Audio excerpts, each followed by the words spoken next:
The Hokage must not discover our involvement. The boy is unstable. He will be dealt with. Hello everyone, welcome to What If Naruto Sees Himself as a Weapon Destined for Battle movie. Before we start, please go support Chinkal22 for writing that awesome fanfic. This is the translated version I made. There will be some mistake in character's gender, but of course Naruto is a male. Mizuki reveals the truth to Naruto, which has a profound impact on him. He no longer sees himself as human, but as a tool, a weapon destined for battle, one that will be discarded if it fails to fulfill its purpose. He will walk through darkness to protect the light. He will meet more people like himself, and only time will tell if the path he has chosen is the right one. Kurama observes the shift from what his father said, but fate takes unexpected turns. Discovering the truth, just one weapon. Naruto sat at the agreed-upon meeting point with Mizuki for his special exam to become a genin. Today was his last chance to graduate, and he had failed because he couldn't perform the Bushin no Jutsu. He had never managed it during his entire time at the academy, and that jutsu was part of his evaluation exam. But his sensei Mizuki proposed a second option for him to graduate: steal the second Hokage scroll, which was in the Hokage's office.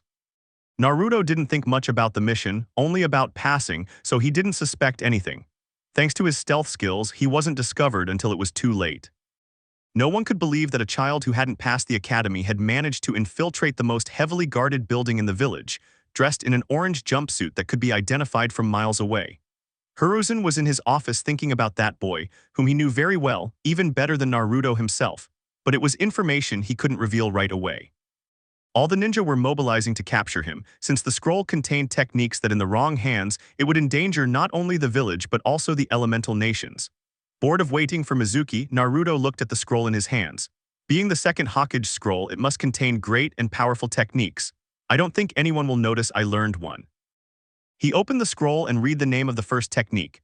Damn, it had to be Bushin, but oh well, it must have something good about it if it's in the Hokage scroll. The technique was Kage Bushin, a kinjutsu, something Naruto didn't notice since he started practicing it without considering the risks. After an hour, Uruka appeared, worried about Naruto. I can't believe Naruto was capable of such a crime. Someone must have tricked him. He wouldn't be capable of this. Suddenly, he found Naruto lying on the ground, resting with the scroll beside him, several veins bulging on his forehead and hand. Naruto, Uruka called. Naruto got up, scratching the back of his head. Hey, Uruka-sensei, you found me, but he received a blow to the head. You know what you did. Ungrateful brat, Naruto said, rubbing the spot where he'd been hit.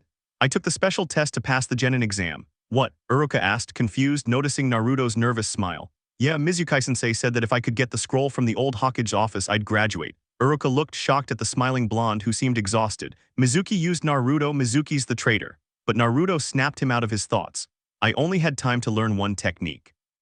Uruka sensed danger and pushed Naruto aside, only to be met with a hail of kunai. Uruka, why of all the possible ninjas did it have to be you? Naruto started to get up. Here's the scroll, sensei, now I can become a genin. No, Naruto, the blonde boy asked excitedly. Mizuki tricked you. There's no such exam, he just used you to get the scroll. Naruto's eyes widened. No, he whispered, looking at Mizuki, who with a convincing performance replied, don't believe him, Naruto. Uruka just doesn't want you to be a genin. With your score you could have passed, but he failed you without any remorse. Naruto didn't know what to do and lowered his head. Naruto, do you know why everyone in the village hates you? Why they look at you like you're a burden, like you're worthless? Naruto glanced at Mizuki, who was looking at him maliciously. No, Mizuki, it's forbidden. Naruto asked, forbidden. Mizuki looks Uruka in the eyes. Naruto, there's a law that forbids telling you the truth, that you are the container of the demon fox spirit, you are the Kyuubi no yoke. Naruto's eyes widened and he began to remember different scenes from his childhood where he was always alone, rejected by everyone. You, Naruto, are just a weapon. Everyone has lied to you. Those closest to you hate you to the core. Since you murdered Uruka's parents, nobody likes you. And he pulled a wind shuriken from his back and threw it in Naruto's direction. Die. Naruto didn't react until it was too late, but he was shielded by Uruka. Uruka-sensei, the Uzumaki whispered in surprise. I used to hate you, Naruto, Uruka commented. Tears began to stream down Naruto's face. I was like everyone else, but I learned to know you not as the fox, but as Naruto Uzumaki, one of my students. I'm so sorry. Naruto grabbed the scroll and ran off. Naruto. Uruka shouted, watching Naruto disappear into the forest. Now he'll get his revenge, Uruka, and he'll prove he's the demon fox. He had to dodge the shuriken Uruka threw at him, leaning against a tree. He's not like that, Mizuki, and I won't let you catch him. Mizuki ignored him and left in the same direction. Naruto escaped. Naruto was running back to the village when Uruka caught up with him. Naruto, hand over the scroll so I can get it to the Hokage tower faster, Uruka said. But instead of giving him the scroll, Naruto shoved him, causing Uruka to crash into a tree. How did you know it wasn't Uruka? Mizuki asked, revealing himself. Naruto replied because and enveloped himself in a puff of smoke. I am Uruka, Mizuki growled angrily. Why do you defend that brat so much?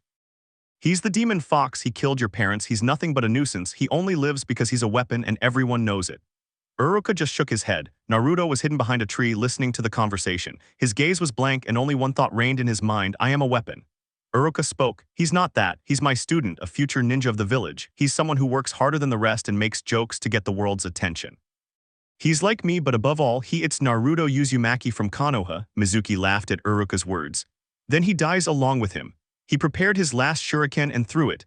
Uruka closed his eyes, waiting for the impact, but felt nothing. He opened his eyes again and saw Naruto's back as he held the second Hokage scroll in his left hand. If you touch my sensei, I'll kill you. Mizuki looked at the Uzumaki. And tell me, how can someone who isn't even a ninja defeat a Chunin? He said mockingly, throw your best punch and I'll return it 1,000-fold, Naruto said coldly. We'll see. Naruto made a cross shape with his hands. Shadow Clone Jutsu. A cloud of smoke covered that area of the forest before vanishing, shocking both Chunin.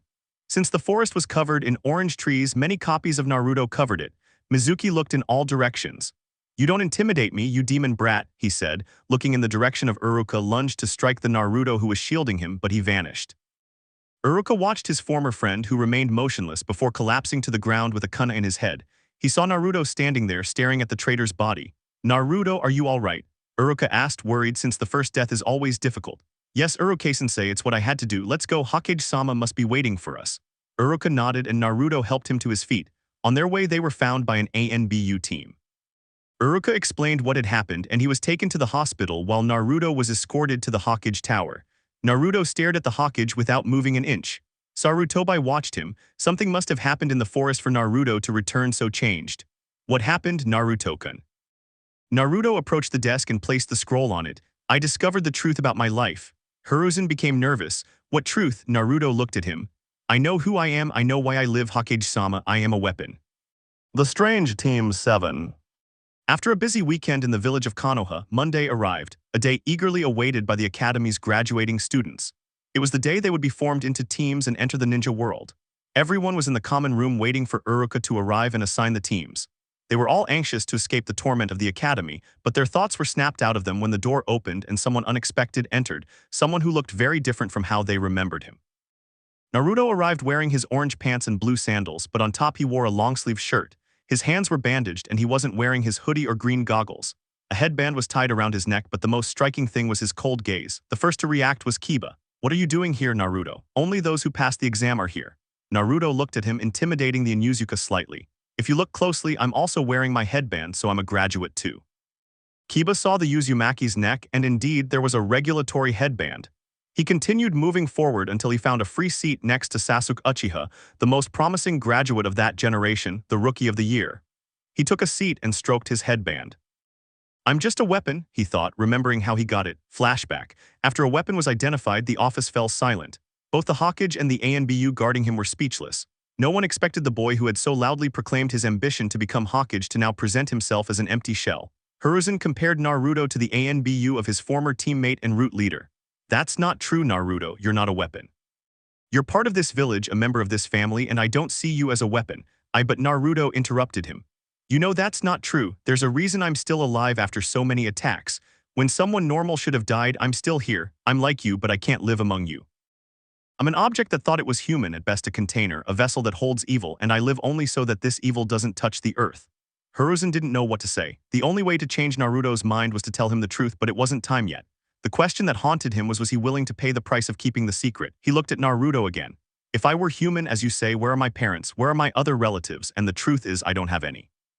That's not true. I already told you that your parents died defending the village from the nine-tailed fox. He was looking for a way to help the boy not get lost in the thought that he was a weapon. If that's the case, give me my parents' names so I can visit them in the cemetery. And again the Hokage remained silent. I see, this only confirms it. I'll take my leave, Hokage-sama. I must train to better serve the village. He bowed and was leaving when Naruto. He turned toward the Hokage to catch a headband in midair. Congratulations on your promotion to Genin. Naruto looked at his headband, returned to Hiruzen's desk and removed his goggles. I won't need these anymore, he said and left. End flashback. I must fulfill my purpose in life, Naruto thought. Suddenly the door to the room burst open, revealing the girls. I got here first, Eno pig, commented a civilian with long pink hair. Everyone can see that my thumb is further forward than yours, billboard forehead, remarked a blonde, causing the two to bump foreheads. I'll sit next to Sasuke-kun, Sakura declared, pointing to the seat next to Sasuke. She found herself face to face with a blonde boy she didn't initially recognize but then realized it was Naruto. Both she and Ino, along with other fans who had joined the fray, approached a distracted Naruto oblivious to the danger. Naruto, idiot, get out of there. That seat is mine. Sakura shouted, pointing at Naruto, eliciting more screams from the other girls. Naruto noticed the group of girls and stood up. They stared at him, and when they met his dull eyes, they felt intimidated. Sorry, I thought I was free, he said, retreating to the back of the room. Everyone expected a spectacle from Naruto, but Naruto-kun just left, Hinata Hyuga thought, watching her secret love with concern. She had never seen him like this before. He was always cheerful and loud, similar to Inuzuka, but today he was very different. For the third time the door opened, but this time it was Uruka. Good morning, children. Today is the last day I will introduce myself as your sensei. Today you begin your journey as ninjas of the village, and you must strive to overcome every challenge life throws your way. I am proud of each and every one of you, and I know you will give your best to become the very best. For a moment he looked at all his students, but his attention fell on his blonde student who was staring at him intently, though his gaze was blank. All right, we'll separate you into teams of 3 genin, each led by a jounin. First team, he began, naming the civilians first kids who attended the academy to do something different but didn't possess the talent to be ninjas. Team 7 is composed of Sasuke Uchiha, he announced, making Sakura and Ino, the 2 fans without a team, tense up. Hinata, on the other hand, was hoping to be paired with Naruto. Sakura Haruno, he said, causing her to jump up in celebration. The same team as the Uchiha and Naruto Uzumaki, their jounin sensei is Kakashi Hadake. Everyone expected Naruto to complain, but he went through the whole process in silence. Even Sakura was preparing a scolding to humiliate Naruto, but he silently accepted everything. How strange that Naruto didn't ask me out. Maybe he's already accepted my love, Sasuke. Meanwhile, the Uchiha looked at the Uzumaki in puzzlement. He remembered that look. It was the same one he had when he awoke from the trauma left by his brother when he annihilated his clan. Team 8 is made up of Shino Aburame, Hinata Hyuga, and Kiba Inuzuka. Their jounin sensei is Kurenai Yuhai. Team 9 is currently active, therefore Team 10 is made up of Shikamaru Nara, Choji Kamichi, and Ino Yamanaka. Their jounin sensei is Asuma Sarutobai, that's all. Now you must wait for your senseis to come and get you. For my part, I wish you the best of luck. He stood up and left the room. As the minutes passed, the teams gradually left until only Team 7 remained, who had already been waiting for their sensei for almost 2 hours. Sasuke tapped his foot faster and faster, his hands throbbing with impatience. He's supposed to be a jounin, an elite ninja. He should be on time, and he's late. Sakura, on the other hand, stared at the door, wanting to walk right through it. Having been on a diet to look presentable for Sasuke, she was now starving, all thanks to her irresponsible sensei. As for Naruto, he just stared out at the courtyard, oblivious to what was happening with his teammates. I have to train again so I don't get discarded. Suddenly, the door opened, and a jounin entered, wearing standard attire with gravitifying silver hair and a mask that covered him from the bridge of his nose down. With his headband positioned to cover his left eye while casually reading a book, he raised his free hand and said me, and the room fell silent. Both Sasuke and Sakura's right eyes trembled, but it was the girl who reacted. He's late, was the shout that echoed all the way to the Hokage Tower, startling the Hokage, who was reading the same book as the jounin. Yeah, whatever, see you on the academy roof, he said, disappearing in a puff of smoke. Shadow clone jutsu, Naruto thought quickly. The Uchiha and the Haruno left, forgetting their companion. He stood up and climbed out the window to reach the top of the academy. Kakashi observed the blonde boy and recognized him as his sensei's son. Somehow, I'll help you forget that thought that you're a weapon, Naruto. The Hokage had already informed him of the boy's situation, and it bothered him that he couldn't reveal who his parents were. That would improve the boy's situation 100%, but it couldn't be done, and doing so would come at a very high price. He was pulled from his thoughts by his 2 other students who came panting as they climbed the stairs. They were surprised by their classmates' presence but ignored it thanks to their sensei's words. You're late, he said as he turned the page of his book. Cheeky, the 2 genin thought with blank expressions, causing a bead of sweat to form on Kakashi's forehead. Well, forgetting this incident, I'd like you to introduce yourselves, your names, what you like, what you dislike, and your future dreams. Sakura raised her hand. How about you introduce yourself, sensei? That way we'll know how to do it ourselves. Kakashi sighed, and this is supposed to be the best student of this generation, he thought, observing his student. Okay, my name is Kakashi, I'm not sure what I like or dislike, and as for my future dream, I hadn't thought about that. Well, ladies first.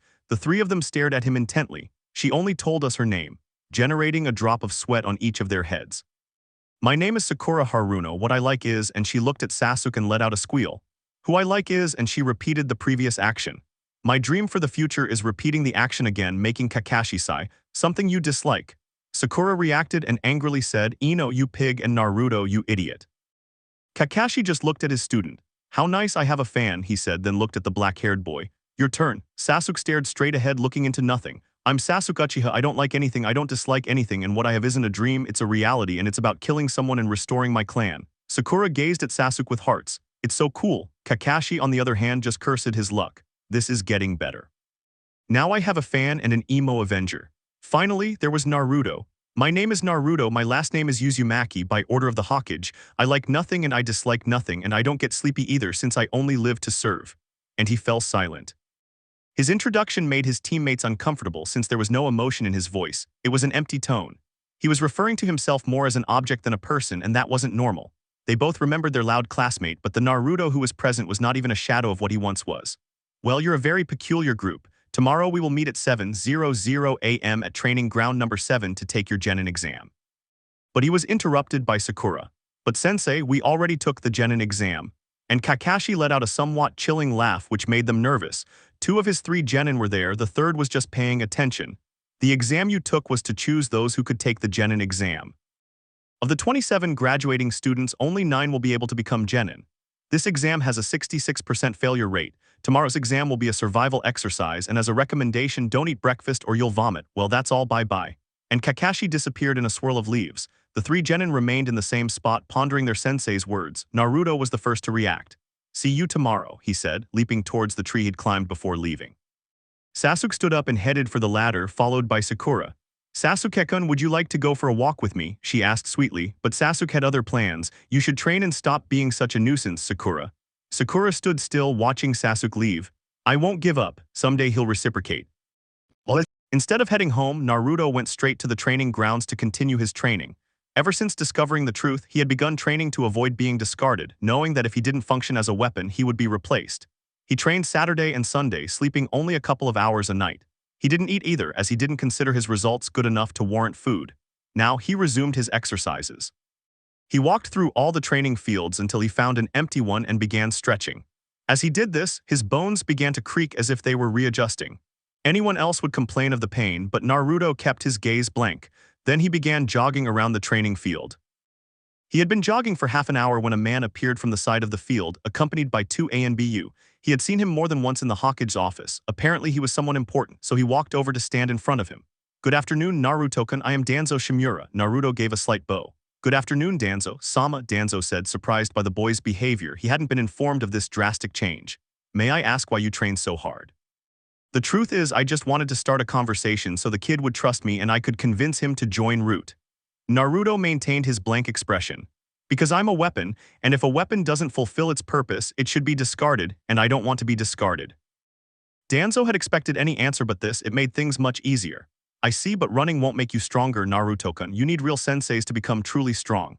Naruto nodded as it was true, but no one will take the time to train me since they see me as the fox I contain. Danzo nodded in understanding, but inside he was just rubbing his hands together. He never thought his task of bringing Naruto into their ranks would be so easy. I know, Naruto-kun.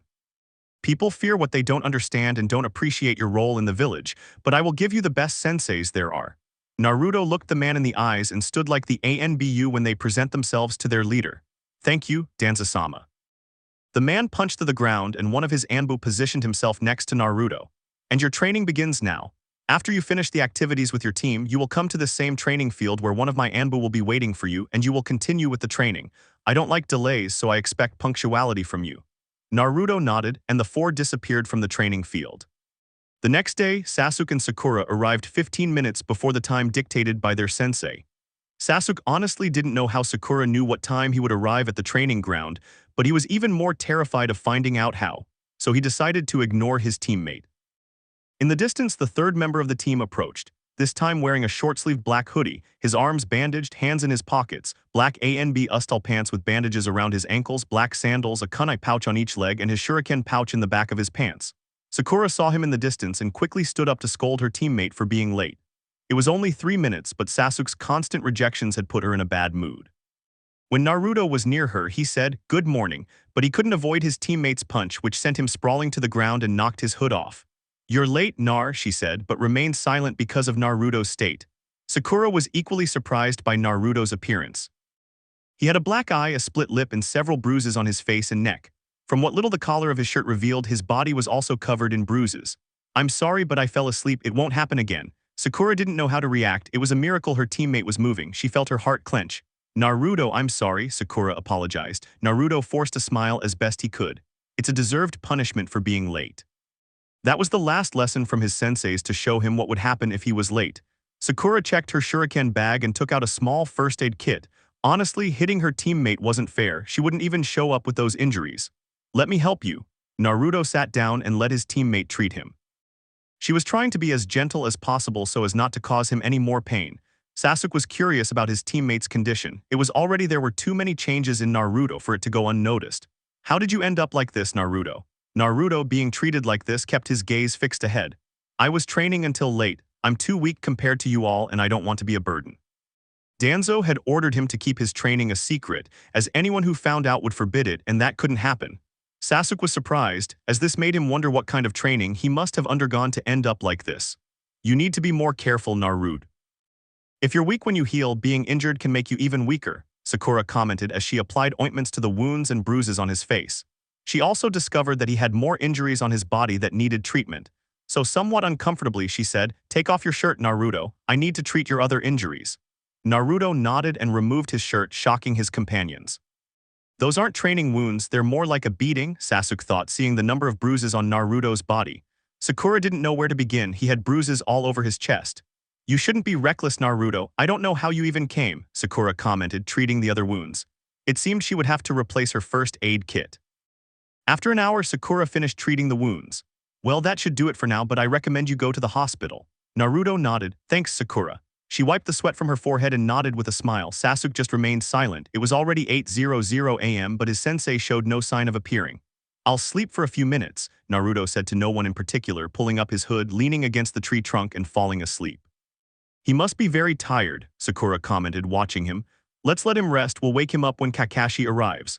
Sakura, instead of standing next to Sasuke, positioned herself next to Naruto in case they needed to treat his wounds again. It was already 10 a.m. when Sasuke spotted his sensei in the distance. He quickly woke his teammates, calling out, "Guys, Kakashi's coming." Naruto woke up, feeling a weight on his shoulder. He saw Sakura asleep. "Sakura, wake up, the sensei's coming." Sakura slowly began to wake up, realizing she was resting her head on Naruto's shoulder. She quickly pulled away. "Sorry, I fell asleep. How are you feeling?" Naruto simply replied, "Much better, thank you for treating my wounds." Sakura nodded with a slight smile when Kakashi's voice was heard. "Hey guys," but she had to cover her ears as Sakura pointed at him. "You're late." Kakashi raised his hands, feigning innocence. "Sorry, I got lost in the ways of life," causing his three students to think the same thing. That's the worst excuse in the world. Kakashi cleared his throat to get his students' attention. "Okay guys, the test is about you taking these bells from me," showing only 2 objects. "But sensei only has 2. Sakura commented, confused. "Yes, that's the trick to this test. Whoever doesn't get one of these bells will fail, be tied to one of the logs in the center of the field. I'll eat their breakfast in front of them and finally they'll be sent back to the academy," he commented with a happy eye. "That's why he asked us not to eat breakfast," Sasuke thought upon hearing the amidst the rumbling of stomachs from both his teammates and himself. Kakashi conjured 3 boxes of food and an alarm clock. "You have until noon to obtain a bell, but most importantly, you must come with the intent to kill." Sakura became nervous. Sasuke reached for his kunai pouch and Naruto did nothing, simply letting his hands hang freely at his sides. "Well, the test begins now," he said, and the 3 genin vanished from the field in a burst of speed. "I see you know how to hide. A Chunin would have a hard time catching you." He had already identified the locations of his students, but the most difficult to find was Naruto, since stealth had always been his strength since his time at the academy. "Who will be the first to attack?" Naruto was perched on a tree branch observing Kakashi. A direct attack would be suicide and a ranged attack would be a waste of weapons. He's a Jounin, an elite ninja. A mere genin is no match for him. He pondered how he could defeat him. He could ask his teammates for help, but they were all equally interested in the bells. Sasuke just watched Kakashi from a distance, focused solely on defeating him to catch up with his brother. Sakura didn't know what to do. She only excelled in theory and genjutsu, but only at the academy. Kakashi scanned the area, focusing on one location. "If they don't come for me, I'll find them," he thought, and vanished in a Shunshin no jutsu. Sakura felt Kakashi's gaze on her, but it was impossible for him to detect her. She had mastered the art of blending into nature. "Sakura, help me," she heard, turning to find Sasuke covered in kunai and shuriken.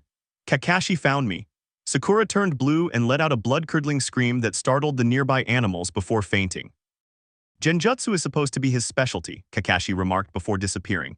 Bushes rustled near Sakura, revealing Naruto. He looked around for Kakashi but couldn't find him. He approached Sakura and gently shook her shoulder. "Wake up, Sakura." She slowly began to stir, only to remember the image. She was about to scream Sasuke's name, but Naruto covered her mouth and gestured for silence. She nodded, and Naruto he removed his hand from her mouth. "It was just a genjutsu, Sakura." She looked around and realized it was true. "But I saw it, it was real." Naruto just shook his head. "It was just an illusion. We have to find Sasuke because we can't beat Sensei alone." Sakura nodded, and together they went out in search of their teammate. Sasuke now stood before Kakashi, who was reading his book. "Don't underestimate me, Kakashi. I'm very different from my classmates." Kakashi could only think, "But I am their sensei, at least show some respect," and sighed. Yeah, only say that when you have a bell." Then Sasuke launched his attack. "I see Shinobi Taijutsu art." And they began exchanging blows. The truth is, Kakashi was only dodging or blocking the blows with one hand while holding his book with the other. Suddenly, Sasuke accelerated his attacks, making it difficult to read. Kakashi had to put his book away to catch a kick aimed at his face. Sasuke bent to throw a punch, but Kakashi blocked it as well. Finally, Sasuke reached out and managed to touch a bell when Kakashi threw it away. "I see it's true that you are somewhat superior to your classmates." Second Shinobi Ninjutsu art. Sasuke began a rapid sequence of hand seals. Manuals that he quickly recognized. It can't be, he shouldn't have the chakra necessary to execute that technique. And Sasuke finished the sequence and executed the technique Fire Element. Great Fireball, and released all the air he had accumulated, forming a fireball that went towards a surprised Kakashi, who received the direct attack, or so he thought, since when the technique ended there was nothing where his sensei had been. Where will it be? Up above, to the sides. But he heard below and watched as a pair of hands grabbed his ankles to bury him in the ground. "Earth Release Headhunter Jutsu," Kakashi said, crouching down and looking at an embarrassed Sasuke. "We know you're different, but being different doesn't make you special. Well, now all that's left is Naruto, and everyone will fail." And he walked away with his hands in his pockets. Naruto and Sakura were hiding, waiting for Kakashi to leave so they could go help their teammate. Naruto peeked out slowly and saw only Sasuke's head sticking out of the ground. Suspicious of Sakura's reaction, he said, "No matter what you see, don't scream or do anything strange." Sakura, puzzled, just nodded, and they both went out into the clearing where Sasuke was. She noticed Sasuke's head moving. She was about to scream, but Naruto silenced her with a hand gesture. She nodded and Naruto released her. "We have to get him out so we can all fight together." Sakura nodded and they both went to pull Sasuke out of the ground. "What are you doing? I can free myself," the Uchiha growled, but his teammates ignored him. "We have to work as a team, Sasuke. There's no way a genin can beat an experienced jonin," Naruto commented. After seeing that the raven-haired boy was more free, he and Sakura grabbed him by the shoulders and pulled him out of the ground. She stood up and dusted herself off. "What do you recommend?" he asked without looking at anyone in particular. Naruto stood beside him and said, "Sakura is the smartest of us. I think we can trust her." Sasuke looked at the pink-haired girl. "What do you have in mind, Sakura? We have about half an hour left."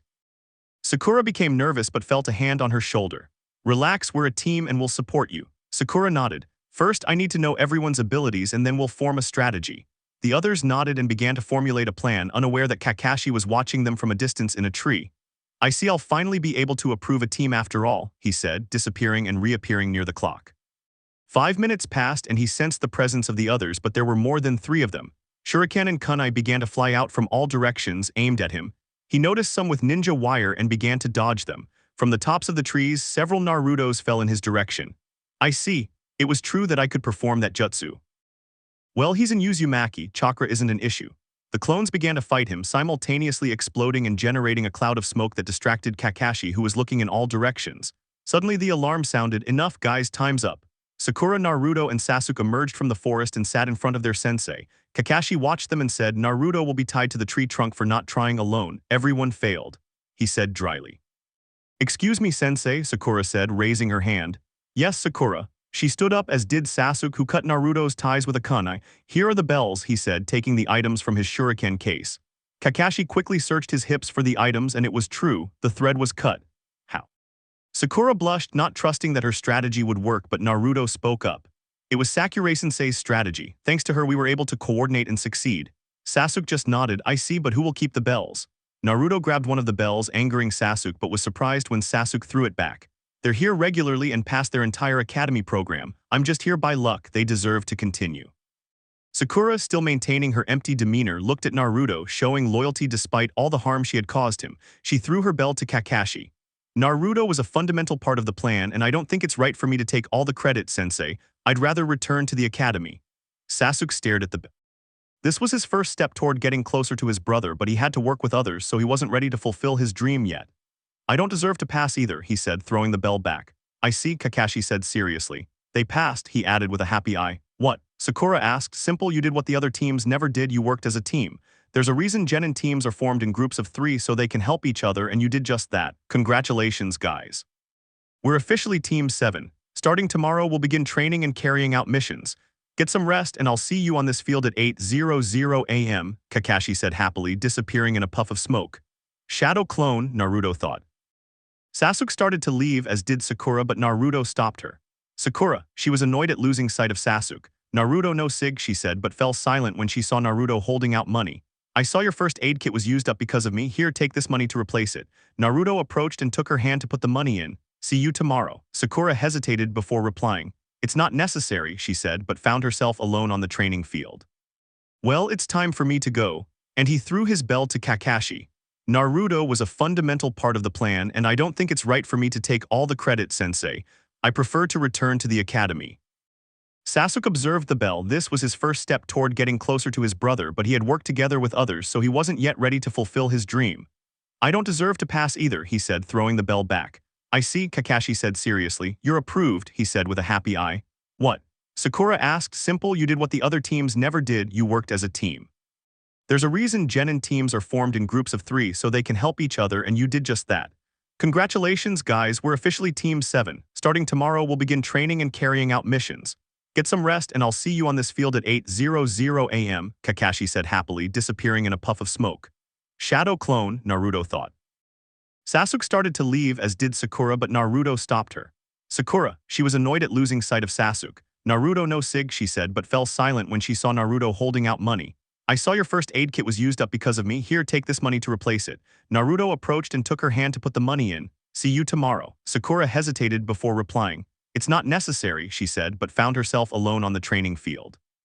Well, it's time for me to go. And he threw his bell to Kakashi. Naruto was a fundamental part of the plan, and I don't think it's right for me to take all the credit, sensei. I prefer to return to the academy. Sasuke observed the bell. This was his first step toward getting closer to his brother, but he had worked together with others, so he wasn't yet ready to fulfill his dream.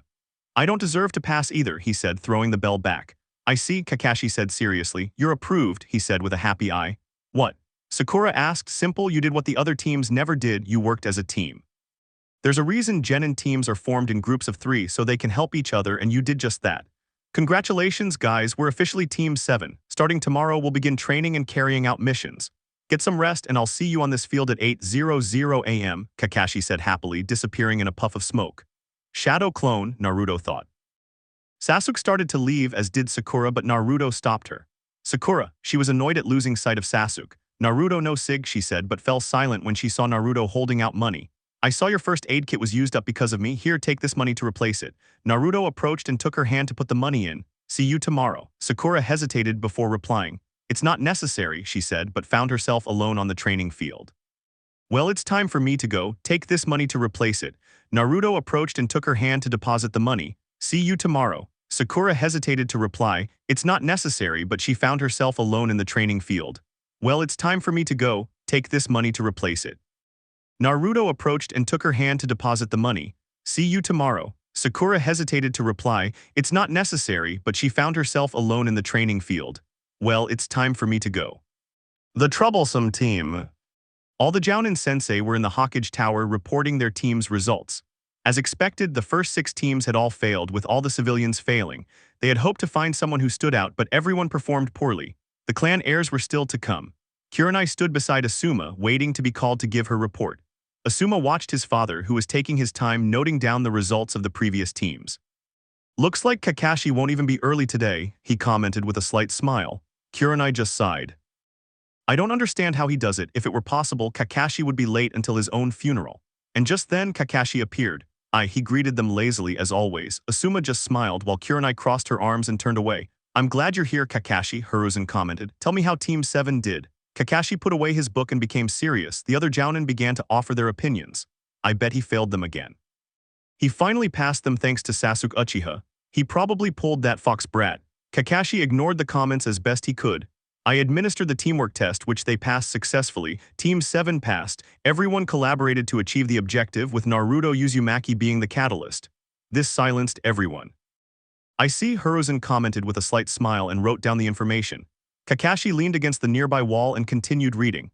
Kurenai, she stepped forward. Team 8's mission was to find and capture me in a mock capture mission. While they didn't manage to capture me, their teamwork is excellent. Team 8 passes their test.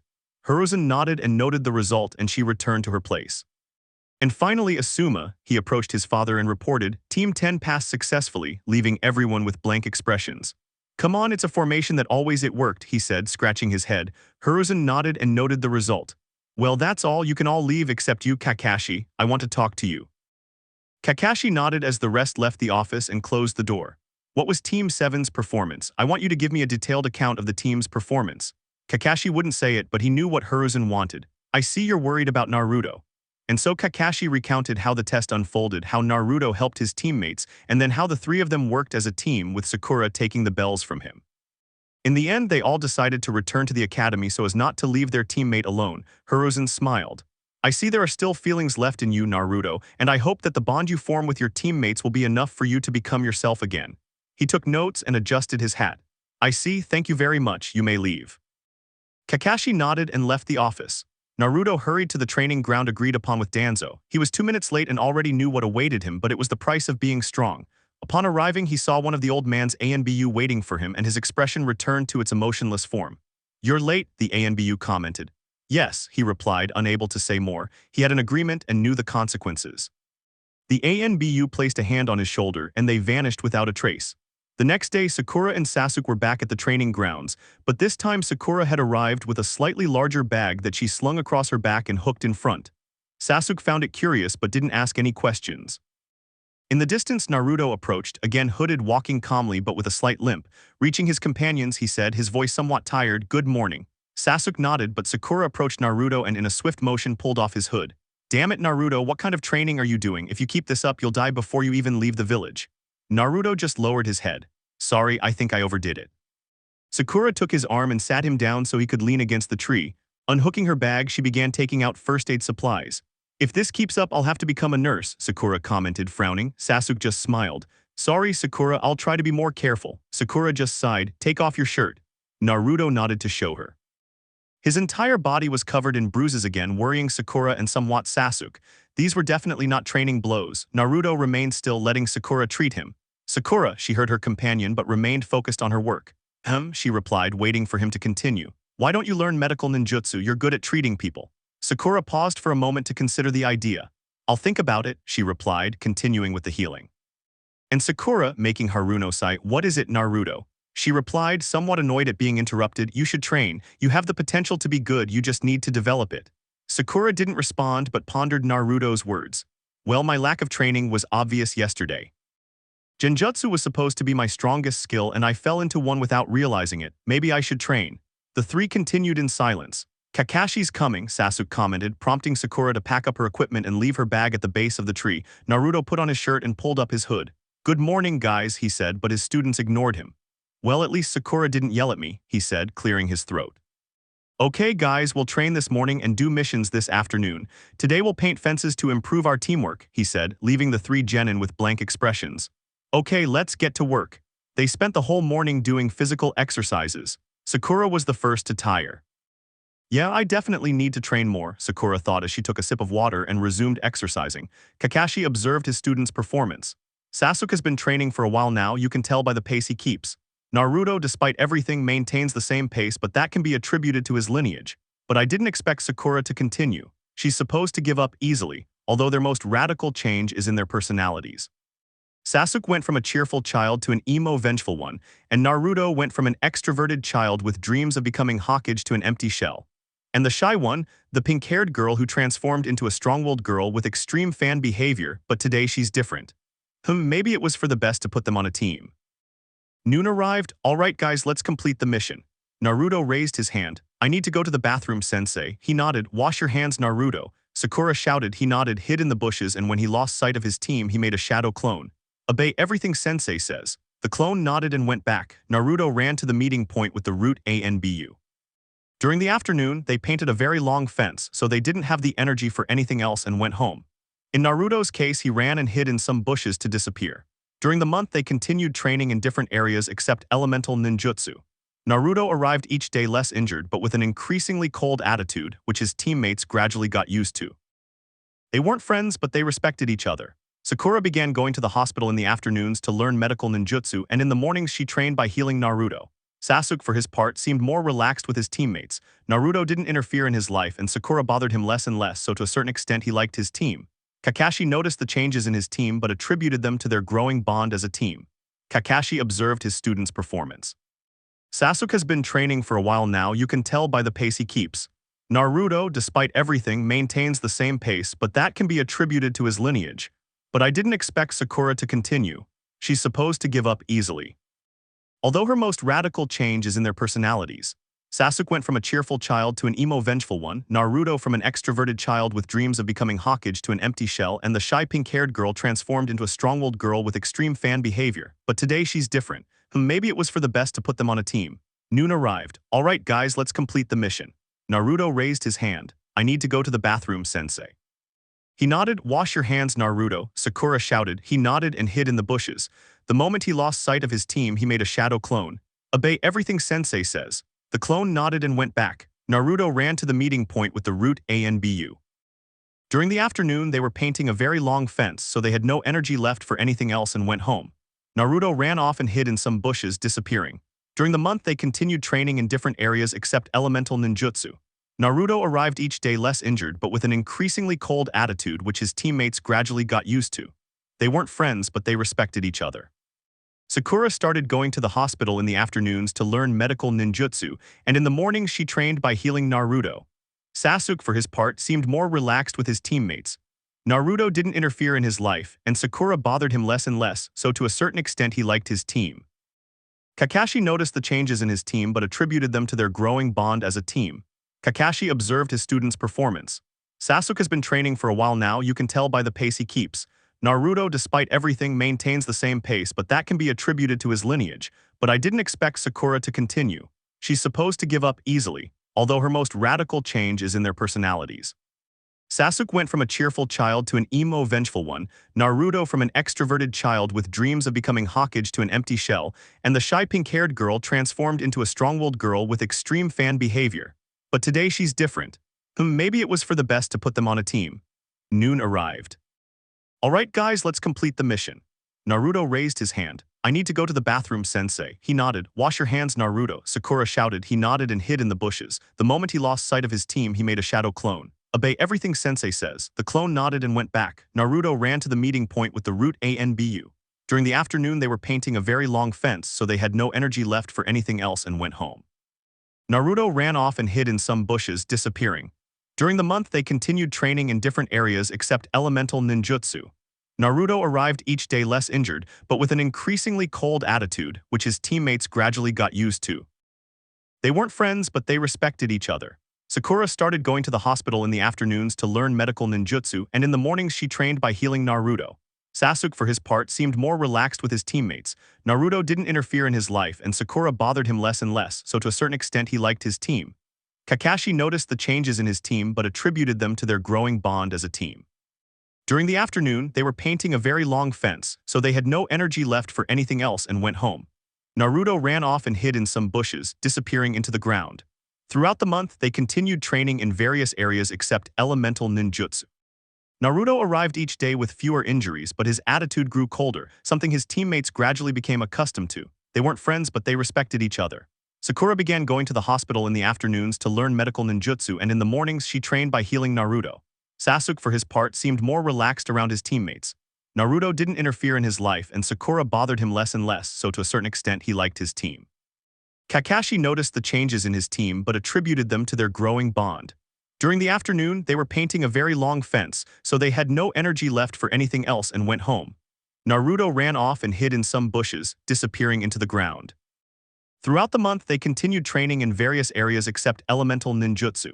Naruto arrived each day with fewer injuries, but his attitude grew colder, something his teammates gradually became accustomed to. They weren't friends, but they respected each other. Sakura began going to the hospital in the afternoons to learn medical ninjutsu, and in the mornings she trained by healing Naruto. Sasuke, for his part, seemed more relaxed around his teammates.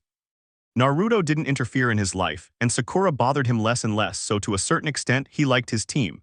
Kakashi noticed the changes in his team but attributed them to their growing bond. Today the kids had a day off, but to keep their rhythm going, they decided to train together. As always, Sasuke and Sakura arrived a few minutes early. They both waited for their teammate, who always arrived on time, never late. During this month, each of them improved in a different area. Sakura improved her stamina and physical strength, forgetting any diet she had in mind, noticing the results in the curves that were beginning to appear on her physique. Her taijutsu was still at the academy level, but it was good enough to defend herself against her teammates. She could now perform medical ninjutsu, not for complicated treatments but enough to heal wounds. She became the genjutsu expert on her team since her chakra control was the best. Sasuke also began training chakra control, as did Naruto at his teammate's suggestion. His taijutsu became faster, but it still left too many openings since he hadn't yet awakened his Sharigan. His ninjutsu became stronger with chakra control, but he didn't want to keep adding more. Instead, he perfected his control with what he already had. And finally, there was Naruto, the one-man army, as he was considered by his teammates. The most noticeable change this month was his attitude. Nothing disturbed him, nothing affected him. He was a shell, but he was always courteous to them, which is why his teammates accepted him as he was. Naruto improved in almost every area. His taijutsu was the best on the team, as was his speed. In throwing weapons, he was on par with Sasuke, although Sasuke was still superior in strength. In formation, Sakura was always the one who attacked from a distance, Sasuke at short and medium range and Naruto at close range. In training with their sensei, they always managed to get Kakashi to remove his headband. In the distance, they saw their companion arriving hooded as always. It was always the same with him, though he no longer arrived beaten. He'd gotten into the habit of arriving that way. But they both noticed he was carrying something new, a short sword on his back. They deduced this from the hilt protruding at his hip. "Good morning, guys," Sakura said. "Good morning, Uzumaki," Sakura replied, staring intently at her companion, drawing the attention of the others. "Why do you smell like blood?" Sakura asked, hands on her hips. "Is it because of my kenjutsu training?" Sakura was suspicious of his body's condition. If he arrived covered in bruises from taijutsu, then what would happen with kenjutsu? She quickly removed his hood.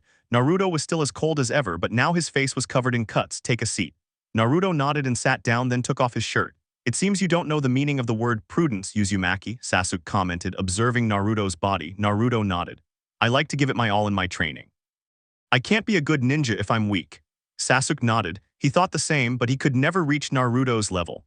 "Part of me is annoyed by your recklessness in training Naruto, but it also helps me train my medical ninjutsu." "Even so, don't take advantage," Sakura scolded Naruto, but inside she was already used to seeing her partner bleed, making her immune to serious injuries. After an hour, Naruto had recovered. Sasuke took the opportunity to meditate so as not to waste time. "Well, let's begin," said Sakura, making Sasuke open his eyes, and Naruto put on his shirt. "Let's start with taijutsu," said Naruto, making his companions nod. "Sakura, fight me," said Sasuke. Sakura got into a fighting stance, as did Sasuke. Naruto positioned himself between the two, observing them as he raised his hand to exclaim, "Begin." Sasuke jumped at Sakura, who took a defensive stance. Naruto didn't notice anything unusual about the fight. It was always the same on the crossbar. Sakura waited for her opportunity to strike but always defended. Sasuke was getting faster with each strike, which made Sakura's performance more remarkable, but she lacked attack power. Suddenly, he noticed Sakura gathering chakra in her arms. Sasuke suddenly left an opening in his defense, which Sakura took advantage of. "Shanero," she shouted as she launched her attack. Sasuke was about to block it, but Naruto interrupted him. "Dodge it." Sasuke, a little hesitant, dodged, but what happened next surprised both genin. When the fist hit the ground, the earth cracked, raising chunks of dirt. Sasuke looked at the impact zone and understood why his teammate had ordered him to dodge. Naruto, on the other hand, smiled for the first time in a long time. "Congratulations, Sakura." Sakura was inside the crater, panting but with a satisfied smile. "I did it," she said before fainting. Naruto caught her and laid her at the base of the tree where they always rested. "I definitely didn't expect that," commented Sasuke, approaching and watching his teammate sleep. "It's not just about mind, it'll also be the team's strength. We'll definitely be the best," commented Naruto, receiving a nod from the Uchiha. "Rest a bit, I'll fight him now." Sasuke leaned against the tree and watched the Uzumaki perform his signature technique and be surrounded by about 10 clones appeared and launched themselves at Naruto. After 20 minutes, all the clones were eliminated, and Sakura began to wake up. "Did I lose?" she asked, watching Naruto approach them. "I'd say the fight was interrupted for Sasuke's safety. You're incredible, Sakura." She blushed with embarrassment. "Now I'll have to train even harder," Sasuke commented with a sigh. Well, let's rest a bit and continue with chakra control, Sakura said this time. The boys nodded and Naruto took a seat next to the pink-haired girl. He pulled a scroll from his kunai case and unrolled it, revealing 3 boxes of food, 3 cups, and a thermos. Well, let's have a snack, Naruto said, handing out the treats.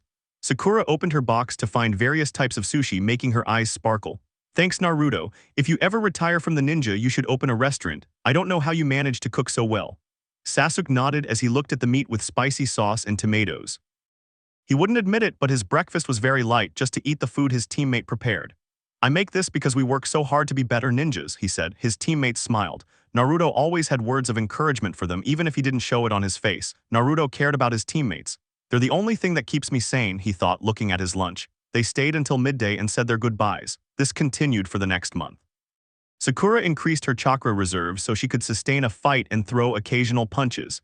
Now Kakashi was taking more precautions with his students. With Sakura's strength and Naruto's kenjutsu, they were a formidable team. The icing on the cake was Sasuke's awakening of the Sharigan. Initially, he wanted to train him separately, but both Sasuke and Naruto refused. He tried to explain that he was the only Sharingan wielder who could train him, but it was Naruto who spoke up. We know that, Sensei, but we won't abandon our teammate. She has potential that must be nurtured. If you're going to dedicate yourself to just one student, at least make sure someone trains her. If you can't, we might as well stop being a team. Sasuke agreed with him. Kakashi knew he wouldn't find anyone to help his student, so he sighed. The council, it's going to be annoying, but this is my team and I can't just abandon them like that, Sakura thought, proud of them. She looked at her teammates, moved by their loyalty. Guys, she said with a trembling voice. We won't leave you behind, Sakura. You're an important part of this team, Sasuke commented. Without you, I'd be dead a long time ago, Sakura, Naruto commented, making his teammates laugh. Sakura approached her teammates and took their arms. You're the best, Kakashi said, watching his students interact. Guys, pay attention to these words. They all looked at their sensei. Those who break the rules are trash, but those who abandon a teammate are worse than trash. I couldn't have a better team than you, and judging by what I've seen in these 2 months, your teamwork couldn't be better. Tomorrow we'll be carrying out a crank mission. I'll expect you at the usual time at the entrance of the Hawkage Tower. Rest for today, his students nodded, and Hatake disappeared. Well guys, I have to go, see you tomorrow. They nodded, but Sakura wanted to say something. Naruto, but he disappeared in a burst of speed. Leave him alone, Sakura, you know he always leaves to train at this time. The pink-haired girl nodded, somewhat discouraged. Come on, I'll walk you home, Sasuke said, walking towards the village. Sakura looked at Sasuke. To think I used to kill for a sentence like that, she thought, shaking her head as she caught up with her companion. Naruto arrived at the usual training ground, waiting for the usual Anbu, but Danzo appeared instead. This surprised Naruto. What's wrong, Danzo-sama? Danzo watched the Uzumaki, overseeing his progress during this time. The training was planned, but with the help of his clones, many of them advanced at incredible speeds. But today they would begin in an area they had decided to leave for last. Well, Naruto, we finished your kenjutsu training. Now we'll continue with ninjutsu. From what we saw yesterday, you're a wind element ninja. Currently, there are 2 ninjas in the entire village who share your element. One is the Hawkage son, who is the sensei of Team 10, and the other is me. Therefore, I will be your sensei from now on. But he remained silent, and Naruto took a fighting stance in front of the root leader, finding himself surrounded by 10 of the Hawkage's Anbu. Danzo lightly tapped Naruto with his staff. Naruto looked at him and saw a scroll that Danzo dropped. Naruto picked it up and put it in his shuriken case. So this is where you came from, Naruto-kun, said a voice that angered Danzo, but he didn't show it. It can be, what do you want with Danzo? Naruto stood up and spoke loudly, he's my sensei. Hiruzen emerged from among his Anbu and positioned himself in the middle of the field. Naruto advanced, watched by the Anbu. Did he force you? Naruto denied it. I'm a weapon, Hokage-sama. I must remain strong to be useful to the village, and the only way to do that is by gathering information. Danzo-sama offered me training and I accepted. Danzo approached Naruto's side. There's nothing illegal here, Hiruzen, you heard him. I offered him training and he accepted. Naruto looked at his former teammate seriously. I don't think Naruto needs your kind of training, he has a sensei for a reason. Naruto was about to reply but was interrupted by Danzo. Clan heirs have different senseis who prepare them for the ninja world. I just keep things balanced for everyone. Hiruzen turned and spoke. I'll sort that out later. From now on, you're forbidden from going near Naruto. And he began to leave, as did Danzo, who was gripping his staff. And my opinion doesn't count, Hokage-sama. Hiruzen stopped, as did Danzo. Can't I choose who can help me with my life's purpose? He said, not shouting but speaking in a flat tone. This is a final decision, Naruto. You will not train with Danzo again. Danzo disappeared in a shunshin. A weapon that is useless must be discarded, he said in a flat tone. Hiruzen was about to explain, but his eyes widened when he saw Naruto with a kunai against his heart. No, Naruto, but it was too late. Naruto pressed the kunai into his chest and remained standing for a few seconds before collapsing backward like a sack of potatoes. Quick, take him to the hospital. Hiruzen shouted desperately. The AMBU grabbed him and all disappeared using body flicker technique, reappearing at the hospital entrance. I need a stretcher now. One of the ANBU shouted. A doctor and two nurses approached to see what was happening, but they saw Naruto with a kunai in his chest right over his heart. I'm sorry, but he's not admitted to the hospital. Take him out of here, he said dismissively, but then Hiruzen grabbed his uniform, glaring at him with murderous intent. You'll treat him now or I'll kill you and your entire family. Naruto nodded and Hiruzen let him fall. Take him to the operating room. They quickly brought a stretcher and took Naruto to the operating room for immediate surgery. A seal was beginning to appear on Naruto's abdomen, which the doctors noticed but chose to ignore as they were surrounded by the AMBU escorting the Hokage. Inside the seal, an unexpected encounter was taking place. Naruto stood before a large cage, and from within emanated a malevolent feeling that anyone would prefer to keep their distance.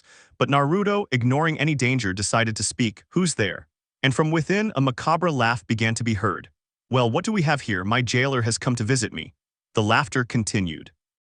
So you're the Kyuubi, he said as coldly as ever. The fox began to rise and Naruto could see that the Biju's height was close to the Hokage monument.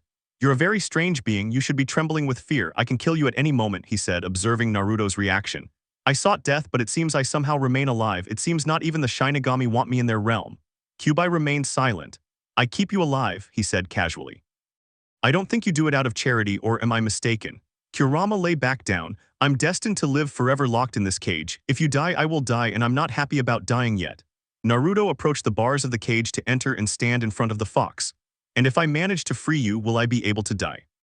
He asked, looking. The fox, who didn't know what was happening in his host's head, looked into his eyes. And what will happen to your companions? Will you abandon them? The Kyuubi asked, and for an instant he saw a faint glimmer in the blonde's eyes. We'll talk another time, he said as he walked away. I've already healed you. Naruto stopped and said, thank you, and vanished. It's not fun if you don't put up a fight. Naruto began to open his eyes and found himself in a hospital room. I see you've woken up, Naruto-kun, Hiruzen commented beside him. It seems I survived, he said, staring into space. Why did you do it, Naruto? You could have died, the Hokage scolded, somewhat annoyed. I must be strong, Hokage-sama. If a weapon doesn't fulfill its purpose, it must be discarded, and I don't want to be discarded, he repeated as if he had memorized it. Danzo only wants to use you, Naruto, Sarutobi said, looking outside through the window. I've been used since I was born, Hokage-sama. Someone else doing it won't make a difference, he said, clutching the sheets. Naruto, you, but they were interrupted by someone knocking on the door. Come in, Hiruzen said, and Sakura and Sasuke entered from outside. Naruto, the pink-haired girl said, approaching and beginning to examine Naruto's wound with her hand, which glowed green, something that caught the Hokage's attention. But I only neglected you, and now you're already awkward, Sakura exclaimed, checking the depth of the stab wound. Don't miss your daily checkups, Baka, he said, tears welling in his eyes. I'm sorry, Sakura, he replied. She continued tending to the wound. So you were attacked? Sasuke asked, leaning against the wall, but Hiruzen, seeing that they were ignoring him, cleared his throat. I'm sorry, Hokage-sama, we didn't notice, Sakura said, somewhat embarrassed. It doesn't matter, it's good to see that Naruto has good companions. Well, for now I can take my leave since you have more company. See you, Naruto-kun, the Hokage remarked, adjusting his hat. See you, Hokage-sama, and with that Hiruzen departed. And how many days was I hospitalized? Sasuke answered, it was exactly 3 days. Naruto stopped Sakura's hands. You can take a red scroll from my kunai case. Sakura, somewhat confused, did as her teammate asked and handed it to him. Naruto unrolled it, and in a puff of smoke a box appeared with a gift ribbon. Happy birthday, Sakura, Sasuke smiled. I told you I wouldn't forget. Sakura, her hands trembling, took the box. She had been eagerly awaiting her teammates' gifts. Sasuke had given her a book on preparing antidotes, but she missed Naruto, and now she was discovering that he had been attacked and hospitalized, but that he had never forgotten her birthday. She pulled the ribbon and opened the box, drawing Sasuke's attention. These are special, Sakura, and they were hard to find. They're very durable, so you won't hurt your hands when you strike. Sakura, with a smile, put on the gloves, and her eyes began to blaze, startling her teammates. I think you got the wrong gift, Uzumaki, she said. Naruto just nodded as Sakura laughed terrifyingly. Then she turned to face Naruto, and Sasuke quickly backed away. Well, for this lovely gift, I'll get you out of the hospital today, he said confidently. I trust you. She nodded and got to work. Kakashi must be waiting for us. I doubt it. He's probably late today as usual. Kakashi was on the training field reading his book. What time will these kids arrive? Are they trying to teach me a lesson? They're wasting their time. I'll take advantage of this to read in peace. Only the breeze could be heard. After an hour, he sighed.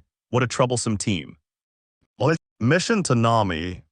After Naruto was discharged, they had a third month of drank missions for further training. The entire team used this time to improve their techniques and learn new skills. Sakura focused on improving her medical ninjutsu and increasing her chakra reserves to sustain chakra-charged taijutsu strikes for longer, constantly practicing her chakra control, which was essential for both ninjutsu and taijutsu. Sasuke began training his second element, which he shared with Kakashi, lightning release. He learned his personal Chidori jutsu and also worked with weights to increase his taijutsu speed. Naruto used the scroll given to him by Danzo, which contained various wind release jutsu, sometimes using them to enhance the power of Sasuke's own jutsu. They were often mocked by the other two teams who were already doing crank missions, but the kids simply ignored them. After training, they always stayed at Naruto's house where they worked on different strategies.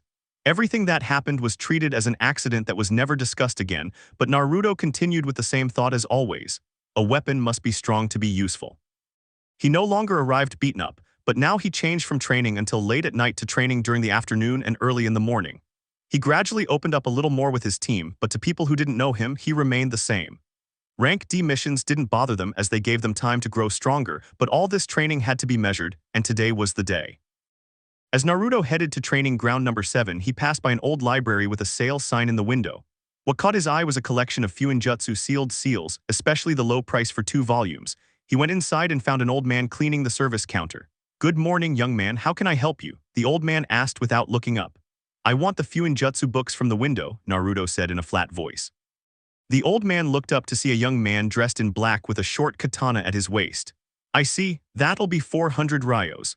Naruto took out his wallet and paid the agreed-upon amount. The old man was about to put the books in a bag, but Naruto just took them. He began reading the first book, which was an introduction to the art and creation of simple seals, such as storage seals, paralysis seals, silent seals, and detection seals. They resembled the barrier seals on the village walls, and he resumed his journey to the field. Sakura and Sasuke were already there. They honestly didn't know why they even bothered arriving early anymore, since it was always the same. Naruto arrived on time and Kakashi was at least an hour late. Half an hour had already passed since the scheduled time and Naruto still hadn't arrived.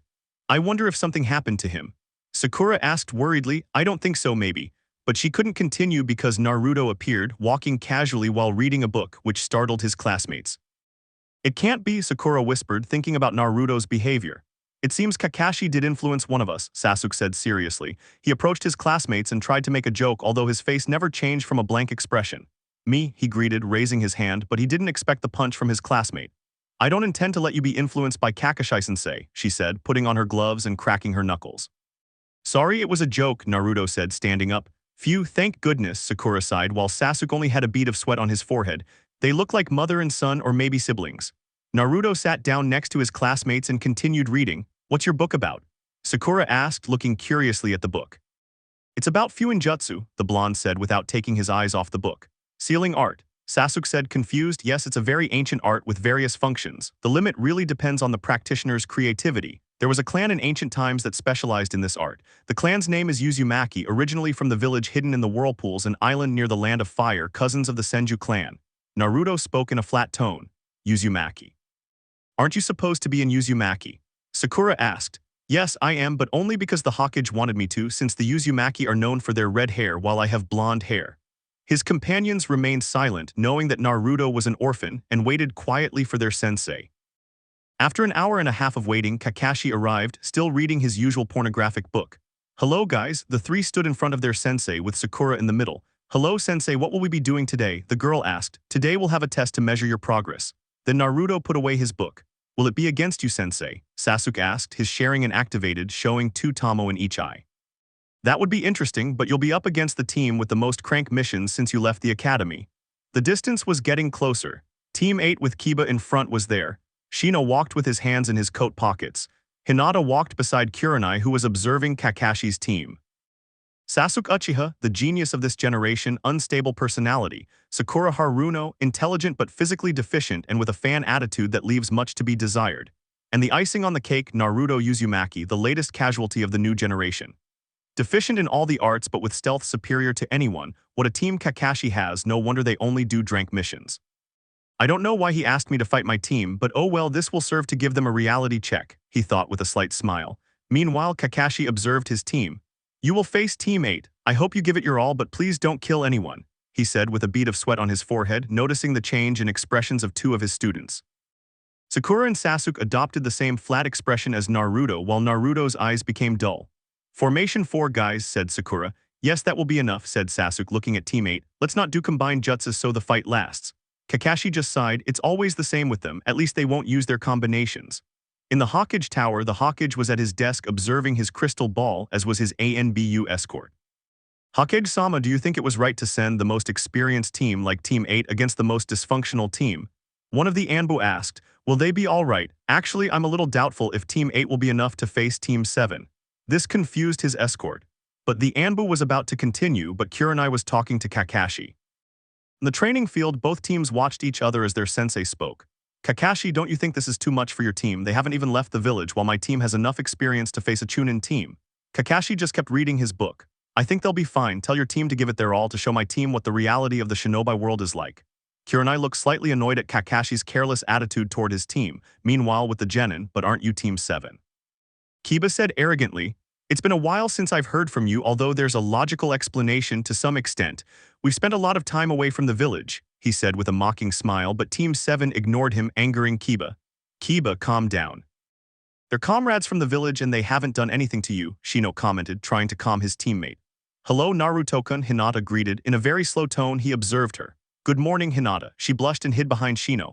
I think you have a fan, Naruto, Sakura commented, nudging her teammate lightly in the side. I don't think so. Someone like me can't have the heiress of one of the most important clans in the village as a fan. You must be mistaken. Sakura sighed. You're hopeless. Sasuke just shook his head, but they were interrupted by their sensei. Alright guys, as I already told you, you'll have a team match. The team that knocks the other team unconscious wins. Fight with everything you've got, said Kakashi, looking seriously at his team. Anything goes. Kurenai led her team to the other side of the field. Show what you're capable of and don't hold back. Kakashi wants to motivate his students, and if you face a stronger team, perhaps you'll push yourselves harder. Kiba burst out laughing. Finally, I'll be able to hit that Uchiha. Meanwhile, Shino observed Team 7. They're not the same as before. The academy, if we're not careful, will be in for a surprise, Hinata said, watching Naruto. Forgive me, Naruto, but I can't let my team down. With Team 7, Kakashi simply observed his team. There's no need for words of encouragement because as long as you're together, I know you'll overcome any challenge. His students nodded and he began to leave, heading towards the center of the field. I trust you, he said casually. Yes, the three replied simultaneously. Upon reaching the center, both teams approached each other but remained at a safe distance. Are you ready? Both Sakura and teammate nodded. Letting a woman lead you, this will be easy, Kiba said mockingly, making Kurenai angry. Kakashi smiled, observing his student. Show your strength, Sakura, Kakashi thought, looking at the female member of his team. Begin, he said, jumping to stand next to Kurenai. You can still change your mind, Kakashi, Kurenai insisted. Relax, my team is troublesome, but this will help you. Team 8 took up a battle stance while Team 7 just stood watching the opposing team. Sakura, said Naruto. Sakura stepped forward, directing her fist into the ground. Shanair. This shocked Kurenai. What? He said, trying to maintain his balance while the three members of Team 8 lost their footing. Both Naruto and Sasuke began running towards the opposing team. Shino, who recovered first, quickly directed his insects at the two boys running towards him. Sasuke began a sequence of hand seals, finally exclaiming, Fire release, great fireball. And a fireball shot out into the swarm of insects. Naruto accelerated his pace, falling behind the fireball. When both techniques collided, Team 8 waited for the dust to settle, but Naruto appeared out of nowhere and kicked the person closest to him. Kiba was the one who received the blow, and given the momentum he had, he went flying into a tree, instantly knocking himself unconscious. Both Shino and Hinata only saw their teammate disappear, but they didn't expect Naruto to remain crouched down, being used by Sasuke as a springboard, landing on top of Shino. They exchanged blows, but Sasuke quickly overpowered the heir of the Aburame clan. Hinata was going to help her teammate, but she had to dodge a barrage of shuriken coming at her from two different directions. She activated her Byakugan to see both Sakura and Naruto heading in her direction while Shino was being knocked out by Sasuke. She didn't know who to block since all three of them were heading towards her. What do I do? Hinata thought in fear. Sakura was the first to make contact with Hinata. She closed her eyes, bracing for the impact, but nothing happened. She opened them again to find her sensei stopping Sakura, grabbing her shoulder. What does this mean, Kurenai? Kakashi asked, slowly approaching, his Sharigan activated. The fight is over, Kakashi, she said with a serious expression. She was about to move when she felt something cold against her neck, like a prick in her hip. She discovered Naruto with his katana at her neck and Sasuke with a kunai pointed at her kidney. Let her go or die, Naruto said coldly. Kakashi, control your genin. This is insubordination, the sensei of Team 8 said angrily. Release my student Kurenai, the rules were clear and your student was still standing. Kurenai raised her chakra to intimidate the genin of Team 7, but nothing happened. We won't repeat ourselves, Sensei of Team 8. Release our teammate or die, Sasuke said, looking at Yuhai with his Sharigan, the Tomo spinning menacingly. Kurenai released Sakura, who approached Hinata, who was sitting on the ground trembling. Kurenai was about to move to stop the pink-haired girl, but calmed down when she helped the Hyuga girl to her feet. I'm sorry for scaring you, Hinata, Sakura said with a smile. Hinata nodded more calmly and looked at her sensei. This is over. We're leaving, Kurenai said, walking away from Team 7. I'll report on this, Kakashi, Kurenai said. That's fine with me, he said, covering his Sharigan. Team 8 was taken to the hospital using a shunshin performed by Kurenai. Congratulations, team, that was a great fight, Kakashi said happily. But sensei, we might get in trouble for this, Sakura said worriedly. Don't worry, Sakura, you didn't do anything wrong, your teammates were just protecting you. Sakura looked at both Naruto and Sasuke. Thanks guys, she said with a slight smile. Don't worry, Sakura, we'll always have your back just like you do for us, Naruto said, reading his book. We're a team, Sasuke said with his arms crossed. Well guys, tomorrow we'll request our first crank mission. It's time to start leaving the village. I'll see you tomorrow at 9:00 a.m. at the Hawkage Tower, Kakashi said, and his students nodded. He raised his hand. Bye-bye, and disappeared in a shunshin. I invite you to my house to celebrate our victory, said Naruto in a flat tone. Yes, and I want lots of sushi, said Sakura with flames in her eyes. Let's go, said the Uchiha, and the three of them left in the direction of the village to go to the market to buy the ingredients and then head to Naruto's apartment. The next morning, Team 7 was already at the Hawkage Tower waiting for their sensei, who arrived a few minutes later, startling his students. Speak up, who are you and what did you do with Kakashi-sensei? Sakura asked, pointing a finger at Kakashi. I don't know what you're talking about, it's me, he said, somewhat confused. You're lying, he's never that responsible, Sasuke said, receiving confirmation from Naruto, who was reading his book.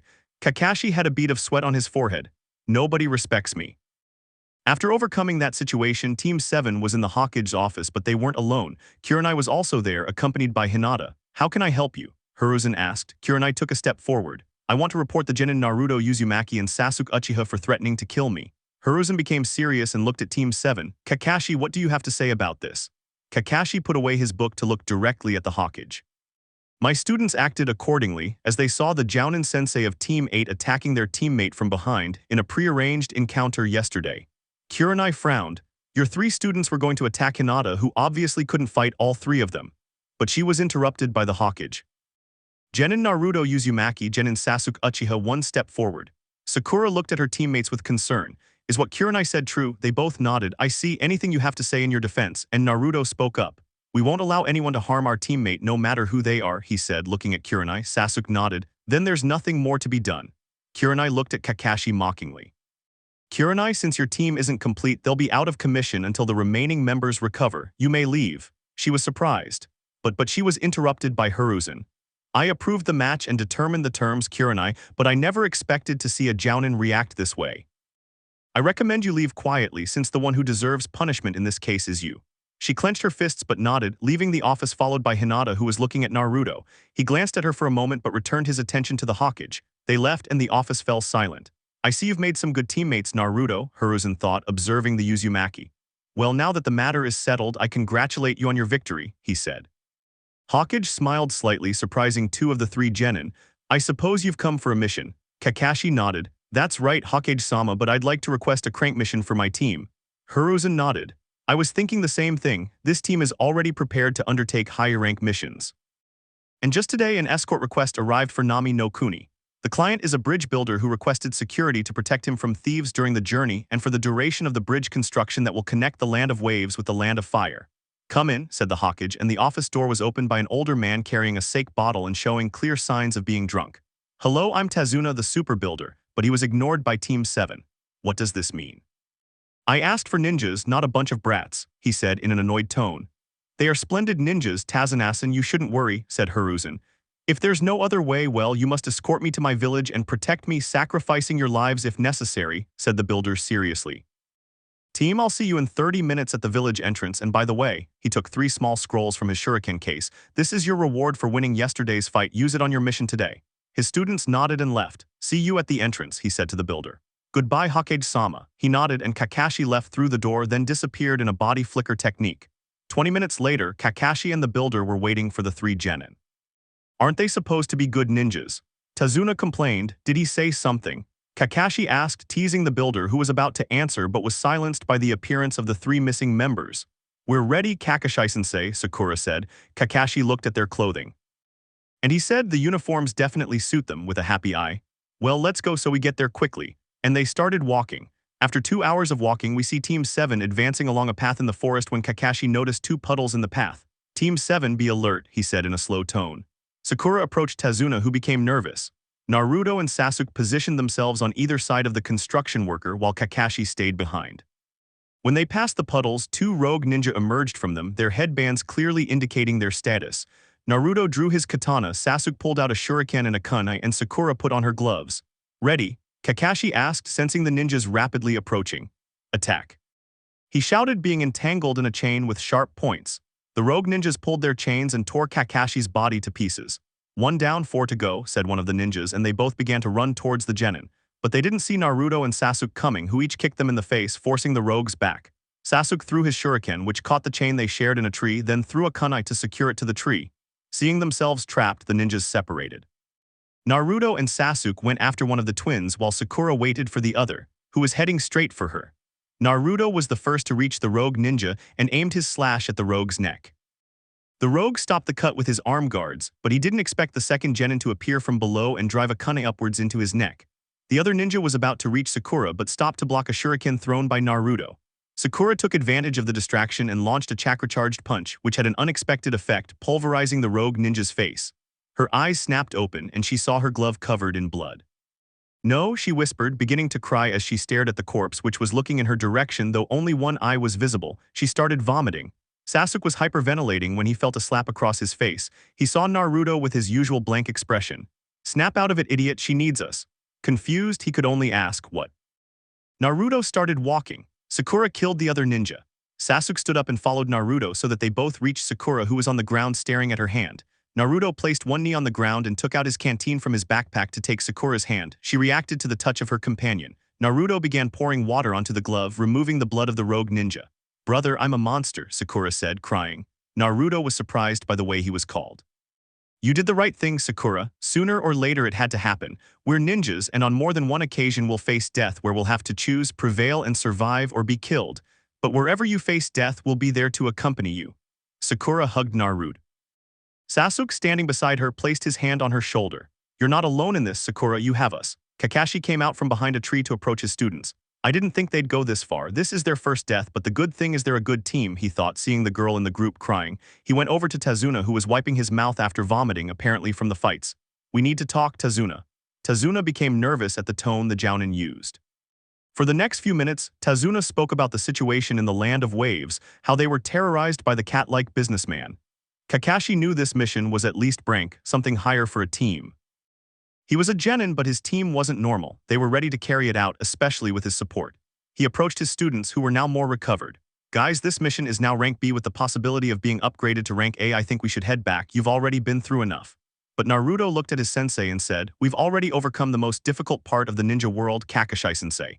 We can continue with the mission without any problems. Sakura stood next to Naruto and nodded. Let's continue, Kakashi-sensei. This time we'll be better prepared. Sasuke nodded. This time we know what we're up against. Kakashi observed his students. All right, now I want you all on your guard. These ninjas were Chunin, almost Jonin individually, but together they could have given me a hard time defeating them. The next ones will be Jonin level or higher. And they continued with the mission. They had to cross the water in a boat to avoid using chakra to run on water and avoid being detected. Upon reaching the other side, they walked for half an hour through the forest to begin covered by a thick fog. Get ready, guys, this fog isn't normal, and the boys got into fighting stances.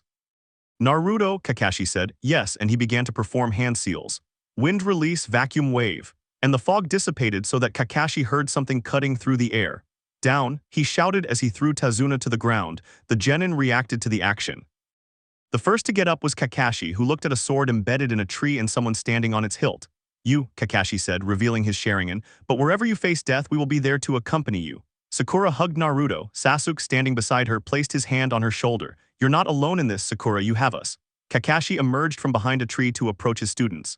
I didn't think they'd go this far. This is their first death, but the good thing is they're a good team, he thought, seeing the girl in the group crying. He then walked over to Tazuna, who was wiping his mouth after vomiting, apparently from the fights. We need to talk, Tazuna. Tazuna became nervous at the tone the Jounin used. For the next few minutes, Tazuna spoke about the situation in the Land of Waves, how they were terrorized by the cat-like businessman. Kakashi knew this mission was at least rank B, something higher for a genin team, but his team wasn't ordinary. They were ready to undertake it, especially with his support. He approached his students, who were now more recovered. Guys, this mission is now rank B with the possibility of being upgraded to A rank. I think we should head back.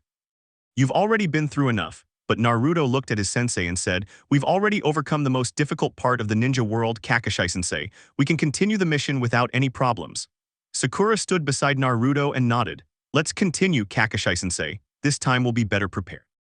Sasuke nodded. This time we know what we're up against. Kakashi observed his students. All right, now I want you all on your guard. These ninjas were Chunin, almost Jonin individually, but together they could have given me a hard time defeating them. The next ones will be Jonin level or higher.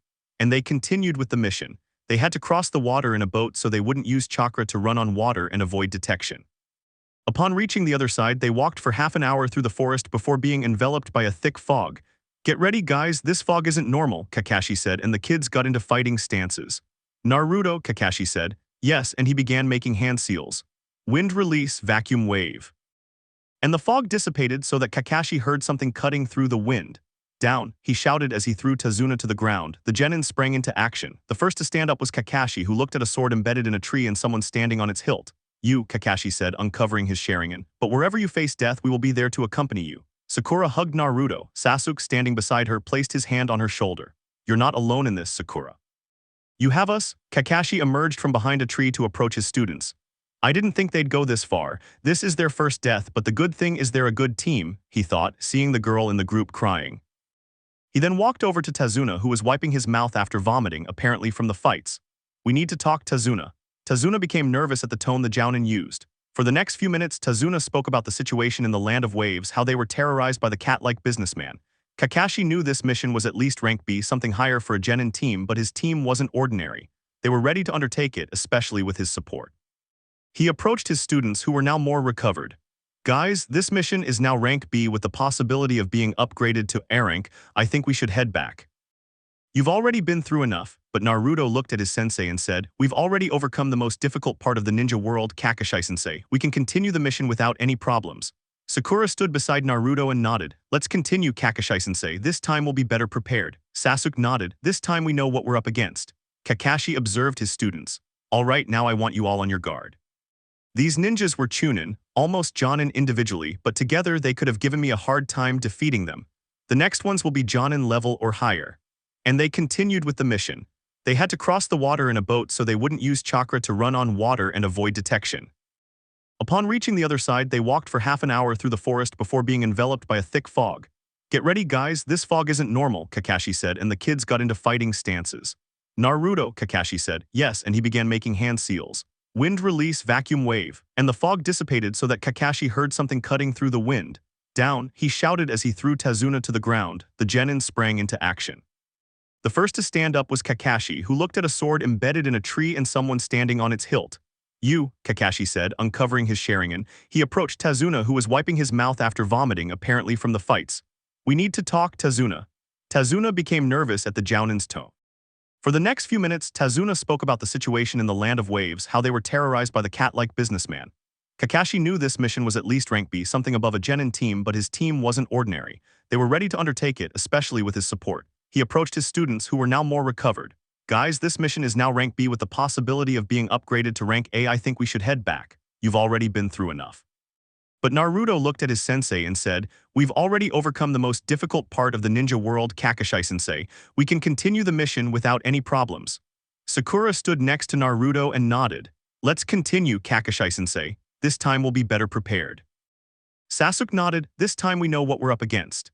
Kakashi observed to his students, he said, all right, now I want you all to be alert. These ninjas were almost Jounin individually, but together they could have given me a hard time defeating them.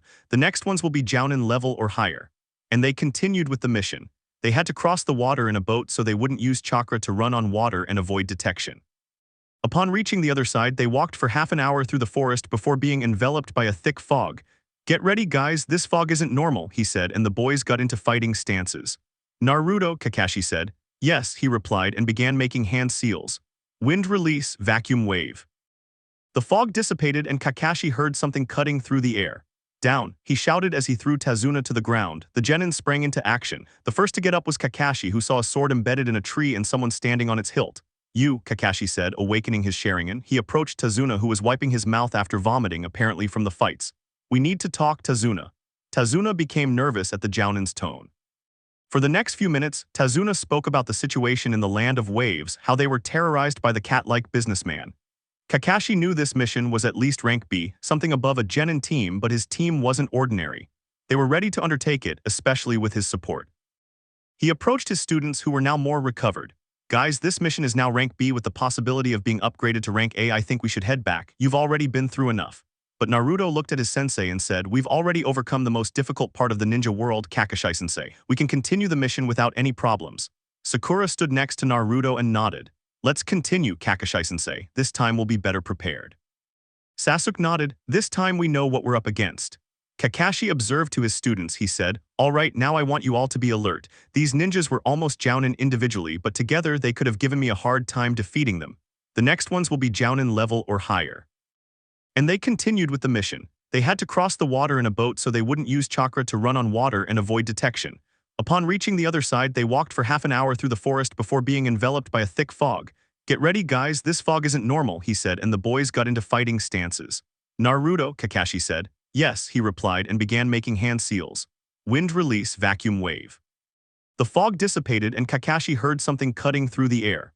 Down, he shouted as he threw Tazuna to the ground. The genin sprang into action. The first to get up was Kakashi, who saw a sword embedded in a tree and someone standing on its hilt.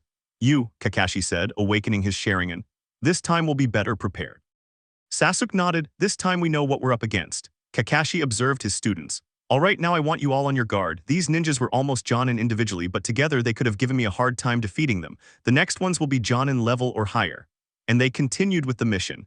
They had to cross the water in a boat so they wouldn't have to use chakra to run on water and avoid detection. Upon reaching the other side, they walked for half an hour through the forest before being enveloped by a thick fog.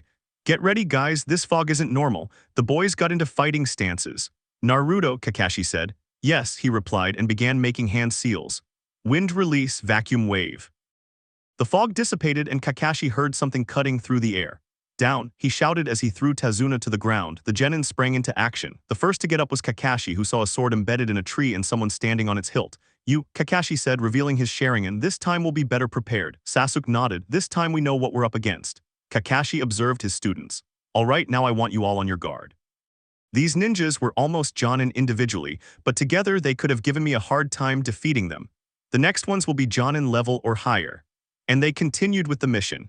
They had to cross the water in a boat so they wouldn't have to use chakra to run on water and avoid detection.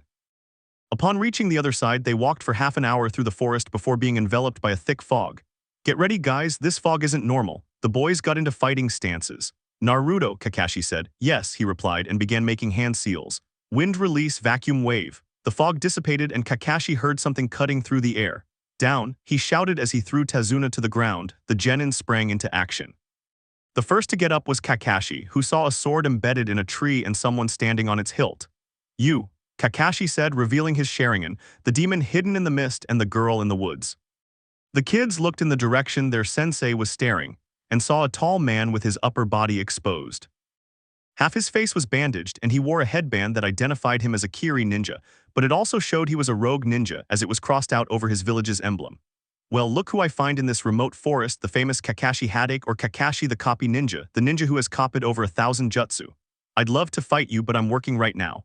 Hand over the old man and you and your students are free to leave. Now if you refuse, I'll kill your students in front of you and then I'll kill you.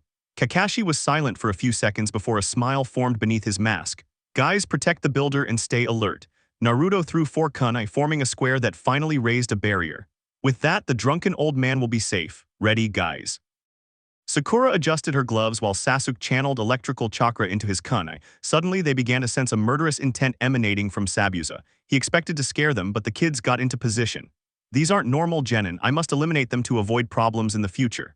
So he withdrew his sword from the tree and appeared in front of them. Sakura prepared to throw a punch. Sabusa tried to block it, but it flew off into the lake. After that, Kakashi launched his attack. Sabusa felt his arm go numb with possible microfractures. One more of those blows and goodbye arm, he thought, somewhat nervously, But he couldn't continue assessing his situation because Kakashi appeared in front of him and began to strike him while he blocked as best he could. "I recommend you concentrate, Sabusa," said Kakashi, taking control of the battle. "I should be the one saying that."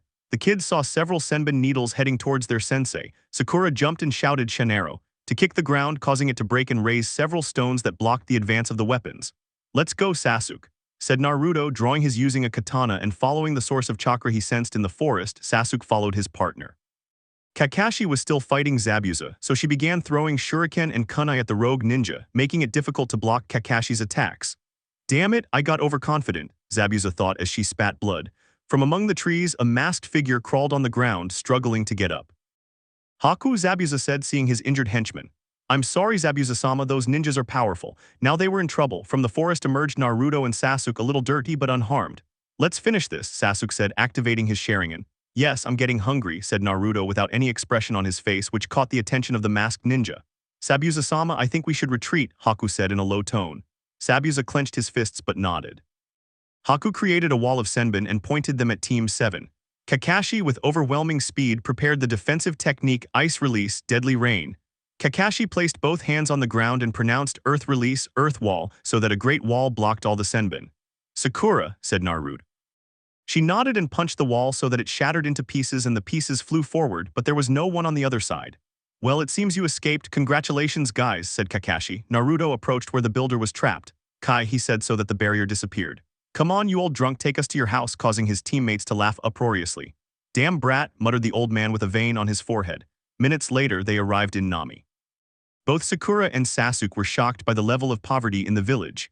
This place is like this after Gojo arrived. Before, it was a place full of life where children played and ran around without a care in the world. But now most of them are dead or steal. Sakura suddenly felt someone touch her rear. She turned to hit the pervert but instead found a little girl no more than 5 years old holding out her hands begging for food. Her eyes welled up with tears since she had nothing. "Sorry," she said, but was interrupted by Naruto, who crouched down to the little girl's level. Sakura hid behind her, took an apple from his pocket and offered it to her. "Here, kid."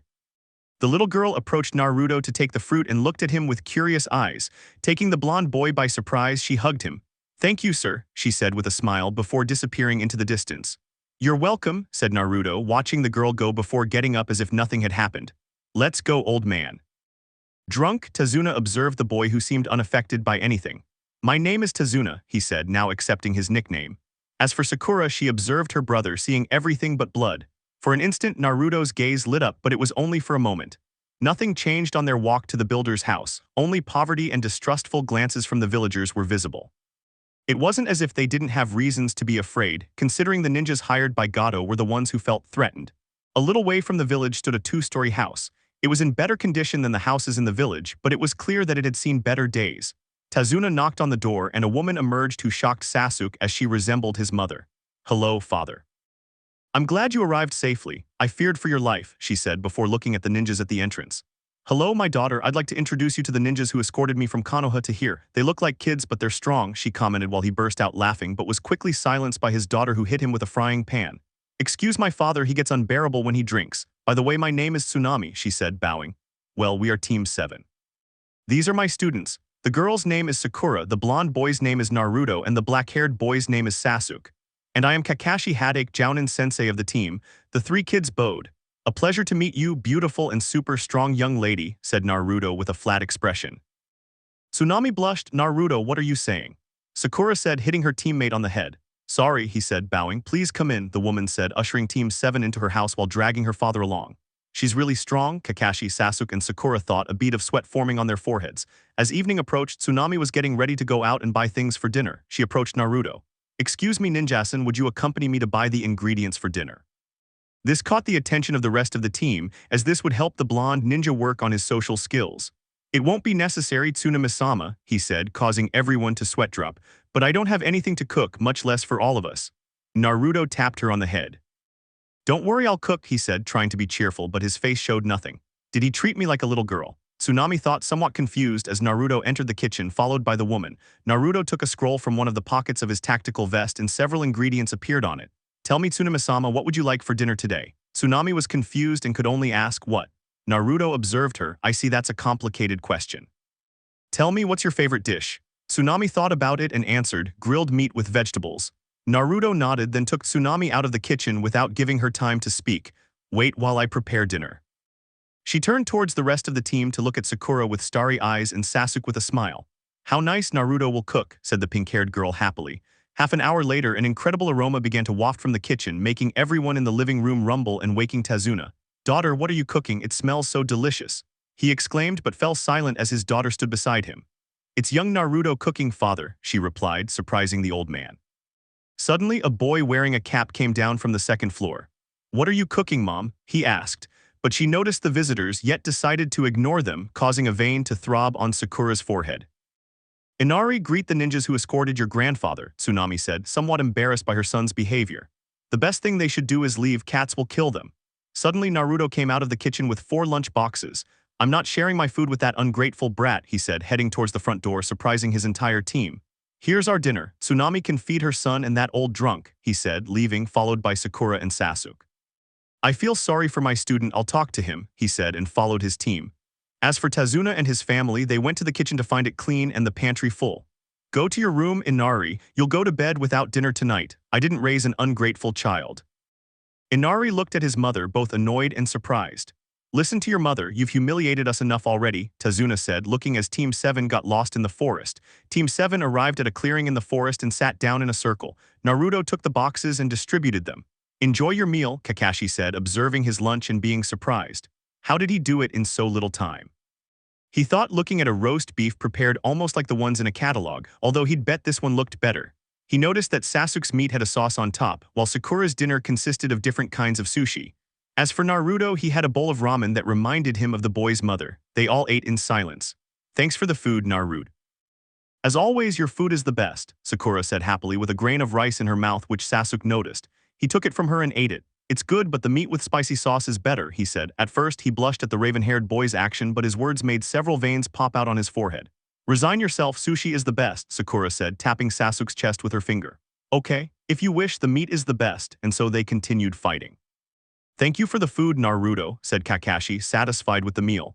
It's definitely the best I've ever tasted, he said, turning his head away from Naruto as tears streamed from his eyes, causing him to tilt his head in confusion. After everything calmed down, they decided to sleep in the forest. Tomorrow they would go to the builder's house and they built a campfire and then set up their tents around it. The next day, Team 7 was asleep, or almost all of them, since Naruto was preparing breakfast, which consisted of rice with fried fish and green tea. The aroma woke the rest of the team. Good morning, guys, Naruto said as he waited for everyone to be up. As they approached him, he distributed the portions.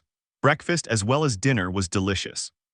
From now on, I'll eat at Naruto's house, Kakashi said, eating his rice. Well, you just have to buy the ingredients, Sensei, Sakura said, eating her fish. Sasuke nodded. We'll buy the ingredients while Naruto cooks. I see, that's fine with me, Kakashi said, enjoying his green tea. Once they had finished, cleaned up, and put everything away, they went back to the builder's house. They knocked and Tsunami answered, inviting them inside, but she stopped Naruto. What's wrong, Tsunami-sama? Am I not welcome in your house? This caught the attention of her team, but above all it angered Sakura. She was about to confront the woman when she saw her bow and shed tears. I'm sorry for my son's behavior yesterday. I saw what you did in the kitchen, how you filled our pantry when we had nothing. I can't express how ashamed I feel about all of this. Naruto patted her on the back. It's all right, Tsunami-sama, everything is fine. This made Tsunami look at Naruto, who showed no emotion. Has he had breakfast yet? She asked the confused Tsunami, who only shook her head. I see, that must be it. Wait a moment and I'll prepare something for you, she said as she headed to the kitchen. It's not necessary, but she was stopped by Sakura. Leave him alone, it's the only thing that makes him behave like a normal human, she said, somewhat sadly thinking about the blonde boy. What do you mean, a normal human? The woman asked, looking at the kitchen door. Naruto, as you see him now, used to be a cheerful, boisterous child like no other. As far as I know, he's an orphan, but that never affected him. But a few days after the exam at the academy, he returned like this, unable to express anything. He only dedicated himself to training and training. Every day he came home injured, as if a group of people had beaten him to exhaustion. And it was he who recommended that I study medical ninjutsu, and that's how I became stronger. He has never been able to express what he feels, and sometimes I think he suffers because of it. He has never told us what happened to him, but I know that he worries about us, and cooking makes him more human since he expresses his concern for us through it. This surprised the woman as well as Kakashi. He had never seen Naruto injured. Now he knew it was because of Sakura. A few minutes later, Naruto came out, followed by 2 clones. Take a seat, Tsunami-sama, he said. Tsunami obeyed and was surprised by the breakfast. I didn't know how someone could cook so much in such a short time. The presentation is incredible, but the taste might not be so good, the woman thought, bringing some rice with vegetables to her mouth, which made her eyes widen in surprise.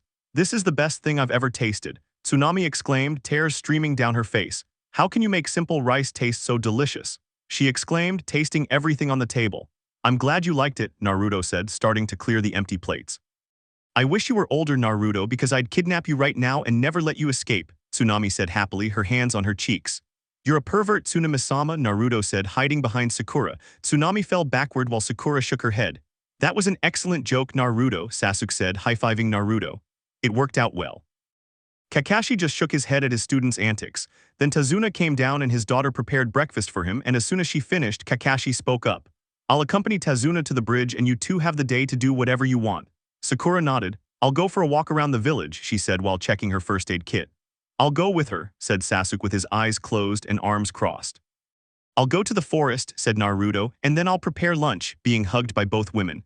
I'll be ready to serve myself whatever you make, Naruto, said Tsunami, making Naruto hide behind Sakura.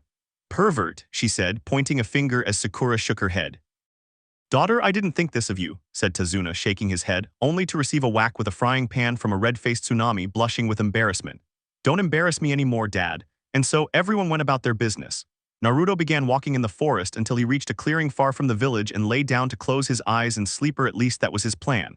He sensed someone approaching, so he waited to see what the visitor would do. He felt a hand near his neck, but he removed it and began to move his body to wake him up. When he opened his eyes, he found himself face to face with a girl with delicate features wearing a pink kimono closed almost to her neck, but he could make out bandages wrapped around her chest. Why are you sleeping in the forest? You might catch a cold, she said with a worried tone. Naruto looked at her. I don't get sick easily, flat-chested girl, Naruto said, observing the reaction of the person in front of him. I think you're mistaken, I'm a boy, he said somewhat forcedly, hiding his anger. Don't lie, I know you're a girl, Masketsun, Naruto said. Haku was about to pull a kunai from her clothes, but Naruto moved quickly to appear behind the boy, holding several bandages in his hands. If you're a woman since you have a bigger bust than Sakura, Haku said, turning to face Naruto, blushing slightly. How did you know? Your breasts are giving you away, Naruto said, pointing at the area. Haku looked at her chest, noticing her open front and her bare breasts. She quickly covered herself, blushing and her eyes welling up. No, please don't take advantage of me, she whispered. Things worsened when Naruto took off his hoodie, but then something else caught her attention, the number of scars all over his body. She was pulled from her thoughts when his shirt covered her head. Cover yourself, masked big-breasted girl, you might catch a cold, he said in a flat tone as Haku put on her shirt while Naruto turned his back to her. Once ready, she lay down at the base of a tree, hugging her legs. Naruto was only wearing his tactical vest. My name is Haku, the girl introduced herself, avoiding Naruto's eyes out of embarrassment. Naruto ignored this detail. I'm Naruto, he said, and they both fell silent. Why is a big-breasted girl like you with an ugly guy? How Sabusa? Naruto asked without looking at the dark-haired girl who was annoyed but for some reason let it go. When I was younger, I had a mother and a father. At that time, we lived in Kiri. Everything was happy in my family until the Mizukage went mad and began purging people with Kekkei Genkai. Well, my mother was from the Yuki clan who naturally mastered the ice element. This led my mother to keep that secret, but one day while I was playing in a puddle in our backyard, I managed to create a snowflake and showed it to my mother. She was scared and forbade me from ever doing it again, but it was too late because our father discovered us, and that day he killed my mother. He was about to kill me, but I lost control and killed him. After that, I wandered everywhere looking for food in garbage dumps. One day, while snow was falling from the sky, I was sitting by the side of the road watching it fall when Sabusa-sama appeared and gave me a reason to live, to be a tool for his plans. That's why I'm with him and follow him. Naruto listened attentively to Haku's entire story. So you're a tool, he said softly, drawing the girl's attention as his voice sounded colder than before and she saw coldness in his gestures. Well, what a coincidence since I am the weapon of my village, he said as he unleashed all his chakra, surprising the girl.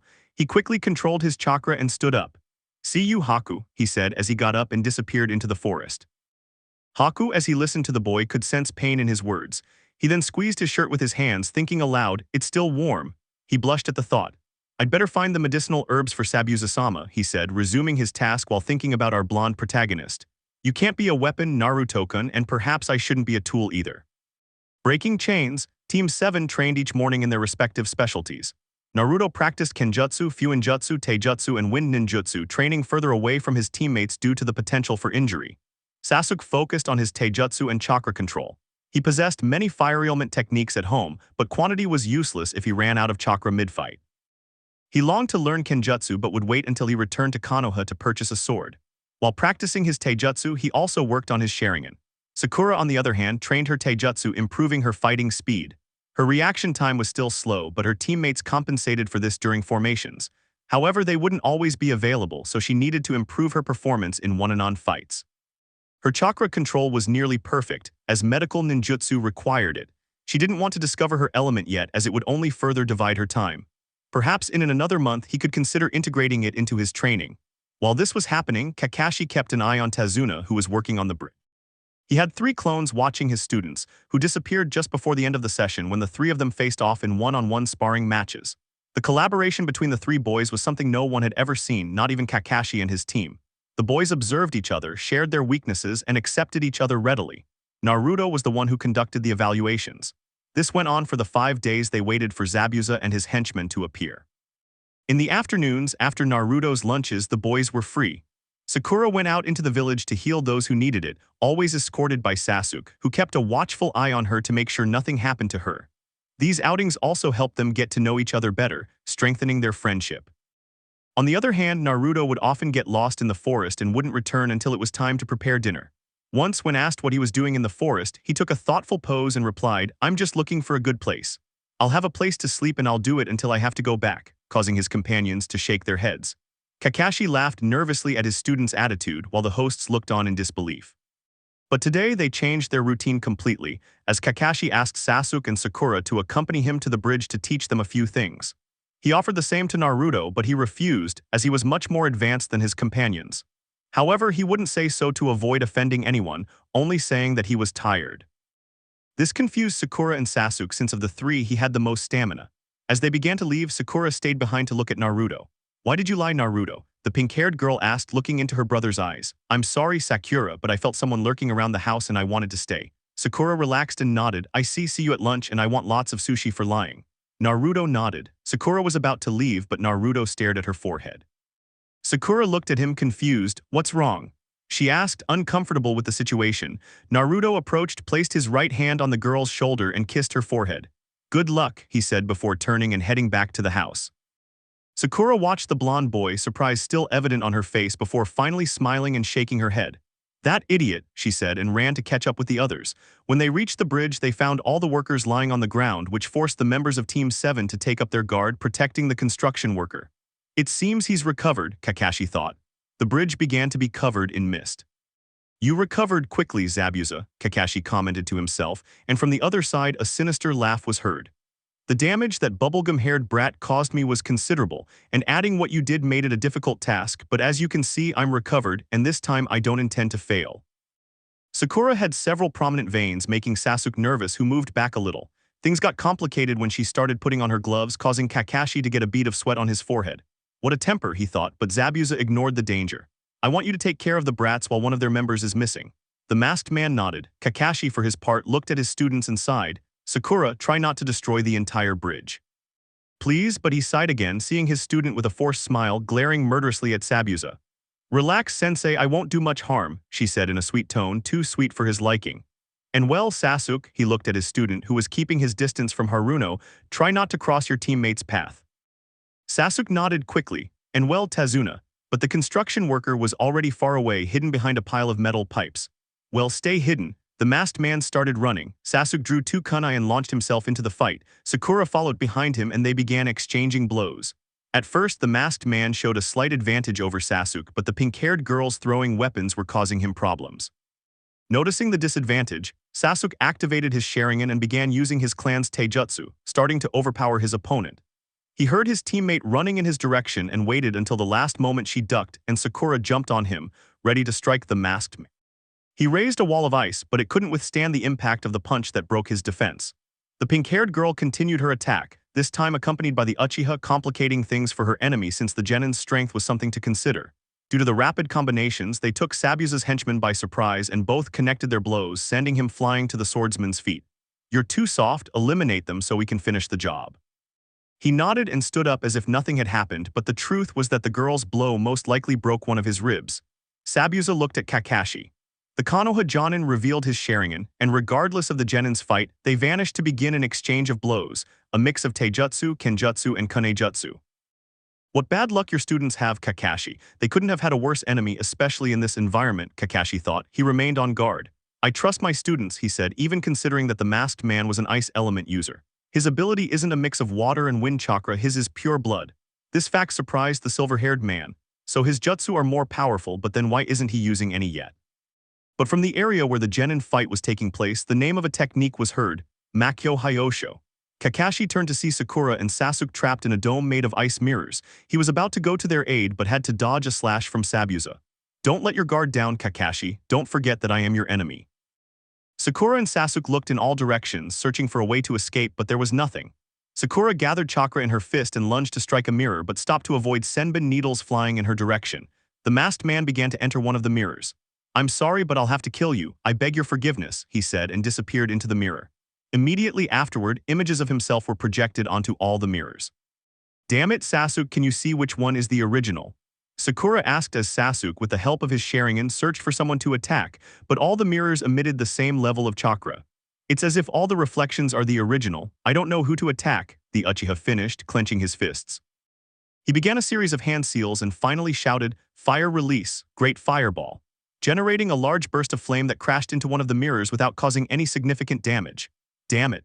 Dodge if you want to survive, growled the dark-haired man. They heard this before the mirrors glowed and senbon came out from all directions. Naruto was meditating in the room designated for the team when he heard tiles shattering from the first level and Tsunami scream. He opened his eyes and grabbed his sword. Inari, who was with his mother, was on the ground watching as two intimidating-looking men held her mother and tied her hands.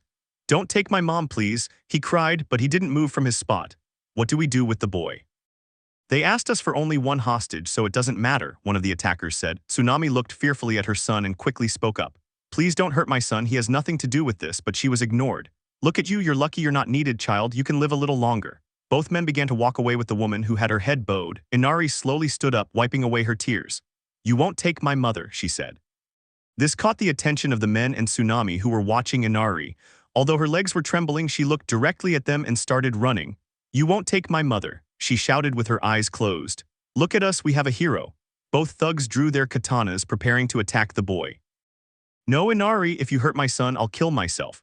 The woman screamed, but she was knocked unconscious. Be quiet, woman. What happened next was unexpected. The men lunged at the boy, throwing there they cut to finally sheath their katanas. Well, it's time to, but they heard pieces of wood fall to the ground. Substitution. They both thought, but they couldn't move their bodies anymore as a red line began to appear on their necks, causing them to open their eyes and fall to the ground. Next to Tsunami, Naruto appeared, holding his katana in his right hand and Inari in his left arm. First objective accomplished, he said in a flat tone. For a moment he looked at the woman and her son, sheathed his katana, then lifted the woman from the ground and carried them both to the second level, laying them down together. He went down to the first level, picked up both bodies and began to drag them outside, but before doing so he summoned two clones. Clean the place, leave no evidence of what happened. Both clones nodded and began to clean. Naruto positioned himself outside the builder's house and placed a seal on the entrance. That will be enough. He picked up the bodies again and left, throwing them into the sea. Sakura and Sasuke were exhausted from the fight against the masked man who had outmatched them in every way. They could only defend themselves. The mirrors, upon receiving any damage, repaired themselves instantly, so their anxiety and desperation were working against them. Adding to their frustration, they were covered in senbon, making the situation even more complicated. Both Sakura and Sasuke were on one knee, breathing heavily. Haku watched them, trying to knock them out quickly and avoid killing Naruto's friends. Don't play with them and kill them soon. Zabuza shouted, looking at Kakashi, who had a large wound on his chest, his uniform stained with blood. Of all days, Naruto couldn't come today, the silver-haired man thought in frustration, but he was pulled from his thoughts when he felt the wind and mist gathering above the dome. Finally, he whispered, which surprised Zabuza until he realized what was happening. Your luck has run out, Zabuza. A tornado formed above the ice mirrors, which it surprised Haku and delighted Sasuke and Sakura. Wind release, piercing tornado. Naruto's voice boomed. The tornado intensified and hurtled toward the mirrors, shattering them on the ceiling and surrounding the Konoha genin who watched Naruto appear before them. I see you've rested enough, Sasuke exclaimed, sitting down on the floor. Sakura mimicked the action, complaining slightly. Tsunami tried to get into my room, so I escaped, Naruto said, his face flat. Are you kidding? Sasuke asked. Yes, and everyone fell silent, but Naruto received a blow to the head from Sakura. Idiot, this isn't the time to joke around, we're fighting now. She retorted, wincing in pain. Sorry, Naruto said, his head bowed, but he quickly placed his free hand on Sakura's shoulder, replenishing his chakra reserves. Heal, Sasuke, we must finish this fight. Senbon needles began to emerge from Sakura's body until she was free and she began to heal the Uchiha while Naruto maintained the technique. When the black-haired boy was recovered, "I need fire," Naruto said. Sasuke began a sequence of hand seals. Fire release, great fireball technique. Upon impact, the tornado began to be absorbed, causing the wind tornado to become a fire tornado. Naruto injected more chakra, making the tornado grow, which began to destroy the mirrors. Haku began to feel the heat, so he had to escape. Kakashi pulled a scroll from his tactical vest and, using the blood from his wound, drew a line over the writing and performed several hand seals. Ninja art summoning earth element. Fang Pursuit Jutsu placed the scroll on the ground and several kanji characters flew out in different directions, but nothing else happened. Zabuza got into a fighting stance but didn't lose sight of the fire tornado. That brat had to show up, Zabuza thought. Don't lose focus, Zabuza, Kakashi said. He asked mockingly, but two dogs emerged from the ground and bit his legs, pinning him to the ground. What? He exclaimed in surprise, but he couldn't say anything else because more dogs came out of the ground and bit his arms and left shoulder, causing him to drop his sword. Haku watched as the tornado began to dissipate, revealing the genin of Team 7 with all of them, Naruto standing at the front. "Hello, Haku," Naruto said, surprising everyone except the masked man. "Hello, Naruto-kun, I was hoping not to find you here," the masked man replied, this time with a more feminine tone of voice. "Naruto, where do you know the masked man from?" Sakura asked on guard. "Is that her, Sakura? And she's quite busty." This caused a silence across the entire bridge. "Don't say things like that, Naruto." Sakura and Haku shouted simultaneously. Haku covered his chest as Sakura hit Naruto on the head. "Sorry," he said, lowering his head, but this caught everyone's attention. "Get out of our way or I'll kill you," he finished, drawing his katana and turning cold. "Sorry, Naruto-kun, but I am a tool and I will fulfill Zabuza-sama's wishes, though I'm glad it's you who will defeat me." As he finished speaking, he removed his mask and revealed his face, surprising both Sakura and Sasuke. "She's very pretty," the pink-haired girl thought. "Guys, Sensei's fight against Zabuza is about to end. I'll finish the fight with her," Naruto said without taking his eyes off Haku. "But Naruto, the two of us couldn't beat her," Sakura said while Sasuke didn't move from his spot. "Now it's different. I must face this alone to see if I can still do it." Being human, that phrase saddened the pink-haired girl. "But Naruto, you are human, you're a member of this team, you're my brother." But Naruto didn't move from his spot. "Come on, Sakura, we have to trust Naruto," Sasuke said, relaxing his posture, which surprised her. "But Sasuke," the girl insisted, but the Uchiha shook his head. Sakura placed her hand on Naruto's back. "Don't you dare lose, Baka, you owe me a lot of sushi." And she noticed something she hadn't seen in a long time. A slight smile appeared on his face. "Don't worry, I'll take care of it when we get to the village." Sakura smiled and walked away with Sasuke. Naruto and Haku exchanged a glance. "Do you think that if the situation had been different, we could have been friends?" Haku asked as ice senbon formed in her hands. "I don't know. I don't understand the meaning of that word, but perhaps I would try to understand it with you." Haku smiled briefly. "But the truth is you're my enemy and I must eliminate you," Naruto finished, assuming a battle stance as did the girl. "Destiny wills it so," and they both launched their attack. "I would have liked to get to know you better, Naruto-kun," the girl thought, watching Naruto draw ever closer. Zabuza watched as the no-discovered Haku fought against the blonde genin. But a sound caught his attention and the one responsible for generating it was Kakashi, who held electricity in the palm of his hand. "This time will be the last time we see each other face to face." Demon hidden in the mist. He increased the chakra of his technique and prepared to execute his attack Raikiri. Naruto stood with his sword hanging vertically from the ground while Haku lay on the ground face up with several cuts on her body. "I see I haven't been able to fulfill my purpose in life. I'm a useless tool. Please, Naruto-kun, kill me and end my shame." Naruto walked over and positioned himself next to the girl's head, squatting down and looking at his sensei as he was about to unleash his technique on the rogue ninja. Haku watched what was happening. "Sorry, Naruto-kun, change of plans," she said, forming the hand seal to execute the shunshin, but she couldn't continue as Naruto buried his sword in the girl's shoulder. "It's time for you to be free," the Uzumaki said without looking at her, and the sound of Kakashi's technique piercing Zabuza's chest was heard. "No, Zabuza-sama." The girl cried, tears streaming down her face. The dogs holding the Momoshiki disappeared and the body fell to the ground. Both Kakashi and the other members of Team 7 approached the girl, who was trapped by the sword in her shoulder. "Now you are no longer a tool, you can define the purpose of your life," Naruto finished, pulling his weapon away in one swift motion, but Haku didn't react to the pain and just stood there staring at the sky while crying. "Now what will I do?" Naruto didn't respond and started walking to the other end of the bridge. "Sakura, Sasuke, this is our moment." The two looked at Naruto confused, but everything became clear when a considerable number of people appeared at the other end of the bridge, led by a short man. Kakashi was about to grab a kunai and join his students, but he saw the three of them walking with such confidence. "It's time you made a name for yourselves and finally entered the shinobi world." Sasuke and Sakura caught up with Naruto and prepared to fight. I knew the title of demon was too much for him. In the end, he was defeated by a bunch of brats. Good thing I didn't pay him since I was able to hire a whole army. Now no one can stop me, least of all you," he finished with a nasty smile. Naruto took his katana by the blade and held the hilt to Sasuke. "Try it and see if you like kenjutsu." Sasuke looked at it, took it, and moved it a little. "We'll see." Sakura looked at the large number of men armed to the teeth, but she noticed that none of them were ninjas, and just thinking about killing all those people made her doubt whether to continue. "Don't be afraid, Sakura. More than once we will have to face death, and you will have to choose between them and us. If you decide to continue, you won't walk the shinobi path alone, you'll have us, sensei." Sakura regulated her breathing and nodded. "Give the order, Sakura," said Sasuke, awakening his Sharigan. Formation 4, no limitations. Her companions nodded and began to run. The thugs imitated their action and ran towards them. Sakura slammed her fist into the ground, dislodging a large chunk of concrete. She then struck it, sending it hurtling forward at high speed, taking out many men. Most died on impact. The survivors stood frozen, staring in terror at the pink-haired girl. Those at the back began to retreat, trying to escape, while those at the front, driven by desperation, pressed on.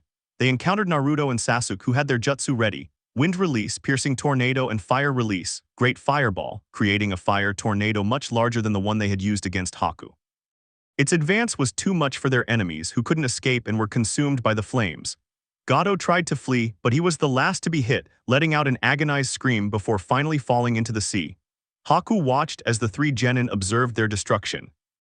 Sakura was the first to fall, vomiting. Sasuke remained standing, tears streaming down his face. Naruto, on the other hand, simply surveyed his surroundings. "I'll always choose you guys over everyone else," Naruto declared, drawing their gazes. "Always us over everyone else," Sasuke echoed. Naruto turned to Sakura, pulled out a scroll, and retrieved a bottle of water. "Well done, Sakura," he said, and she began washing herself. Kakashi looked at his students but then remembered the girl lying on the ground, now sitting up. "So what will you do?" Haku asked. "I'd like to go with you," Kakashi said, shrugging and nodding. Tazuna approached the hole Sakura had made and began to cry uncontrollably, causing both the jounin and the girl to develop a bead of sweat on their foreheads. After a week, the bridge was finished, and at Tsunami's request, the bridge was named the Great Naruto Bridge for saving her and Inari from two evildoers. Naruto patted her on the head, saying it was nothing, and they began the journey back to Konoha. During the return trip, Sasuke and Sakura talked about their progress. Kakashi read his book, and finally, Naruto walked with his hands behind his head while being accompanied by a happy Haku. After everything was over, Naruto approached Zabuza's body, hoisted it onto his shoulder, and went to the black-haired girl. "Sakura, can you heal her, please?" Sakura nodded and he began to heal her. Haku bowed and thanked him, then stood up to retrieve the swordsman's sword, and they both marched into the forest. They advanced a short distance and arrived at the clearing where they had met. Naruto removed his tactical vest and shirt and began digging with his hands. After several minutes, the hole was quite deep. Haku tried to clean the body as much as possible and stood up.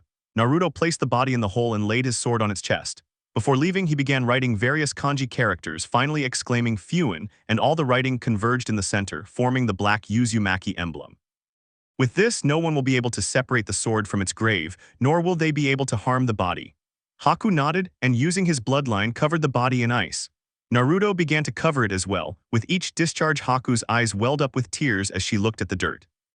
Once the grave was covered, Naruto stood and Haku said a prayer. When she finished, she stood and watched Naruto washing his hands with water. "What will you do from now on?"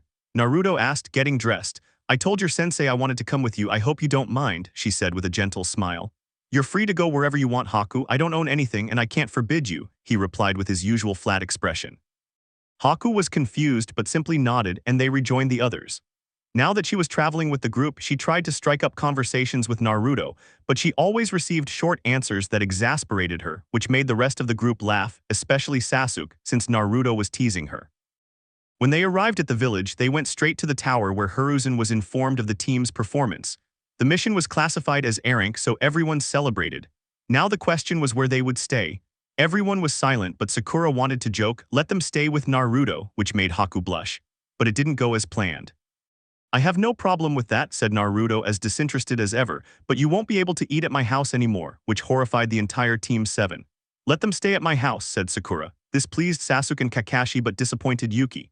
"I was just kidding, Sakura," Naruto said, hoping Sasuke would high-five him, but he was standing far away as Sakura approached to hit the Uzumaki. But Hiruzen tried to save him. "Well then, Haku will stay with Naruto, and if she wants to be a ninja of the village, she will be evaluated. The money will be deposited. Now you have a week off due to the rank of your mission." Kakashi said goodbye to his team and disappeared in a swirl of leaves. The kids left the tower. Sakura and Sasuke went in one direction and Naruto and Haku took another. It had been a long 2 weeks and now all that was left was to rest. Hunter team, the Chunin exams begin. Since separating from Sasuke and Sakura, Naruto and Haku had been walking in silence. While this might have been uncomfortable for someone else, Haku enjoyed the moment. Constantly escaping Kiri's Anbu hadn't allowed her to enjoy a peaceful walk in a village, and being with Naruto felt more comfortable. The blonde boy with his particular way of being somehow liked her silence and loyalty to his comrades. For someone so cold, his actions spoke volumes. Unconsciously, he touched his shoulder. "Sorry about your shoulder," he said. This took her by surprise. "It's all right, in a way it was necessary, otherwise I'd be dead too, so you saved me from myself," she said, clasping her hands behind her back. "I see," he replied and again fell silent. In his mind's eye, the Kyuubi observed his host's actions, a single bead of sweat forming on his forehead. "That pup is dying for my host and he doesn't even notice her." Well, her mother didn't know about love until that effeminate blonde saved her from death. Outside, Naruto sneezed. How strange, he thought, but ignored it. He saw the market to one side and remembered that there was nothing at home since he had left everything with Nami. "Haku, are you hungry?" And no answer was necessary as the girl's stomach growled. "I'm sorry," she said, blushing. "It's okay, I don't have any food at home, so I'd like you to buy groceries for a month, please. I'll wait here." Naruto checked a seal on his wrist, and a toad-shaped coin purse appeared, so large it looked like it was about to burst at any moment. "Take all the money you need," Naruto said, handing the purse to the girl. She was about to tell him it was a lot of money, but she couldn't because Naruto pulled out a small scroll with several kanji characters. "Do you know how to use storage seals?" he asked, looking at the girl. Haku nodded. "Yes, I know a little about how to use it." Naruto nodded. "Store everything you buy in the scroll," and he handed it to her. "But why don't you come with me, Naruto-kun?" The girl asked hesitantly. "The people in this village hate me, and if they see me, they won't sell you anything, and if they do, they'll charge you much more. So go on, let's go home." Haku nodded, confused, and entered the market. She bought everything she thought she needed, and 40 minutes later she came out happy with the different things she had seen and discovered. But she remembered Naruto and looked for him, finding him leaning against a wooden fence reading his Fuinjutsu book. She approached him, a little nervous. "Sorry I'm late, Naruto-kun. I got lost looking at all the market stalls," she said with her head down. She felt 3 light taps on her head. There, calm down, let's go," Naruto said without looking at her and continued on his way to his apartment. Haku noticed that the further they traveled through the streets, the more the poverty became apparent. Even though it was just past midday, several prostitutes and drunks roamed the streets. This was definitely the village's red light district. It existed in Kiri as well as in all the villages where she worked as a bounty hunter. She also noticed the hateful stares directed at Naruto, but no one dared approach him. Naruto remained unfazed. "Naruto-kun," Haku said, trying to understand the situation. "They don't mess with me and I don't mess with them," Naruto replied, then fell silent. Minutes later, they arrived at an apartment complex that didn't appear to be of the highest quality and the upper floors didn't present a better image. They reached the stairwell and began to climb. The higher they went, the fewer people lived there until they reached the top floor where there was only one small apartment, enough for a single person or a young couple. Haku looked at the state of the place in surprise. It was covered in graffiti with insults directed at a demon brat, and other things. The windows were broken, revealing a rather unpromising image of the interior, but again Naruto ignored the state of the place. When he reached the door, things didn't improve as it was broken and wide open, confirming what he had seen through the broken windows. The place was completely destroyed. What had once been a decent apartment was now a pigsty. The table was broken, there was no furniture, and the bathroom was stripped bare, lacking even a door, which shocked the girl. "Let's get out of here. You'll stay with Sakura," said Naruto, ignoring the state of his apartment. "But Naruto-kun, we have to inform the Hokage about what happened to your apartment." Naruto closed his book. "Don't worry about that. We'll go to the Hokage Tower and you'll go with Sakura," he finished, leaving his apartment, followed by the girl who looked sadly at the blonde boy. "This isn't fair, especially to you, Naruto-kun." They began jumping across the rooftops to get there faster. In a matter of minutes, they were already at the Hokage Tower. Naruto knocked on the door and they received a come-in from Hiruzen and entered. "Oh, hello Naruto-kun. Haku, how can I help you?" he asked with a smile. "Haku can't stay with me. I ask that you stay with Sakura, Hokage-sama." Haku had a sad look as he stared at the ceiling. "May I know why?" the Hokage asked seriously. "My apartment is destroyed," Naruto said without expressing anything. "How?" the old man asked, shocked. "Naruto-kun's apartment is completely destroyed. The furniture, his bathroom, and what wasn't was stolen. It's not even habitable," the girl finished. "Why don't people understand that Naruto is a hero? If it weren't for him, the village wouldn't even exist," the Hokage thought, annoyed. "The apartment is fine to me, but it's not in a condition to receive visitors," Naruto finished. "According to what the young lady said, it's no longer suitable for any human being to live there," the old man said, but Naruto had another thought. You know as well as I do that I'm not a human being, a statement that tensed the atmosphere. Naruto, we've already discussed this, and it's not a topic I want to revisit, especially not with Miss Haku present, Hiruzen said seriously. The sooner you accept it, the better for everyone, the Uzumaki concluded. That's enough, Naruto ANBU. An ANBU appeared with one knee on the ground. Take Miss Haku to the Haruno residence, please. He nodded, approached the girl, and placed a hand on her shoulder. And what will happen to Naruto-kun? The dark-haired girl asked, worried. That's none of your business. You must do what Hokage-sama says and tell Sakura that I won't be able to receive them at my house, Naruto said without looking at her. Haku was about to reply. But the Anbu performed a Shunshin no Jutsu and disappeared in a swirl of leaves, leaving Hiruzen and Naruto in a grim silence. The subject wasn't discussed again for the rest of the week. Hiruzen looked for another apartment for Naruto, but he returned to his old home. The Hokage even managed to have his apartment demolished, but Naruto still stayed away from his new home in the Shinobi district. He trained with his teammates every day without fail. They were currently practicing walking on water. Haku joined them, but Naruto kept his distance from her, only greeting her when she arrived and saying goodbye when she left. This caught Sasuke and Sakura's attention, as Naruto was usually more outgoing, but he was distant and indifferent with Haku. Haku asked Sakura to teach him medical ninjutsu, which she managed to do, but it had to be after training with his team, and living in the same house made things easier when the boys learned what had happened to Naruto. They rushed to see him, only to find him in the middle of his empty apartment with nothing inside, no windows, no door. They asked him what had happened, and his only response was, "Nothing, people hate me, and this is their way of showing it." He spoke emotionlessly as always. Sakura wanted to invite him to her house, but to be honest, when her mother found out she was on the same team as Naruto, she didn't react well. As for Sasuke, he invited him to his apartment, which was almost 3 times larger, where he lived alone, but Naruto declined. "I'll be fine," he said, "but this time I'll have to cook somewhere else." Days later, they learned that Naruto's apartment had been demolished. They asked Naruto where he was staying, but he didn't answer, which annoyed them a bit. At the end of the week, they returned to training in the mornings and missions in the afternoons. This schedule varied depending on the missions, but the pace remained the same. When Kakashi learned of his student's condition, he wanted to discuss the matter with Naruto, but he only received the usual response. "A home is a privilege for human beings, not for me." He tried to explain that this wasn't the case, but the result was always the same. It always ended with, "If I'm a human being, where are my parents? Who are they?" He wanted to answer these questions, but the Hokage's decree forbade it, and for his student, he was worth more alive than dead. In the end, Naruto rested in the forest. Avoiding the topic, Kakashi began training Team Siege in some of the things he had learned during his time in ANBU, such as hand signals for communication and combat tactics. He taught Sasuke some taijutsu and began introducing Sakura to elemental ninjutsu. Her element was earth, and he knew several jutsu of that element. Naruto progressed at his own pace, focusing on chakra control and fuinjutsu. In other aspects, he was fairly well-balanced. During the 4th month, thanks to their progress and experience in crank missions and the occasional brank mission, they ventured into the world of hunting rogue ninja, all of low crank or lower, so they could test what they had learned. The results didn't surprise anyone. A crank rogue ninja was equivalent to an experienced chunin or a newly promoted jonin, something the team could easily handle given their methodical approach. When carrying out these missions, they wore a different uniform, identical to the ANBU uniform. The same applied to Kakashi. Their missions boasted a 100% success rate, setting them apart from the other 2 genin teams. However, for security reasons, their mission logs were handled solely by the Hokage.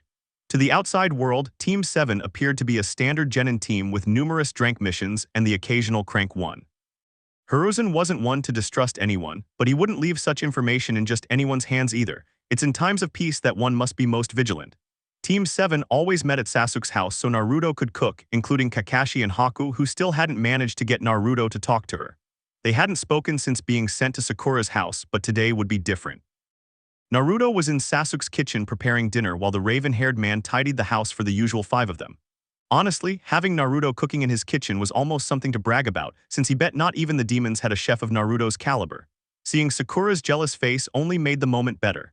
He noticed the blonde's strange behavior with Haku, but just as Naruto respected his space, he did the same with him.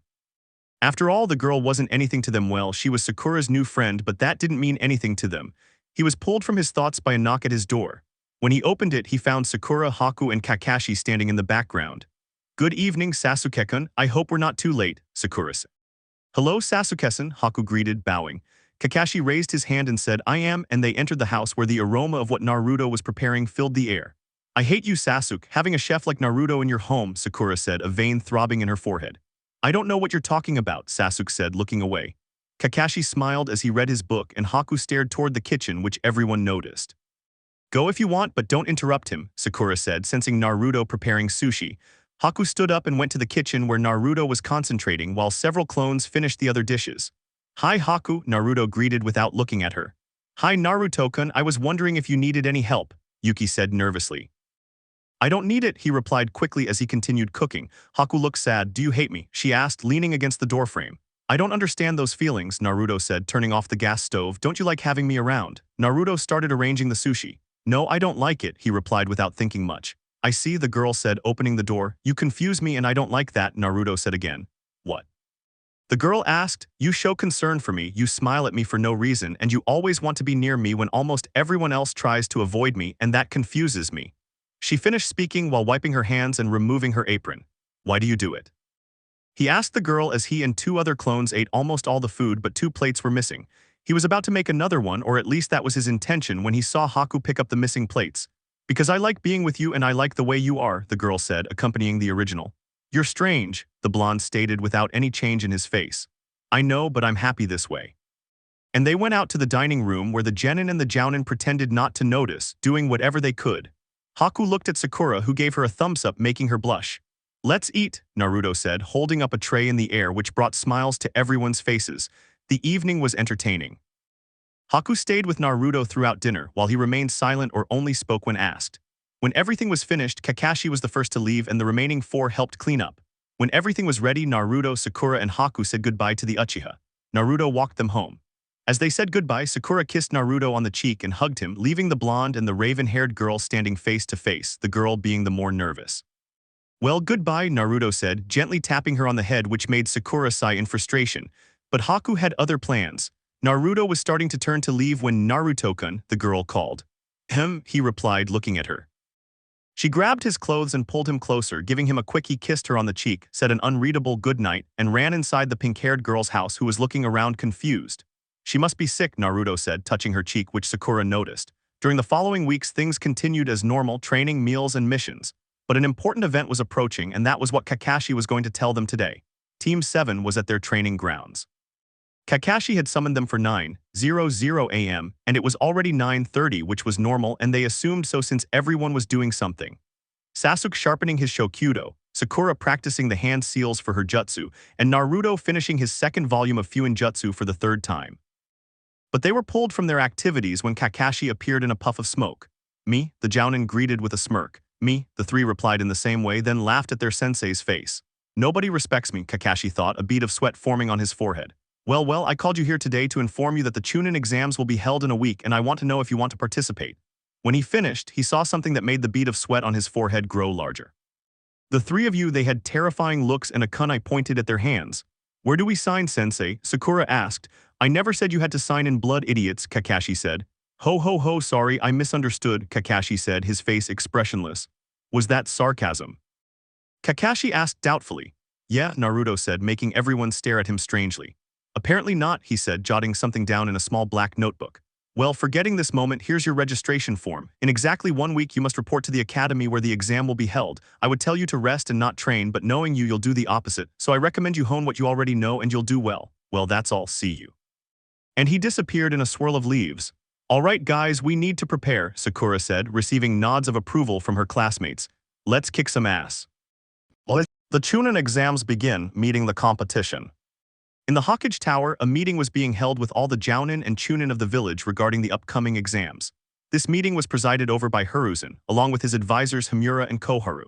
Good morning, everyone. As you know, the Chunin exams are just a week away, and I need to know which team or teams will represent us in this event. This surprised everyone present, as most of the genin had only been training for about 6 months. The only team that could be 100% prepared was Team 9, led by Konoha's Green Beast Might Guy, who already had a year and a half of experience. Those who wish to nominate a genin team to participate in this exam, please step forward. 4 jounin stepped forward. The first to speak was Asuma. I, Asuma Sarutobi, nominate Team 10 consisting of Shikamaru Nara, Ino Yamanaka, and Choji Akamichi to participate in the exams. Chunin, Hiruzen nodded and noted. Next to speak was Kurenai. I, Kurenai Yuhai Jounin Sensei of Team 8, nominate Kiba and Yuzuka, Hinata, Hyuga, and Shino Aburame to participate in the Chunin exams. Hiruzen nodded and noted. Next to speak was a man dressed in green spandex with a bowl cut and the tactical vest corresponding to his rank. I might Guy, the brand new green beast of Konoha, nominate my youthful team consisting of Tenten, Rock Lee, and Neji Hyuga to ignite their flames of youth in the Chunin exams. Everyone stared blankly at the extroverted Jounin's presentation. Hiruzen recovered, sighed, and nodded. And finally Kakashi, Hiruzen said, looking expectantly at the Jounin. I, Kakashi Hadake, Jounin-sensei of Team 7 consisting of Sakura Haruno, Sasuke Uchiha, and Naruto Uzumaki, nominate you to participate in the Chunin exams. When everyone was ready, they began. The murmurs about it being the first time the rookies would participate in the Chunin exams were heard. Excuse me, Hokage-sama, but I believe it's too premature to register the 3 rookie teams for this exam where their lives are at stake. I was their sensei throughout their training, and I know none of them are prepared, especially Naruto, Uruka concluded, drawing the attention of those present. I won't speak for the others, but I know my team is more than ready for these exams, and I won't let you question their worth, Hadake replied in a dangerous tone which heightened the tension. I propose that you test the rookies to see if they are capable of facing these exams. This caught the attention of the Jonin and Chunin present. Very well, this will help avoid hasty decisions. I need 4 teams of 3 Chunin to attack the Genin teams. This will be like an infiltration drill so the Chunin can perform at their best. Now withdraw except for the Jounin senseis. Uruka nodded and left to carry out his order. In the room were Hiruzen, his advisors, and the Jounin sensei waiting for someone to speak. Hokage-sama, don't you think this is a bit of an exaggeration? For better or worse, in the exams they will face ninjas of their own level, and more than one of them could get hurt and be eliminated from the competition, eliminating the entire team, Kurenai said, somewhat annoyed. If they are not capable of acting under attack, it means they won't be able to complete the second stage, so you have the option to withdraw and try again in 6 months, Hiruzen finished. The screen at the back of the room, showing the 4 teams to be evaluated, showed Teams 8 and 10 just chatting, Team 9 warming up, and Team 7 meditating. This caught the attention of the other senseis, while Kakashi just had a happy eye. Kakashi, isn't your team supposed to be doing something more productive? Asuma asked. That's what they are. If you look closely, they're resting, causing everyone to fall backward except for Hiruzen, since of all the teams, they were the only ones who didn't need evaluation because they met all the necessary requirements to obtain the rank.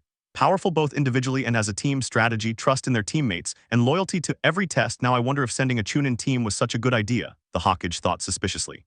Minutes later, an ANBU appeared in the room. The teams are in position, Hokage-sama. Hiruzen nodded, and everyone turned their attention to the screen.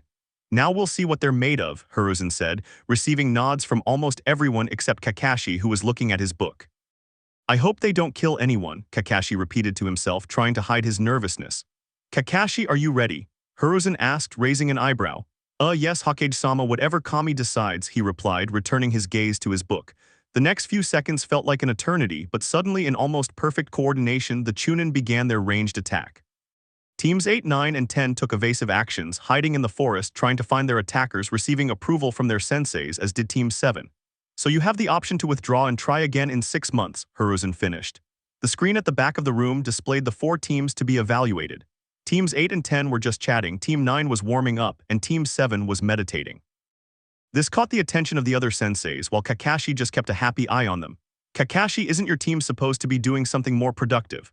Asuma asked, and that's exactly what they're doing if you look closely. They're resting, causing everyone to fall backward except for Hiruzen, since of all the teams, they were the only ones who didn't need evaluation because they met all the requirements to obtain the rank.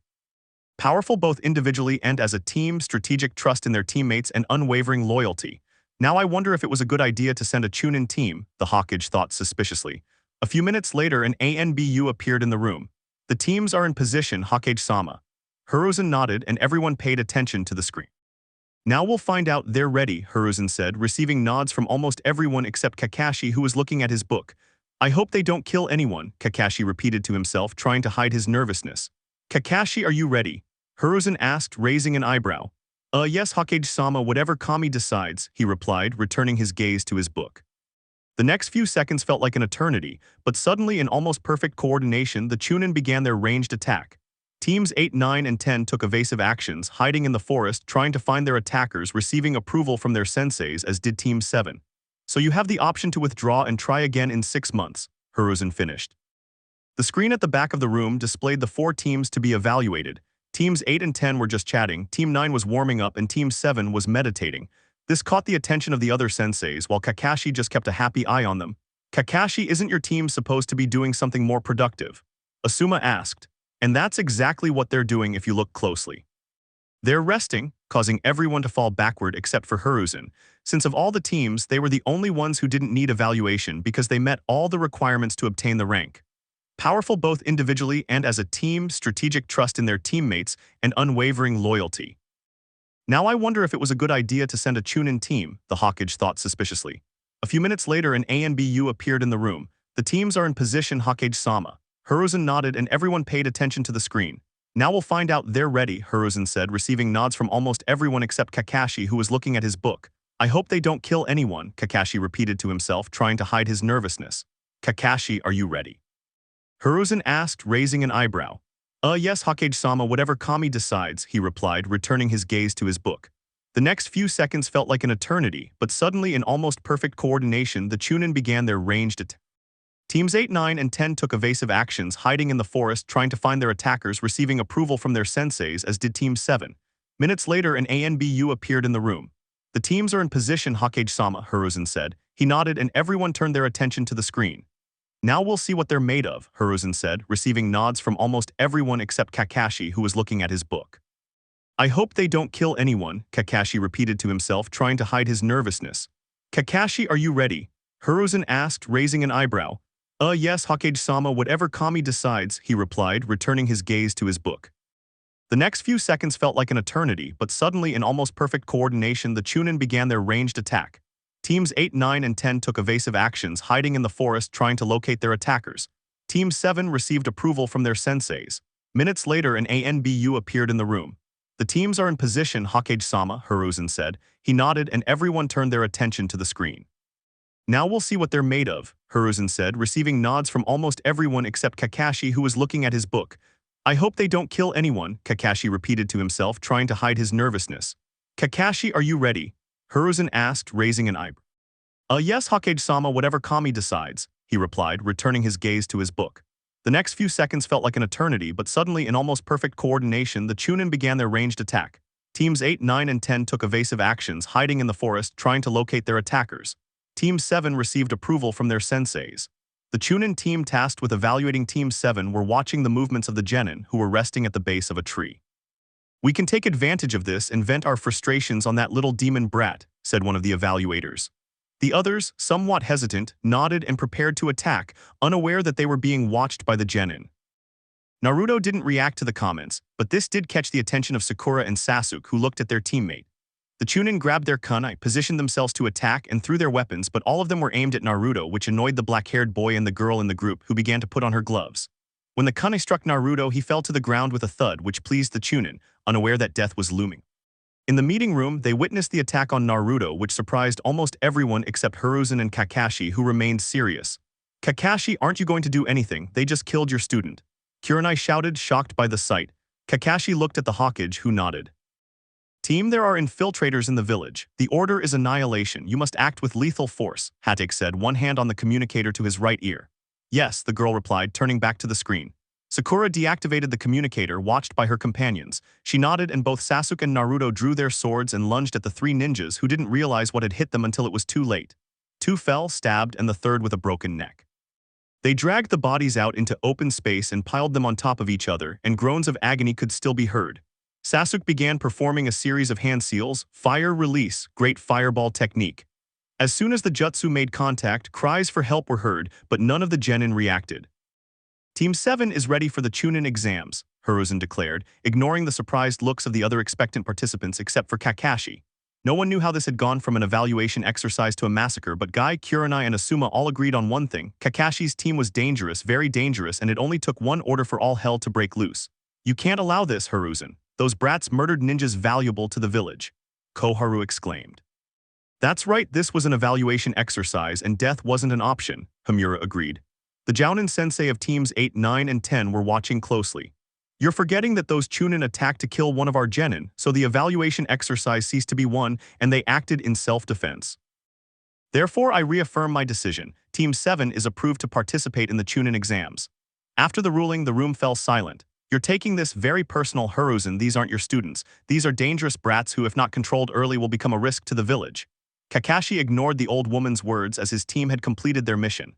As for Hiruzen, he began to be surrounded by his chakra, making it visible, while his murderous instinct became apparent. My word is final and I will not accept my decisions being questioned. You are advisors and must act as such. I hope this is the last time this happens. The elders nodded and remained silent. After this incident, the room fell silent. It seems the other teams have finished, said Kakashi, looking at the screens where the other teams were seen breathing heavily with the Chunin unconscious and tied up.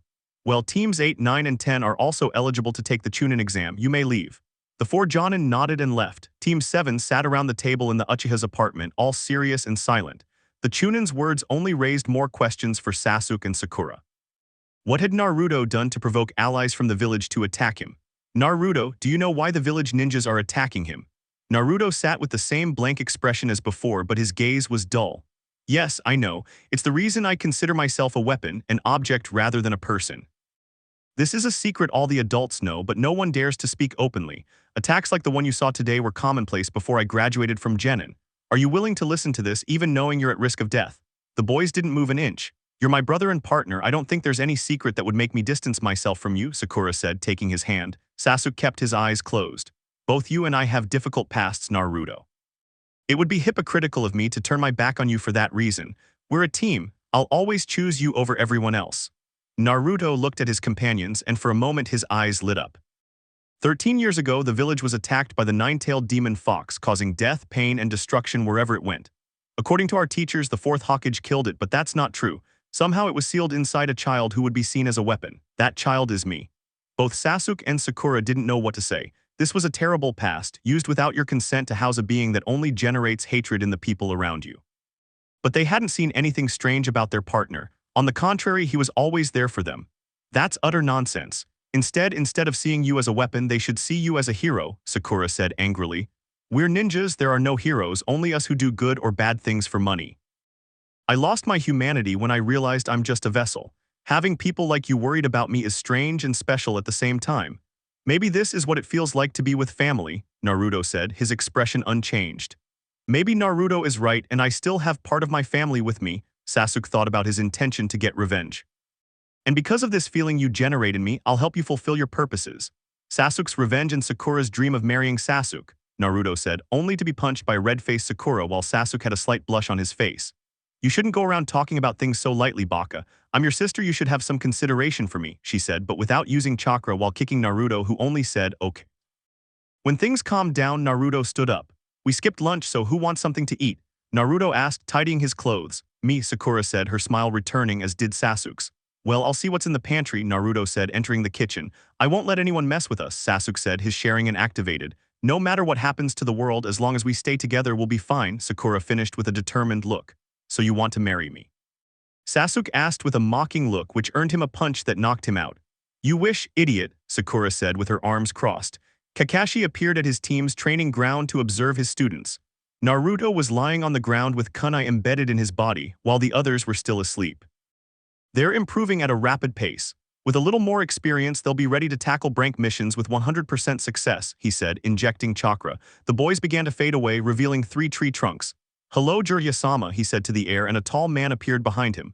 I see you have an excellent team, Kakashi, receiving a nod from the Jounin, the best. The week progressed in this way.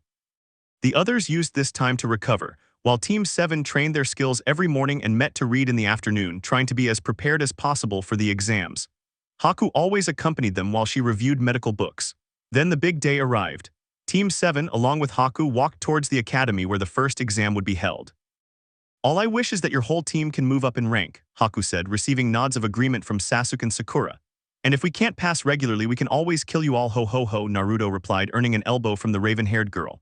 That wasn't funny, Naruto-kun, Haku scolded him. She's right, Naruto, it would be very tiring to make so many people disappear, Sasuke finished, laughing and high-fiving Naruto. You guys are hopeless, Sakura said, relaxing Haku. You don't have to wipe the blood off your gloves, causing the raven-haired girl to fall backward. This made Sasuke and Sakura laugh at her. Relax, Haku, I was just kidding, said Naruto, gently tapping her on the head. Suddenly they heard a cry for help from a child the team knew very well. What could that brat have done? Sakura sighed, continuing to walk. They noticed in an alley a ninja disguised as a cat with his face painted purple, holding Konohamaru by the neck and threatening to hit him. Behind the boy was a blonde girl with a large fan in her hair and 4 pigtails. On Konohamaru's side were a girl with orange hair and a boy with glasses and a runny nose. Hey, let me go, I didn't do anything to you, said the boy trying to free himself. Shut up, brat. I'll teach you to respect me, said the ninja whose headband revealed him to be a ninja from Suna angrily. Behave yourself, Kankuro, he'll come and get angry, said the blonde girl with her arms crossed. Don't worry, Temari, I'll finish this before he realizes we're gone, she replied. Kankuro, with a mocking smile, looked at the boy again and prepared to punch him. Help, he yelled before closing his eyes. He waited for the blow, but it never came, so he opened his eyes and found himself standing in front of his friends while a pink-haired girl tidied his clothes. Why are you always getting into trouble, Konohamaru? Sakura scolded him while Haku stood behind Udon and Mogi. Are you all right? The black-haired girl asked. We're sorry, we were running and Konohamaru bumped into that paint-faced kid, Mogi said, pointing at Kankuro, who was now lying on the ground while Sasuke crushed his head with his foot. And Naruto-chan? Konohamaru asked. Here, you crybaby brat. Everyone looked at a nearby tree and there was the Uzumaki behind a redhead who was staring in surprise at the blonde boy holding his katana to his neck. Now get down slowly, Naruto told him in a dangerous tone. The boy dissolved into sand and appeared in front of his siblings. Sasuke removed his foot from Kankuro and appeared next to the girls. Kankuro tried to explain, but Gaara didn't let him continue. Shut up or I'll kill you.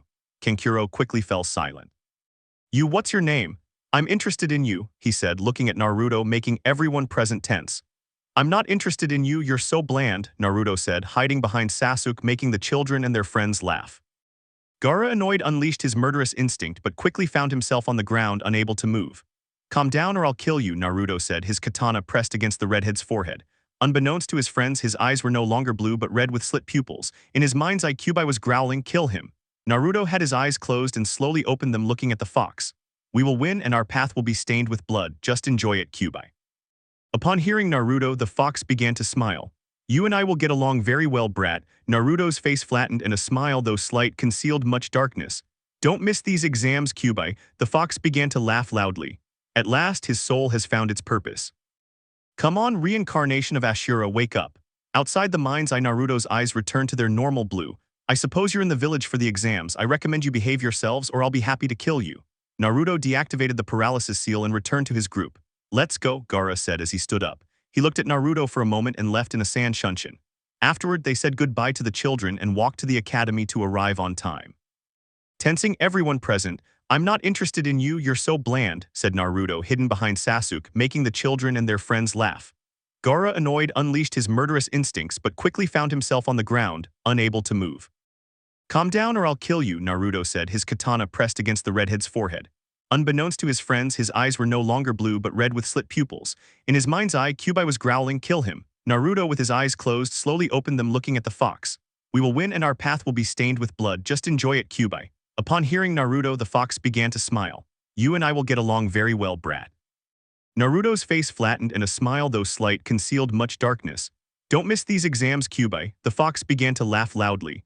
At last, his soul has found its purpose. Come on, Reincarnation of Ashura, wake up. Outside the mind's eye, Naruto's eyes returned to their normal blue.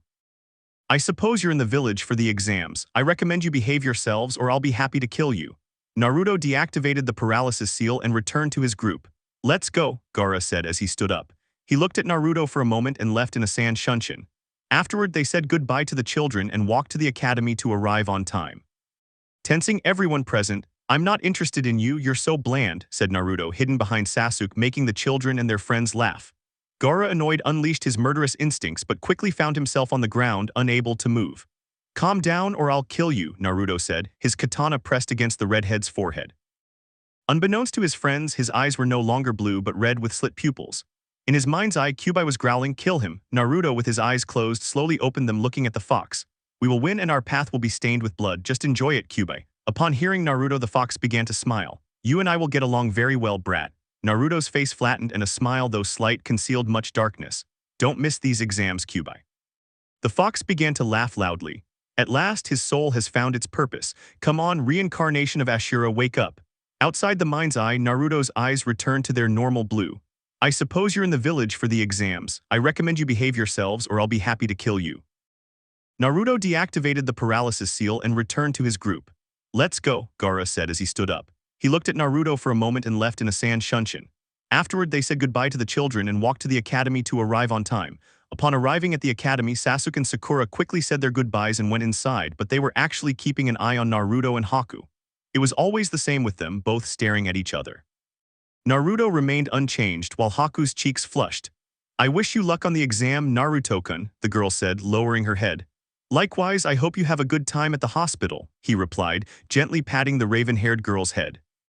Haku leaned in to kiss Naruto on the cheek, but at the last moment Naruto turned his face and kissed her on the lips, surprising both Haku, who was red-faced, and Sasuke, who was stunned and frozen in place. Sakura, what's supposed to happen now?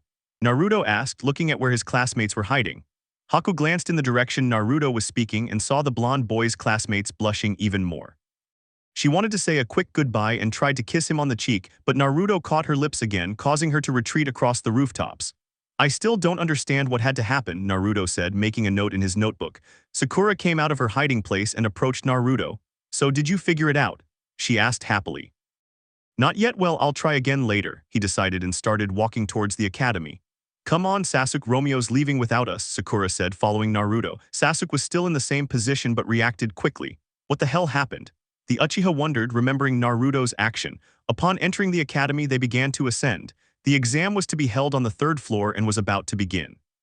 When they reached the 2nd floor, they saw several students trying to enter the evaluation room. Seriously, it's obviously a genjutsu, Sakura thought, a bead of sweat forming on her forehead. Sasuke just shook his head, and Naruto was still taking notes in his notebook. They walked past the group where the 3 remaining genin teams from the village were gathered. As they were walking away, they were stopped by a boy in green spandex with leg warmers and bandaged arms. Are you Sakura Haruno? He asked, looking directly at the pink-haired girl. Yeah. I'm asking you to be my girlfriend and I promise to protect you with my life, Lee said, winking at her. I'm sorry, but I'm not looking for love, much less from a potential enemy, Sakura replied as peacefully as possible. But we're allies, the boy insisted. But if we're ordered to kill you, we will, Sasuke said, looking seriously at Rock Lee, making him assume a fighting stance. Hey, do you have something on your face? Naruto said, pointing at Lee's face. What? Lee asked, touching his face. 2 caterpillars over your eyes, leaving everyone silent while Sasuke and Sakura stifled their laughter. Oh no, those are my eyebrows, the boy replied happily. What are you doing, Lee? You shouldn't be going around talking to just anyone, Neji said, looking at his teammate seriously. Are you okay? Naruto asked, waving his hand from side to side. What's wrong with you? Neji asked, raising an eyebrow. Isn't it harder for you to take this exam being blind? Making his team burst out laughing. Who do you think you are, a peasant? Hyuga asked angrily. Well, not a peasant, he replied, shrugging. Neji, annoyed, threw a quick punch at Naruto but quickly pulled his hand back when he felt pain. Look but don't touch, babe, Naruto said with his katana drawn. Go your own way, Hyuga, Sasuke said. Who are you? Neji asked, looking at the Uchiha. Out of politeness, you should introduce yourself first, Sasuke said. My name is Neji Hyuga, the brunette said. Well, my name is Sasuke Uchiha, he said, turning to continue on his way with his team. Congratulations, Naruto, those were good jokes, Sakura said, receiving a nod from Sasuke. They were about to reach the stairs when they were intercepted by Lee. Sasuke Uchiha, I challenge you to a duel. I heard you were the rookie of the year of this generation, and I want to test my strength against you, the bush-eyebrow man said, adopting a fighting stance. Sorry, but there's very little time left before the exam, replied the Uchiha, who, along with the others, continued on their way, passing Rock Lee, who remained in the same spot. Team 7 advanced a few meters when Naruto stopped the spandex-clad boy's kick with his katana, ready to cut him, while Sasuke and Sakura prepared their moves. Suddenly, a man resembling Lee appeared behind him, wearing a Jounin tactical vest. Lee, he said with a smile, but the truth was he was evaluating his rival's students. They have good speed and reaction time. If Lee didn't appear, it definitely wouldn't be right. Naruto released Lee, who stood at attention before his sensei. I'm sorry, Guy-sensei, but I wanted to test my strength against the rookie of the new generation, but he refused. Guy nodded. To his student's words, he finally punched his student and then hugged him. My dear Lee, there is nothing less youthful than attacking a blade ally from behind, which is why I had to punish you, the man said to his student as tears streamed from his eyes. The same was happening with Lee. Guy-sensei, Lee, Guy-sensei, Lee. Now they were hugging on a rock as waves crashed around them and cheap music played, not noticing that Team 7 was no longer there. Team 7 arrived on the 3rd floor discussing what had happened. I think they're ugly and haven't realized it, Naruto deduced. I think they're father and son, Sakura said, but don't forget how ugly they are, Naruto pointed out. Yes, Naruto, they're father and son and they're ugly, the girl corrected. I think we should forget about them and their bushy eyebrows, Sasuke decided, supported by his teammates. Kakashi, who was at the entrance, had a bead of sweat on his forehead. Guy and his student definitely ran into each other, he thought, but was interrupted by his students arriving at his position. Hello, sensei, are you here to wish us luck? Sakura asked. I'd say so, but I know you'll do well. No matter what comes your way, you'll face it well. So good luck, Team 7, so we can get together again for a meal at Sasuke's house. The 3 nodded, but then Sasuke considered what he had said. When did I offer my house? He asked but felt a pat on the shoulder. You have the best kitchen and you don't use it. On the other hand, I know how to cook and I don't even have a house or a kitchen. Sasuke had to accept his friend's argument. By the way, Sensei Naruto kissed Haku on the mouth, Sakura said, pointing at Naruto, who also pointed at himself with a confused expression. This surprised Kakashi but also depressed him. Congratulations, Naruto, he said with a happy smile, but inside, even my emotionless student already has a girlfriend and I have to settle for Ika Ika. There's nothing like Ika Ika. He finished his thought concluding, well, there we have another reason to celebrate. The three boys nodded. Kakashi disappeared and the team entered the room where the first exam would be held. The moment they were inside, they were greeted by a wave of murderous instinct. I think we should return the greeting, Sasuke said, and the three were surrounded by their chakras, creating a pressure superior to the rest, causing the genin present to look in another direction. They stopped emitting their chakra and with smiles on their faces, they went to a corner where there was a chair which Sasuke offered to Sakura while he and Naruto remained standing. If they brought us to a room, it must be a written exam, so we shouldn't have any problems.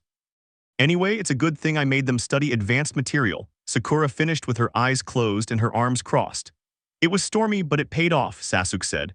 I have no idea what you're talking about, Naruto said, cleaning his ear, drawing the attention of Sasuke and a furious Sakura. Naruto, she said with a vein throbbing on her forehead. Just kidding, Sakura, and from what I can see it didn't work, she said, jotting down who knows what in her notebook. After a few minutes, the other rookies arrived. Sasuke-kun, Ino shouted, jumping on Sasuke. Did you miss me, Sasuke-kun? She asked, pressing her breasts against the Uchiha's back. And who are you? He asked, freezing the Yamanaka girl, who got down and went to kneel in a corner, circling the ground. He doesn't remember me, she repeated over and over. But look at this, if it isn't the incredible Team 7, what's a weak team like you doing here? As I recall, the last time I saw you, I had my beautiful foot on your hideous face, said Naruto, feigning memory while his teammates roared with laughter. That was just luck, grumbled the Inuzuka. Kiba, leave them alone, they beat us fair and square, intervened Shino, greeted by the members of Team 7. How troublesome. Be quiet, everyone's staring, said Shikamaru in his lazy manner, but they were all interrupted by a young man in a purple uniform. I think they're drawing too much attention and they're going to have a lot of problems, he said timidly. And who are you? Kiba asked, annoyed. My name is Kabuto Yakushi and this is the 5th time I've taken this exam, he introduced himself, scratching the back of his head. So that means you're very weak. Ino mocked. Or maybe the exam is just very difficult, Kabuto replied, looking at the blonde. But the good thing is that this time has given me the opportunity to gather quite a bit of information. Describe who you want information about and I'll give it to you. These are information cards and they contain all the information on each participant. He finished, shuffling the cards. And your cards can tell me why you smell so much like a four-eyed snake, San. Naruto asked, his hand raised, making Kiba mock Kabuto as he stared directly at the blonde. I have to be careful with him, but he was snapped out of his thoughts by Shikamaru. I want information on the redhead from the Sand Village, Sasuke Uchiha and Rock Lee, the slacker finished, looking at the Yakushi while his teammates watched him. What are you doing, slacker? We already know Sasuke is the best, why don't you ask about someone else? Ino scolded him, glaring at Nara but being ignored. First up, his name is Gaara, he's the youngest son of the current Kazekage. His team consists of Kankuro and Temari, his older siblings. He specializes in sand manipulation. He's taken 8 crank missions and 1 brank mission and he's never received a scratch. All the genin were surprised except for Team 7. Now Rock Lee, he's part of Team 9 led by Guy. His teammates are Neji Hyuga and Tent. His specialty is Taijutsu. He has no aptitude for other shinobi arts. Apparently he's a year older than you, but for some reason I don't know, he decided not to take the exam last year, so this is his first time. He takes 20 drank missions and 11 crank missions. Everyone looked at the boy who was now doing one-finger push-ups. Finally, Sasuke Uchiha, a member of Team 7, which also includes Sakura, Haruno, and Naruto. His taijutsu is superior to average, non-existent genjutsu, non-existent kenjutsu, fire element ninjutsu, rookie of the year, 30 drank and 5 crank missions. He finished, only to hear Ino and Kiba laughing. Please, you guys are the kings of dog walking from what I can see, Ino mocked, pointing at Sakura, who looked at her with a raised eyebrow. From what I can see, she doesn't have up-to-date information on us, that's good, the pink-haired girl thought. Many villages attended these exams where their ninjas have incredible skills, but there are others where there are none, being small villages like the village hidden in the sound. But he was interrupted when he was attacked by 3 ninjas from said village. Kabuto dodged the first few attacks, but the one who seemed like a joke threw a punch at his face. The bespectacled man dodged it, but somehow it broke his glasses and forced him to his knees. That'll teach you not to underestimate our village, the younger man said. Suddenly, a large cloud of smoke revealed a large contingent of examining ninjas led by a tall man dressed entirely in black with a headband. Attention, you degenerates with baby faces. My name is Ibiki Morino, and I am the monitor for the first part of the Chunin exams. I want to make it clear that fighting is prohibited. Now take your number and take a seat. Everyone present did so, taking their seats. Ibiki stood at the front and spoke again. This exam has several rules. You will learn some of them at the beginning and others at the end. The exam has 10 questions. The first 9 are written, and I will ask the last one at the end. The rules are: 1. Participants may not, under any circumstances, fighting among themselves during the exam, unless instructed to do so by their examiners, will result in a failing grade. 2. Participants enter the exam with 10 points, and their test consists of 10 questions. Each question is worth 1 point. The test is based on point deduction. If there is a mistake, 1 point will be subtracted. For example, if all questions are answered correctly, the participant will have 10 points. If one fails 3, the participant will then have 7 points. The success or failure of the team will be determined by the number of points the team has. 3. If an examiner notices that one of the participants is cheating, they will be penalized by having 2 points deducted from their exam for each instance. 4. If a team member scores 0, the entire team will fail. Everyone was attentive to the rules. Now you may open your exams and begin. You have 1 hour to answer. Begin. The exam has 10 questions. The first 9 are written and the last one will be answered at the end. The rules are: 1. Participants may not fight with each other during the exam under any circumstances, unless instructed to do so by their examiners. Failure to comply will result in a failing grade. 2. Participants start the exam with 10 points. The test consists of 10 questions. Each question is worth 1 point, and the scoring is based on point deduction. For each incorrect answer, 1 point will be subtracted. For example, if all questions are answered correctly, the participant will have 10 points. If 3 questions are incorrect, the participant will then have 7 points. The team's success or failure will be determined by the number of points the team has. 3. If an examiner notices that a participant is cheating, they will be penalized by having 2 points deducted from their exam for each instance of cheating. 4. If a team member scores 0, the entire team will fail. Everyone was attentive to the rules. Now you can open your exams and begin. You have 1 hour to answer. Begin. The exam has 10 questions. The first 9 are written and the last one will be answered at the end. The rules are: 1. Participants may not fight with each other during the exam under any circumstances, unless instructed to do so by their examiners. Failure to comply will result in a failing grade. 2. Participants start the exam with 10 points. The test consists of 10 questions. Each question is worth 1 point, and the scoring is based on point deduction. For each incorrect answer, 1 point will be subtracted. For example, if all questions are answered correctly, the participant will have 10 points. If 3 questions are incorrect, the participant will then have 7 points. The team's success or failure will be determined by the number of points the team has. 3. If an examiner notices that a participant is cheating, they will be penalized by having 2 points deducted from their exam for each instance of cheating. 4. If a team member scores 0, the entire team will fail. Everyone was attentive to the rules. Now you can open your exams and begin. You have 1 hour to answer. Begin. Mark of Curse. As the written exam progressed, teams were eliminated, but the evaluators also witnessed the various methods used by the genin to obtain information, from Kekkei Genkai ninja tools and ninjutsu as well as intellect. This was attributed to Team 7 and Shikamaru, who were not discovered using any information-gathering methods during the evaluation period. They simply answered their exams. When the allotted time had passed, Ibiki slammed his fist on the table. Time's up. It's time for the 10th question, but now for the final special rule. First of all, participants must choose whether to answer the question or not. If a team decides to answer and fails, the entire team will never be able to retake the Chunin exam. If you choose not to answer the 10th question, you can withdraw and retake the exam in 6 months. The choice is yours. The room fell silent. Little by little, more teams left, leaving only half of those who had entered the exam. No one else moved, so Ibiki looked at the remaining participants. There are too many of you, but oh well, it seems there are better prospects for Chunin in this exam, he thought, referring to the intelligence and torture department. Well, for those who wanted to stay in the exam, I can only inform you that you passed. This surprised everyone present. So what was the point of waiting for the 10th question? Temari demanded to know. It wasn't really a knowledge test since you couldn't solve the questions yourselves. The true objective of the test was to evaluate the participants' ability to acquire important information and how they used their camouflage and stealth techniques to do so. In other words, this exam encouraged cheating. In fact, it was a requirement to take it, but without the examiners noticing. In the same exam room, there were 2 Chunin who already had the answers so they could be copied. But those who were caught cheating a limited number of times failed the exam. With that clarified, the first stage is over. Everyone was about to celebrate when several windows were broken, revealing a woman with a banner in the background. All right, boys and girls, there's no time to celebrate. I'll be the second examiner, Anko Mitarashi. Are you ready for the second exam? Good, then follow me. But everyone still stared at her in surprise. You jumped the gun as always, Ibiki commented to the purple-haired woman, making Sakura blushed. This woman reminds me of how Naruto used to be, she thought, looking at her companion who remained still in his place. Wow, there are a lot of them, aren't there, Ibiki? Did you let all of this happen? Your exam was too easy, you must be getting soft, she criticized the man who remained calm, accustomed as he was to dealing with the woman's temper. Oh, maybe this year's candidates are more capable. Anko looked at everyone present in the room. Well, they don't look that way. Before I finish, more than half will be eliminated, frightening most of the genin with exceptions like Gaara. Look, you worms, things have been easy, but everything will change starting tomorrow morning. I'll let your team leaders know where to meet me. You can leave. The students gradually left, looking forward to tomorrow. When the room was empty, Ibiki began to collect the exams, finding Naruto's. The first thing he noticed was the accuracy of the answers. Everything was correct. But upon closer inspection, he found a message scrawled across the paper. Kabuto Yakushi smells like a snake, just like Anko Mitarashi.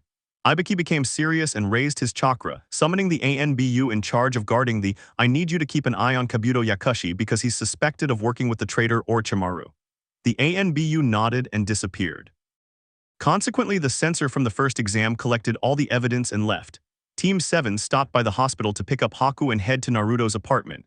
During the journey, they discussed what would likely be the second test. When the raven-haired girl joined the team, she tried to offer some advice. Upon arriving at the apartment, Naruto and Haku went to the kitchen to prepare something while discussing the next stage of the exam. Sasuke and Sakura didn't know when Naruto had started accepting help in the kitchen, but having Haku help made the pink-haired girl happy. When the tea and snacks were ready, they went to the dining room to continue their conversation. A few minutes later, they heard a knock at the door. "It's Kakashi-sensei," said Naruto, sipping his tea. Sakura got up and went to open the door, finding him there. "Hello, Sakura, I've come to inform you about the second exam." Sakura opened the door and let him in. Upon entering the apartment, Kakashi found the rest of the team along with Haku, who was standing next to Naruto. "I'm definitely depressing," he thought, quickly dismissing the thought. "Kakashi, would you like some tea, san?" Haku asked, standing up. "Okay, thank you." Haku nodded and went to the kitchen to get the drinks. When he returned, he took his place next to Naruto.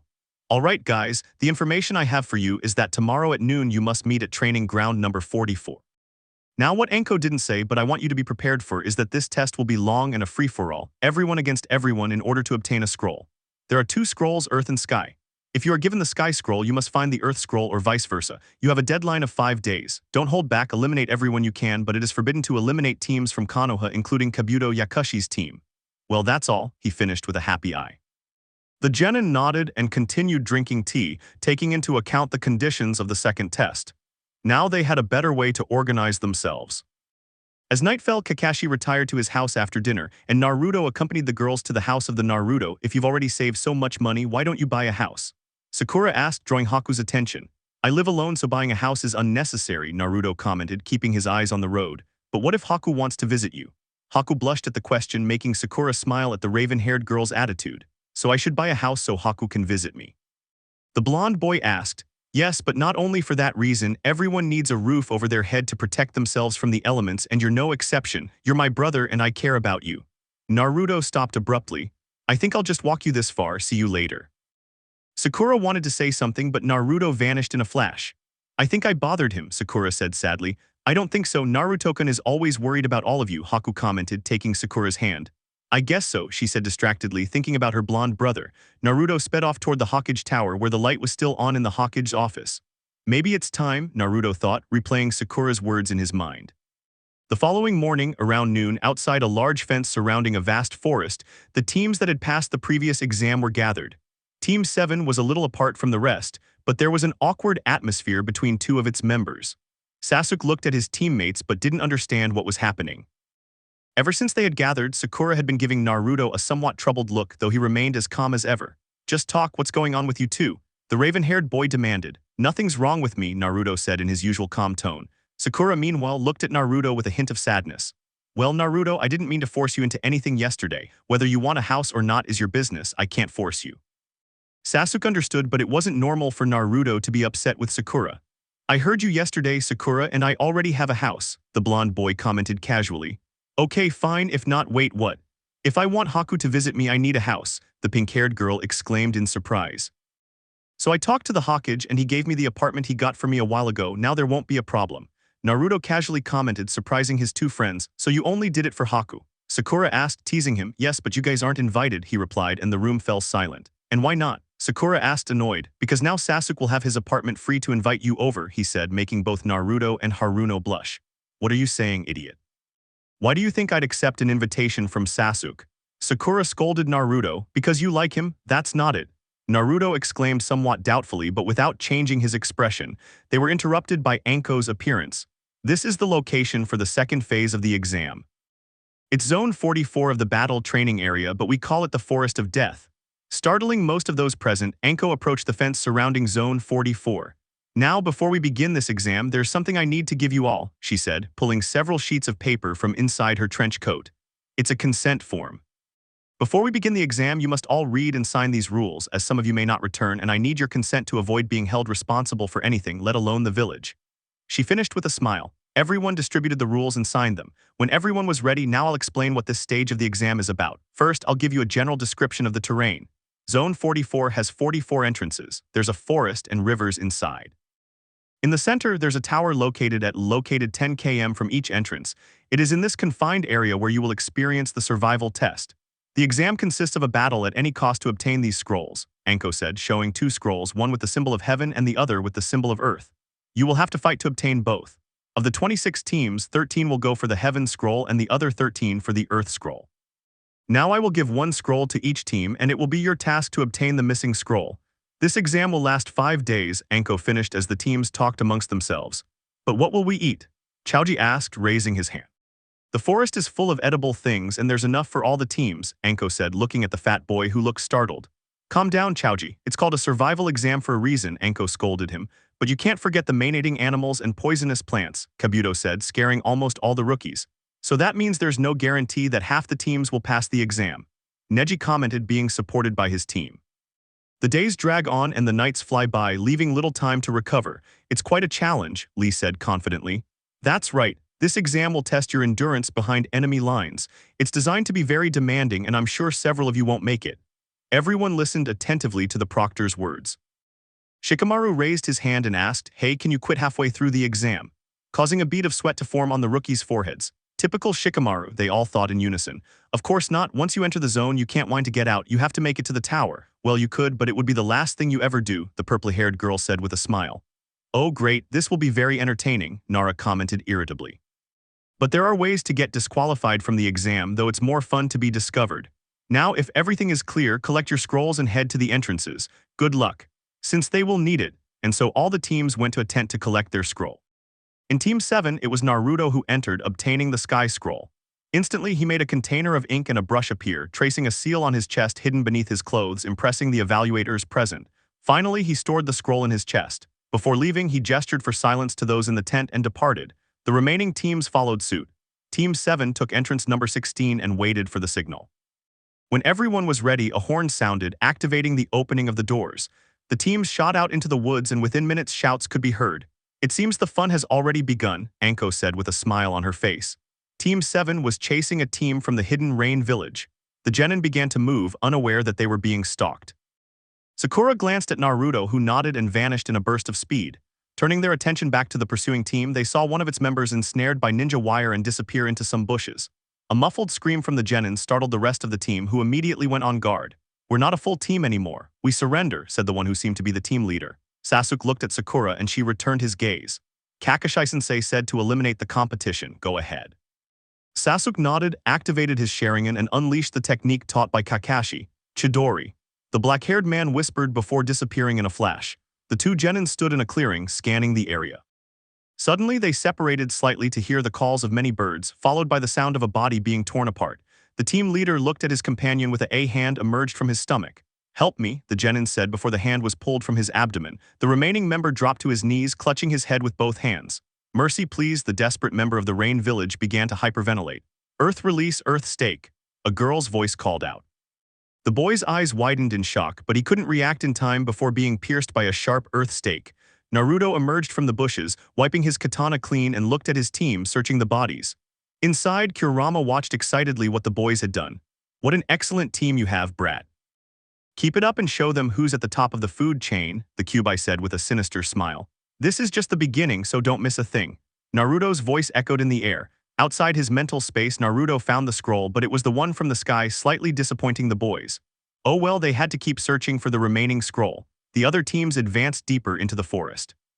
Team 8 also had their first battle against a grass team, who, with the help of the forest slugs, didn't have the scroll they needed. They possessed the Earth Scroll, and the team they eliminated also had the same one, so they discarded the scroll and continued on. In a room overlooking the forest, the Jounin sensei of the village's 4 genin teams were gathered. Kurenai simply shook her head at her students' actions. That was truly stupid, they all thought. Team 7 was chasing a team from the hidden rain village. The genin began to move unaware that they were being stalked. Sakura glanced at Naruto, who nodded and vanished in a burst of speed. Turning their attention back to the pursuing team, they saw one of its members ensnared by ninja wire and disappear into some bushes. A muffled scream from the genin startled the rest of the team, who immediately went on guard. "We're not a full team anymore. We surrender," said the one who seemed to be the team leader. Sasuke looked at Sakura and she returned his gaze. Kakashi-sensei said to eliminate the competition. Go ahead. Sasuke nodded, activated his Sharigan, and unleashed the technique taught by Kakashi, Chidori. The black-haired man whispered before disappearing in a flash. The 2 genin stood in a clearing, scanning the area. Suddenly, they separated slightly to hear the calls of many birds, followed by the sound of a body being torn apart. The team leader looked at his companion with a hand emerged from his stomach. "Help me," the genin said before the hand was pulled from his abdomen. The remaining member dropped to his knees, clutching his head with both hands. "Mercy please," the desperate member of the rain village began to hyperventilate. "Earth release, earth stake," a girl's voice called out. The boy's eyes widened in shock, but he couldn't react in time before being pierced by a sharp earth stake. Naruto emerged from the bushes, wiping his katana clean, and looked at his team searching the bodies. Inside, Kurama watched excitedly what the boys had done. "What an excellent team you have, brat. Keep it up and show them who's at the top of the food chain," the Kyuubi said with a sinister smile. "This is just the beginning, so don't miss a thing." Naruto's voice echoed in the air. Outside his mental space, Naruto found the scroll, but it was the one from the sky, slightly disappointing the boys. Oh well, they had to keep searching for the remaining scroll. The other teams advanced deeper into the forest. Team 8 also had their first battle against a grass team, who, with the help of the forest slugs, didn't have the scroll they needed. They possessed the Earth Scroll, and the team they eliminated also had the same one, so they discarded the scroll and continued on. In a room overlooking the forest, the Jounin sensei of the village's 4 genin teams were gathered. Kurenai simply shook her head at her students' actions. That was truly stupid, they all thought. Team 7 was chasing a team from the hidden rain village. The genin began to move, unaware that they were being stalked. Sakura glanced at Naruto, who nodded and vanished in a burst of speed. Turning their attention back to the pursuing team, they saw one of its members ensnared by ninja wire and disappear into some bushes. Muffled scream from the genin startled the rest of the team, who immediately went on guard. "We're not a full team anymore. We surrender," said the one who seemed to be the team leader. Sasuke looked at Sakura and she returned his gaze. Kakashi-sensei said to eliminate the competition. Go ahead. Sasuke nodded, activated his Sharingan, and unleashed the technique taught by Kakashi, Chidori. The black-haired man whispered before disappearing in a flash. The 2 genin stood in a clearing, scanning the area. Suddenly, they separated slightly to hear the calls of many birds, followed by the sound of a body being torn apart. The team leader looked at his companion with a hand emerged from his stomach. "Help me," the genin said before the hand was pulled from his abdomen. The remaining member dropped to his knees, clutching his head with both hands. "Mercy please," the desperate member of the rain village began to hyperventilate. "Earth release, earth stake," a girl's voice called out. The boy's eyes widened in shock, but he couldn't react in time before being pierced by a sharp earth stake. Naruto emerged from the bushes, wiping his katana clean, and looked at his team searching the bodies. Inside, Kurama watched excitedly what the boys had done. "What an excellent team you have, brat. Keep it up and show them who's at the top of the food chain," the Kyuubi said with a sinister smile. "This is just the beginning, so don't miss a thing." Naruto's voice echoed in the air. Outside his mental space, Naruto found the scroll, but it was the one from the sky, slightly disappointing the boys. Oh well, they had to keep searching for the remaining scroll. The other teams advanced deeper into the forest. Team 8 also had their first battle against a grass team who, with the help of the forest slugs, didn't have the scroll they needed. They possessed the Earth Scroll, and the team they eliminated also had the same one, so they discarded the scroll and continued on. In a room overlooking the forest, the Jounin sensei of the village's 4 genin teams were gathered. Kurenai simply shook her head at her students' actions. That was truly stupid, they all thought. Turning their attention back to the team they were pursuing, they saw one of its members ensnared by ninja wire and disappear into some bushes. A muffled scream from the genin startled the rest of the team, who immediately went on guard. "We're no longer a complete team. We surrender," commented the one who seemed to be the team leader. Sasuke looked at Sakura and she returned his gaze. Kakashi-sensei said to eliminate the competition. Go ahead. Sasuke nodded, activated his Sharigan and unleashed the technique taught by Kakashi. Chidori, the raven-haired man whispered before vanishing in a flash. The two genin stood in a clearing, scanning the area. Suddenly, they separated slightly to hear the cries of many birds, followed by the sound of a body being torn apart. The team leader looked at his companion, a hand emerging from his stomach. "Help me," the genin said before the hand was pulled from his abdomen. The remaining member collapsed to his knees, clutching his head in his hands. "Mercy, please." The desperate member of the Rain Village began to hyperventilate. "Earth release, Earth stake," a girl's voice called out. The boy's eyes widened in shock, but he couldn't react in time before being pierced by a sharp earth stake. Naruto emerged from the bushes, wiping his katana clean, and looked at his team, searching the bodies. Inside, Kurama watched excitedly what the boys had done. "What an excellent team you have, brat. Keep it up and show them who's at the top of the food chain," the Kyuubi said with a sinister smile. "This is just the beginning, so don't miss a thing." Naruto's voice echoed in the air. Outside his own mind, Naruto found the scroll, but it was the one from the sky, slightly disappointing the boys. Oh well, they had to keep searching for the remaining scroll. The other teams advanced deeper into the forest. Team 8 also had their first battle against a grass team who, with the help of the forest slugs, didn't have the scroll they needed. They possessed the Earth Scroll, and the team they eliminated also had the same one, so they discarded the scroll and continued on.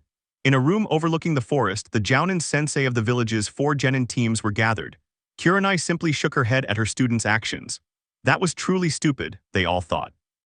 Turning their attention back to the team they were pursuing, they saw one of its members ensnared by ninja wire and disappear into some bushes. A muffled scream from the genin startled the rest of the team, who immediately went on guard. "We're no longer a complete team. We surrender," commented the one who seemed to be the team leader. Sasuke looked at Sakura and she returned his gaze. "Kakashi-sensei said to eliminate the competition. Go ahead." Sasuke nodded, activated his Sharingan and unleashed the technique taught by Kakashi. "Chidori," the raven-haired man whispered before vanishing in a flash. The two genin stood in a clearing, scanning the area. Suddenly, they separated slightly to hear the cries of many birds, followed by the sound of a body being torn apart. The team leader looked at his companion, a hand emerging from his stomach. "Help me," the genin said before the hand was pulled from his abdomen. The remaining member collapsed to his knees, clutching his head in his hands. "Mercy, please." The desperate member of the Rain Village began to hyperventilate. "Earth release, Earth stake," a girl's voice called out. The boy's eyes widened in shock, but he couldn't react in time before being pierced by a sharp earth stake. Naruto emerged from the bushes, wiping his katana clean, and looked at his team, searching the bodies. Inside, Kurama watched excitedly what the boys had done. "What an excellent team you have, brat. Keep it up and show them who's at the top of the food chain," the Kyuubi said with a sinister smile. "This is just the beginning, so don't miss a thing." Naruto's voice echoed in the air. Outside his own mind, Naruto found the scroll, but it was the one from the sky, slightly disappointing the boys. Oh well, they had to keep searching for the remaining scroll. The other teams advanced deeper into the forest. Team 8 also had their first battle against a grass team who, with the help of the forest slugs, didn't have the scroll they needed. They possessed the Earth Scroll, and the team they eliminated also had the same one, so they discarded the scroll and continued on. In a room overlooking the forest, the Jounin sensei of the village's 4 genin teams were gathered. Kurenai simply shook her head at her students' actions. That was truly stupid, they all thought. He activated his Sharingan and used the technique taught by Kakashi. "Chidori," the black-haired man whispered before disappearing in a flash. The two genin were in a clearing, observing in all directions. Suddenly, they separated slightly to listen to the singing of many birds, followed by the sound of a body being torn apart. The team leader looked at his companion, a hand emerging from his stomach. "Help me," the genin said before the hand was pulled from his abdomen. The remaining member fell to his knees, clutching his head with both hands. "Mercy, please," the desperate member of the Rain Village began to hyperventilate. "Earth release, Earth stake," a girl's voice called out. The boy opened his eyes in shock but couldn't react in time before being pierced by a sharp earth stake. Naruto emerged from the bushes, cleaning his katana, and looked at his team.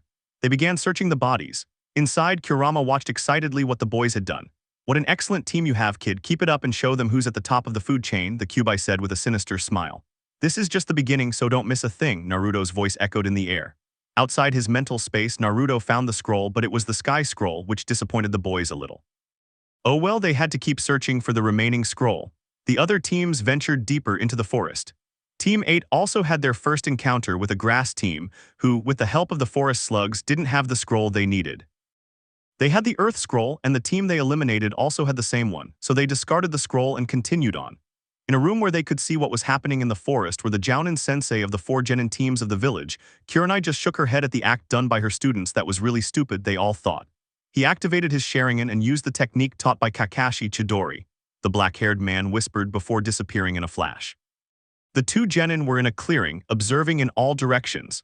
Suddenly they separated slightly to listen to the singing of many birds, followed by the sound of a body being torn apart.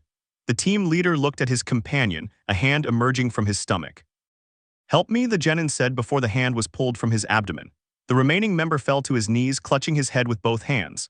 "Mercy please," the desperate member of the Rain Village began to hyperventilate. "Earth release, Earth stake." A girl's voice called out. The boy opened his eyes in shock but couldn't react in time before being pierced by a sharp earth stake. Naruto emerged from the bushes, cleaning his katana, and looked at his team. They began searching the bodies. Inside, Kurama watched excitedly what the boys had done. "What an excellent team you have, kid. Keep it up and show them who's at the top of the food chain," the Kyuubi said with a sinister smile. "This is just the beginning, so don't miss a thing," Naruto's voice echoed in the air. Outside his mental space, Naruto found the scroll, but it was the sky scroll, which disappointed the boys a little.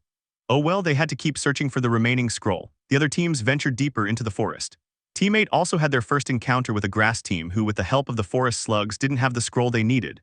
They had the earth scroll, and the team they eliminated also had the same one, so they discarded the scroll and continued on. In a room where they could see what was happening in the forest were the Jounin sensei of the 4 genin teams of the village. Kurenai just shook her head at the act done by her students. That was really stupid, they all thought. Naruto emerged from the bushes, cleaning his katana, and looked at his team. They began searching the bodies. Inside, Kurama watched excitedly what the boys had done. "What an excellent team you have, kid. Keep it up and show them who's at the top of the food chain," the Kyuubi said with a sinister smile. "This is just the beginning, so don't miss a thing," Naruto's voice echoed in the air. Outside his mental space, Naruto found the scroll, but it was the sky scroll, which disappointed the boys a little. Oh well, they had to keep searching for the remaining scroll. The other teams ventured deeper into the forest. Team 8 also had their first encounter with a grass team who, with the help of the forest slugs, didn't have the scroll they needed. They had the earth scroll, and the team they eliminated also had the same one, so they discarded the scroll and continued on.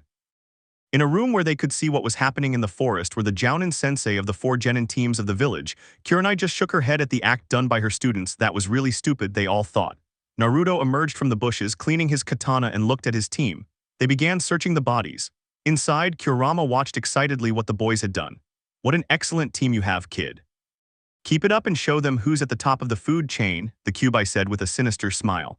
"This is just the beginning, so don't miss a thing," Naruto's voice echoed in the air. Outside his mental space, Naruto found the scroll, but it was the sky scroll, which disappointed the boys a little. Oh well, they had to keep searching for the remaining scroll. The other teams ventured deeper into the forest. Team 8 also had their first encounter with a grass team who, with the help of the forest slugs, didn't have the scroll they needed. They had the earth scroll, and the team they eliminated also had the same one, so they discarded the scroll and continued on. In a room where they could see what was happening in the forest were the Jounin sensei of the 4 genin teams of the village. Kurenai just shook her head at the act done by her students. That was really stupid, they all thought. Team 7 continued advancing, eliminating the various teams they encountered and collecting all the scrolls. They had 5 in total, including their own, so they paused for a moment to rest. Naruto created a barrier, and Sakura cast a genjutsu to avoid detection. In the distance, a genin from the village hidden in the grass was watching Team 7's movements. "I found you, Sasuke-kun," he said as he began to enter the tree. Inside the barrier, Team 7 was eating in silence. "They're following us," Naruto said to his team, who nodded. "And it must be someone really good," Sasuke said. "I don't know about you guys, but I'd rather finish my delicious sushi and then see what we're up against," Sakura concluded, her teammates agreeing. After finishing their meal, having some tea, and taking a nap, the team formed a circle. "The first thing we should do is wait and see what he's looking for. If it were the scroll, he would have attacked us already, so his motive is more likely one of us," Sakura said. "Neither Sakura nor I are important assets, even though I am a Jinchuriki. On the other hand, Sasuke is the last survivor of the Uchiha clan, and his Sharingan is more than tempting for any enemy of the village, so by process of elimination his prey is Sasuke," Naruto concluded. "If that's the case, we must concentrate. It can't be just a genin." Sakura looked at her teammates. "We'll go out in ANBU formation. Prepare your flares in case we encounter infiltrated ninjas of other ranks. Helping the other rookies becomes a secondary mission." Sasuke and Naruto nodded and prepared everything necessary to face a Jonin rank ninja. After a few minutes, they dispelled the genjutsu and deactivated the barrier, then went out in formation. Forming a triangle with Sakura in front, Sasuke on the right, and Naruto on the left after Team 7 passed, the grass ninja revealed himself and began to follow them. After a few minutes, they emerged from the ground where Team 7 had been. The real Team 7 said, let's reduce our chakras and proceed with caution. The boys nodded and headed in another direction to quickly reach the tower and report the grass ninja. Después de dos horas avanzando y retrocediendo se detuvieron en un árbol y guardaron silencio. Nos encontró tanto Naruto como Sasuke tomaron sus katanas mientras Sakura acomodaba sus guantes. Vamos ninja de la Hierba sequestaza, hablo Naruto y de repente se comenzó a escuchar una risa sinistra. No pensé que me fueran a engañar de esa manera. Me hubiera gustado poder jugar con ustedes un tiempo pero bueno ya no se podrá, while ninja comenzó a surgir de la rama en frente del equipo 7 ahora. Sasuke te propongo venir voluntariamente conmigo y tus amigos quizás sobreviven, y bueno si no aceptas. Los mataré y de todas maneras te levaré. Naruto miró a sus compañeros y movió su katana de izquierda a derecha saliendo una media luna formada de elemento viento, que avanza a gran velocidad contra el genin de la hierba, que esquivó el ataque para ver como el equipo desapareció molestándolo un poco con micosos. No les servirá de mucho, pero fue interrumpido por bengalas que explotaron en el cielo. Con esto solo tengo un par de minutos a lo mucho. Malditos micosos. Pero no pudo pensar mucho antes de ser rodado por un tornado de fuego haciéndolo gritar per luego ser silenciado por un tronco que voló en su dirección aplastando al genin de la hierba contra el tronco del árbol donde antes estaban parados. El equipo 7 desde su ubicaciones vigilaron la cabeza del ninja, que fue lo único, que cuidó a la vista pero on se sencha el chakra por lo que significaba que de alguna manera seguía con vida. De repente la boca se comenzó a abrir de forma exagerada impresionando a los genin. Pero lo que salió desde su interior los sorprendió aún más no puede ser, pensó Sakura viendo al sanin de las serpientes Orochimaru, definitivamente este es un rival difícil pensó Sasuke. Al parecer homivira sangrar cubi pensó Naruto recibiendo una carcajada del Zoro. Pero se desconcentró al sentir varias presencias corriendo al mismo lugar, debimos soportar un minuto y todo será resuelto. Al parecer Orochimaru sintió lo mismo, y que sin mediar palabra atacó directamente a Sasuke. Naruto y Sakura lo querían ayudar pero ambos fueron golpeados por dos copias del sanin, por lo que el campo de batalla se dividió en tres áreas. La copia que siguió a Naruto lo miraba con esa sonrisa que destaca la invocador de las serpientes, y que harás ahora Naruto-kun. Naruto se cuidó cuidó un momento mientras agachaba la cabeza, la verdadera pregunta es que harás tú ahora. Preguntó Naruto con una voz distinta, para levantar la cabeza y mirar al sanin con unos ojos rojos rasgados, poniendo serio al sanin.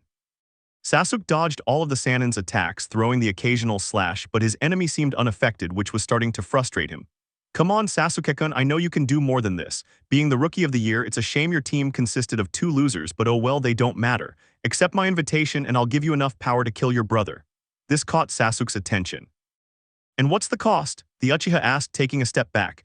But he couldn't continue as he was struck by a crescent-shaped wind-ailment attack. That doesn't matter, rogue ninja of Konoha, now you will be eliminated, Naruto said, standing on a branch above the Uchiha and Orochimaru. What's wrong, Naruto-kun? Why don't you let Sasuke-kun choose? Orochimaru asked, sensing the ninjas getting closer. 20 seconds, he thought, looking at the Uchiha. Well, whatever, we'll meet again, but before he spoke, crumbling into mud.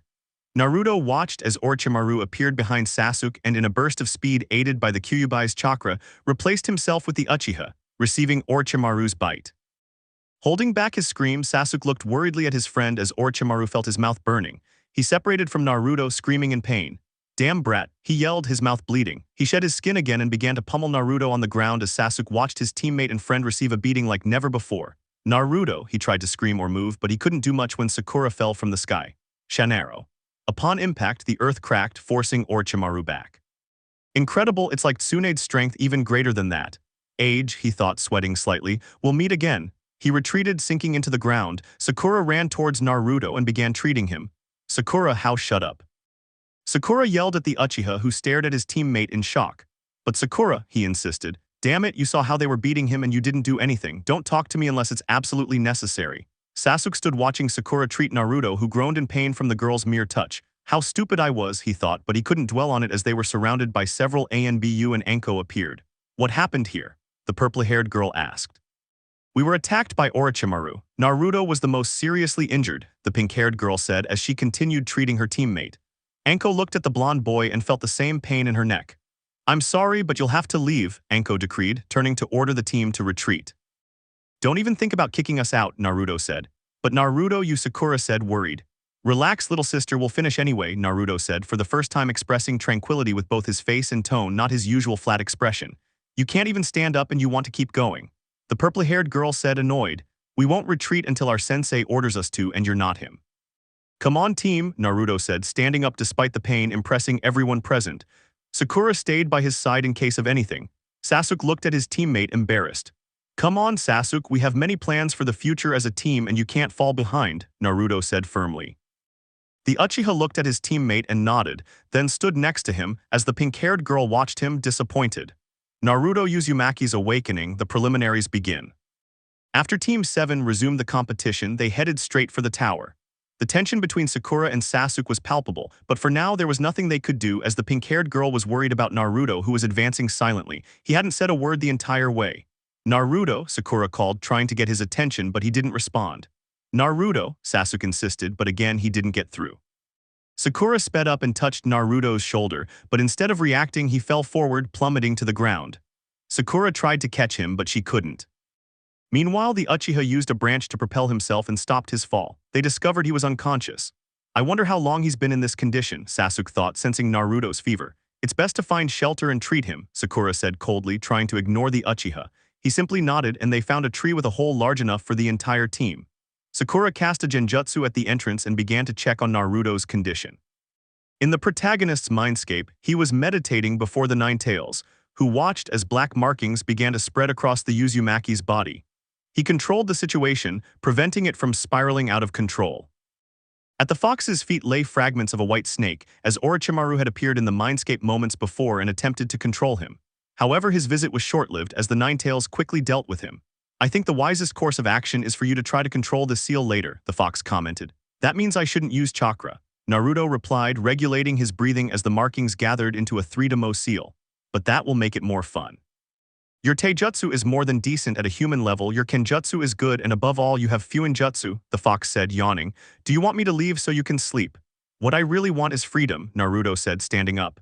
You only have to ask for it, Kyuubi. I offered you your freedom a long time ago, but you convinced me not to. The fox looked at the blonde boy. You're a very strange human, the Biju murmured. I'm not even human. And the place fell silent. The Kyuubi couldn't understand how the third Hokage couldn't reveal the names of the pup's parents so he could give him a normal life. Instead, his silence only caused him more pain, but that would change today. Pup, Naruto said, looking at the fox. I know your parents, or rather, I knew your parents. And time stopped for Naruto. You have an origin, you're not just any kid, and they're the ones responsible for you being my vessel. Naruto ignored that and focused only on what was important. What are their names? Kyuubi sighed. Remove the seal, the Biju ordered. Naruto looked at him for a moment but did as he was told. For the first few seconds, nothing happened. Suddenly, the fox looked behind him. Naruchan. A woman's voice was heard, which for some reason made his heart beat faster, and he turned to see the woman who in his eyes was the most beautiful woman he had ever seen. My son, the redhead spoke, but he was no longer in his mind's eye. The place was completely golden. Are you my mother? Naruto asked doubtfully. Of course I'm your mother, Databane, the woman said with a confident smile. Suddenly, Naruto began to cry, saddening the redhead who opened her arms. Come here, my little Naruchan. Naruto started walking towards the redhead and was surrounded by a white light that began to shrink, making him appear to be a 7-year-old boy. When he reached his mother, he hugged her. Mommy, he exclaimed, finally embracing her. Just look at how handsome my son is. The redhead exclaimed, hugging Naruto, who was finally able to smile after a long time. During this process, Kushina witnessed what had happened to her son, which upset her. She had lived and married in Konoha, but she wasn't from these lands, and the worst part was that she hadn't lived long enough to be with her little boy, who had suffered every imaginable evil because of a village that hadn't respected her husband's wishes, just as Hiruzen hadn't fulfilled her request. But this wouldn't be the end of it. She took her son by the shoulders and looked him in the eyes. I would like to pamper you longer, my son, but we don't have enough time. Therefore, I will reveal everything you should know by birthright, and I hope you won't interrupt me. Naruto returned to his original form and stood beside his mother. I'm listening, she said, looking at her. First, my name is Kushina Uzumaki, the last leader of the Uzumaki clan, and your father's name is Minato Namikaze, who was the 4th Hokage. I don't know why Hiruzen denied you this information, but you must keep it a secret. You are the last Uzumaki descendant of the first Uzumaki leader, so everything related to the clan belongs to you. On the Namikaze side, there are a couple of techniques and your father's savings, since he was an orphan. From what I can see, you are very skilled at fuinjutsu, and that is directly related to your blood. I know you have been through many things, my son, and I regret not having been there for you, but I want you to know that I loved you, I love you, and I will love you for all eternity. Kushina began to crack and fade away. What's happening, mother? Naruto asked, commanding his hand. I'm just a representation of what I once was, Naruto. Naruto suddenly began to lose touch with his mother. Mother, I have so much to tell you. Please don't go, Naruto pleaded desperately. I'm sorry, son, but time is up, and the redhead disappeared. Naruto stared at the space where his mother had once been and fell to his knees. The golden atmosphere began to shatter like glass, revealing the fox's cage who stared at him. Neither spoke. Thank you, Kyuubi, Naruto said, his head bowed as tears touched the water. Kurama, the fox commented. Naruto wiped his tears and looked at the fox. What? The blonde boy asked, confused. My name is Kurama. With this vote of confidence, I hope you won't go around telling everyone. Naruto looked at the fox and smiled sincerely. Relax, no one will ever know. But before Naruto appeared in front of the lock and looked at his seal, he extended his right hand, and small blue flames ignited at the tips of each finger. He brought his palm to his seal and rotated his hand clockwise. Be free, Kurama, Naruto said, surprising the fox with his words and sincere smile. The lock began to open until it unlocked. Get out of the way, pup, Naruto heard, and he took a step back. Suddenly the cage doors flew open and the fox let out a roar, finally free. Naruto expected something more, but the fox lay down in front of him. Thank you, pup, the fox began, wagging his tails. But aren't you leaving? The Uzumaki asked, confused. No, somehow knowing the truth about your origins made the atmosphere much better. Naruto jumped onto the fox's nose and looked him in the eyes, posing, his hand on the Bijuu's forehead. Somehow, thanks to you, I now feel freer. It hurts that I spoke to my mother for such a short time, but I now know my origins and I must make my parents proud. Thank you, Kurama. The fox stared intently at Naruto. I hope this doesn't make you a soft ninja who doesn't like to completely defeat his enemies, the fox commented with a malevolent look. Don't be mistaken, friend. My companions and I will crush anyone who crosses our path. Just watch, Naruto said with a sadistic look. Oh, good, because your companions are fighting. Naruto smiled and began to fade away. See you, Kurama. Outside the mental space, Sasuke and Sakura could be seen fighting against the genin from the village hidden in the sound.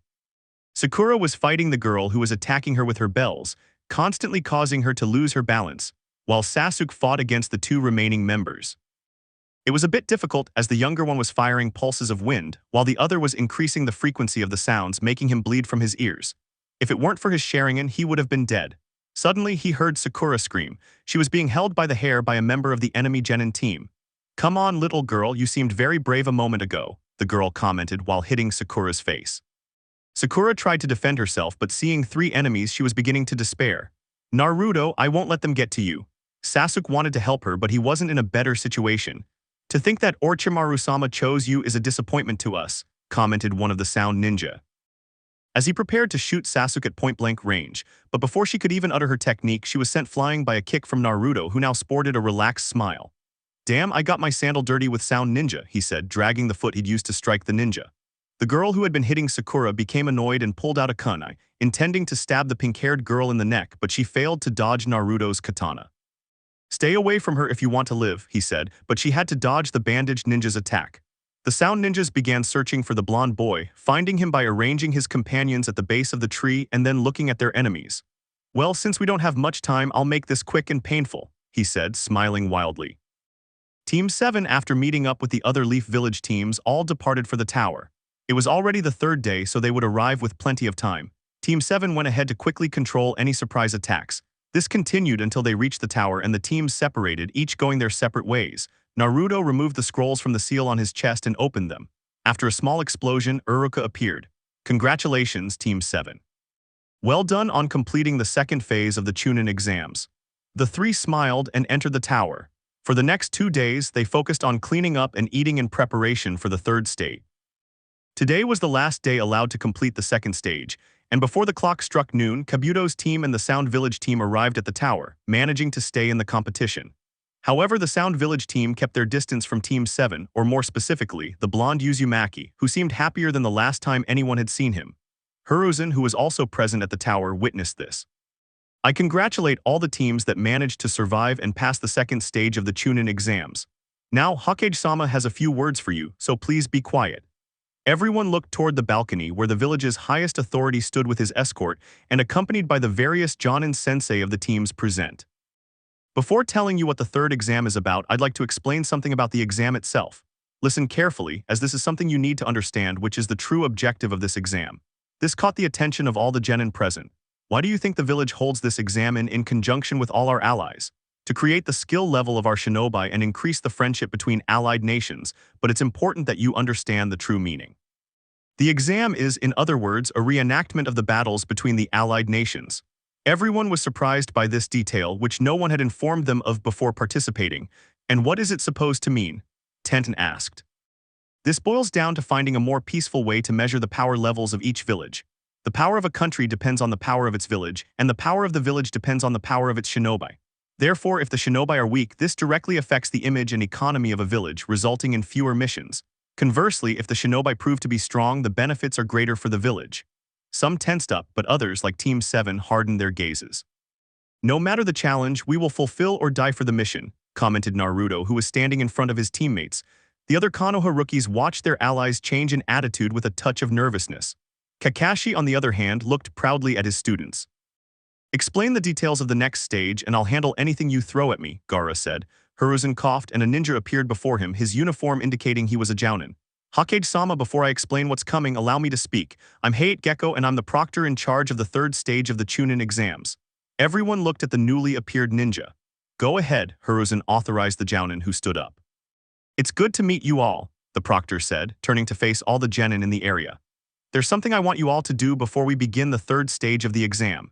Since there are too many participants for the third stage, we'll be holding a preliminary round so that only the very best from each competing village will reach the final state. Very important people will be attending.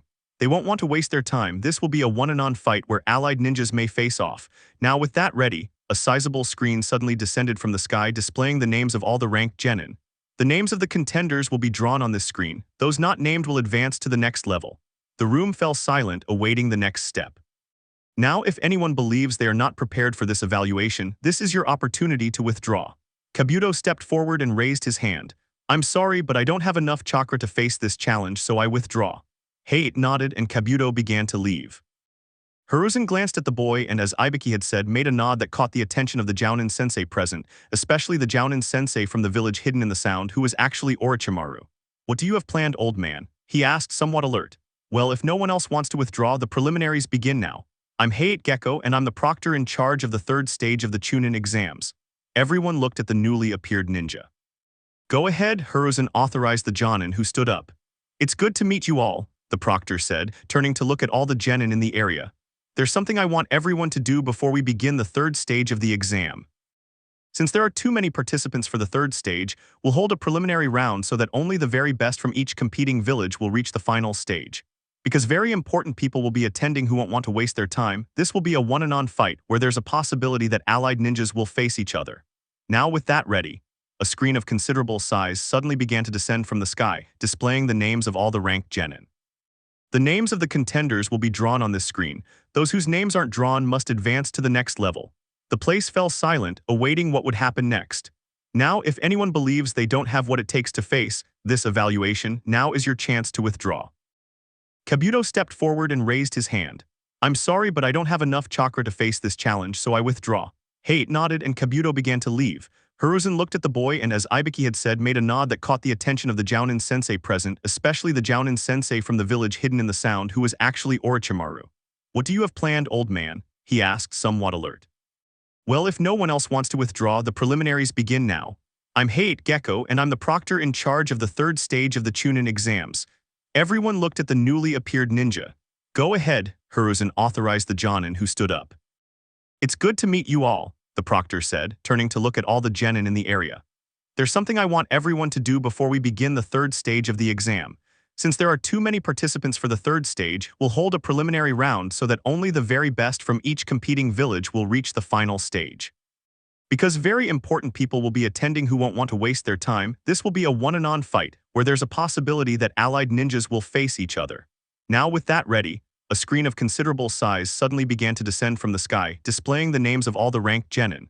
The names of the contenders will be drawn on this screen. Those whose names aren't drawn must advance to the next level. The place fell silent, awaiting what would happen next. Now, if anyone believes they don't have what it takes to face this evaluation, now is your chance to withdraw. Kabuto stepped forward and raised his hand.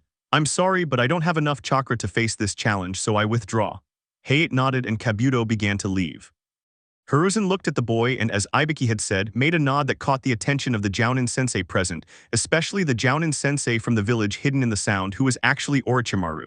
"What do you have planned, old man?" he asked, somewhat alert. "Well, if no one else wants to withdraw, the preliminaries begin now." Hiruzen looked at the boy and, in accordance with what Ibiki had said, made a nod that caught the attention of the Jounin sensei present, especially the Jounin sensei of the village hidden in the sound who was actually Orochimaru. "What do you have planned, old man?" he asked, somewhat alert. "Well, if there's no one else who wants to withdraw, the preliminaries begin now." Hiruzen looked at the boy and, in accordance with what Ibiki had said, made a nod that caught the attention of the Jounin sensei present, especially the Jounin sensei of the village hidden in the sound who was actually Orochimaru. "What do you have planned, old man?" he asked, somewhat alert. "Well, if there's no one else who wants to withdraw, the preliminaries begin now." Third stage special team. Everyone's attention was glued to the screen, which flashed names, making them nervous and anxious about who their opponents would be. Suddenly, the screen stopped. Yori Akato versus Sasuke Uchiha. Several relaxed sighs filled the air. "All right, those who haven't been named should go to the upper level," Hate announced. Almost everyone left except for Team 7, who gathered in a circle. Sakura didn't say anything, but Naruto did. He punched Sasuke in the face using no chakra, just twisting his head. "This is for not helping me," he said. Sasuke just nodded, his gaze on the ground. Then he felt a hand on his shoulder.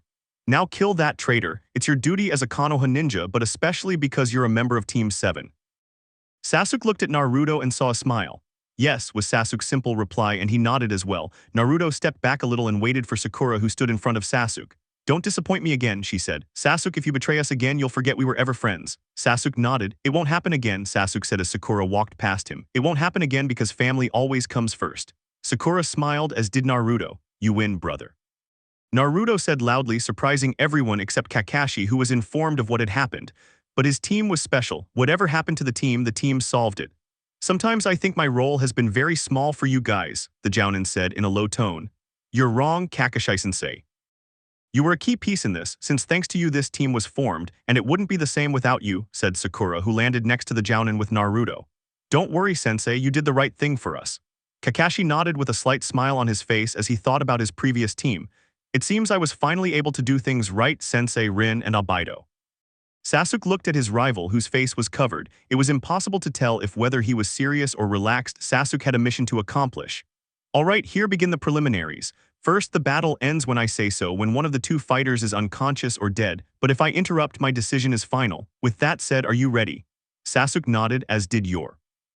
"Begin," he announced as he jumped to create some distance. Sasuke looked at his enemy and attempted a frontal attack to pressure his rival into exposing his techniques, so he started with Taijutsu. "Bad play, Uchiha," said Yori, preparing to face Sasuke, who in a burst of speed appeared with his legs bent, ready to strike. Yori stopped a kick aimed at his chin.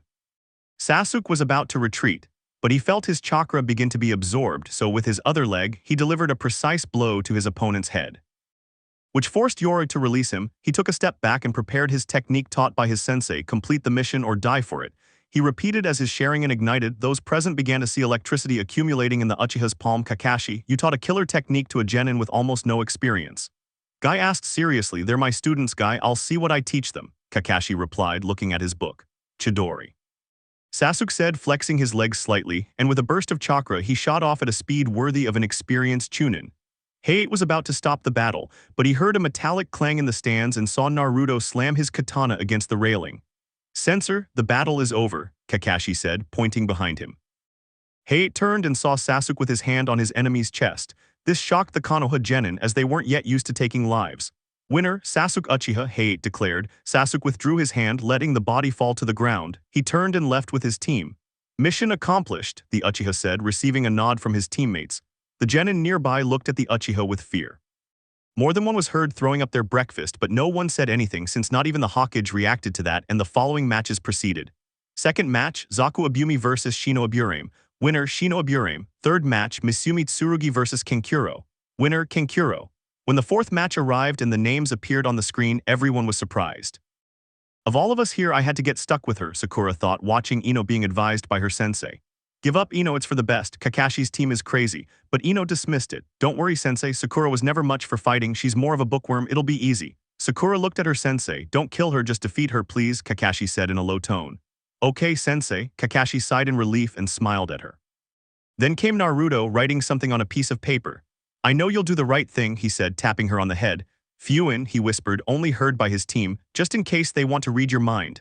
Sakura nodded with a smile. Finally, there was Sasuke. Good luck, Sakura, she nodded. See you, Sakura said with a smile. Both Ino and Sakura used the stairs.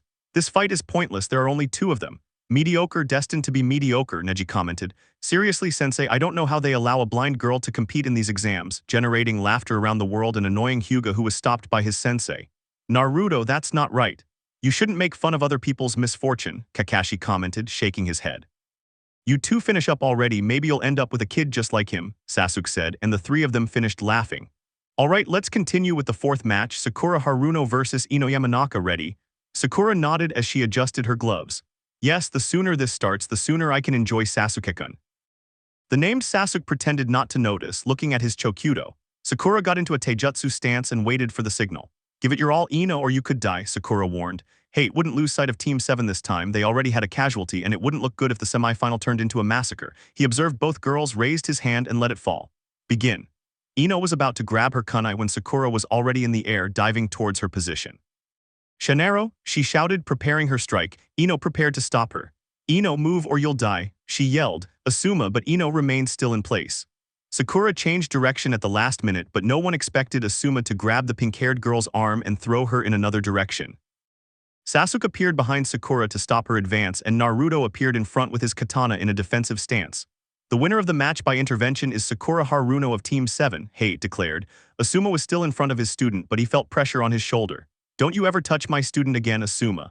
Asuma looked at Kakashi, who was reading his book. Your student almost killed mine, Kakashi. I recommend you keep a closer eye on your team, Asuma said as he stood up. Kakashi saw his team begin to move away and started to back away. They're just doing what any ninja should do.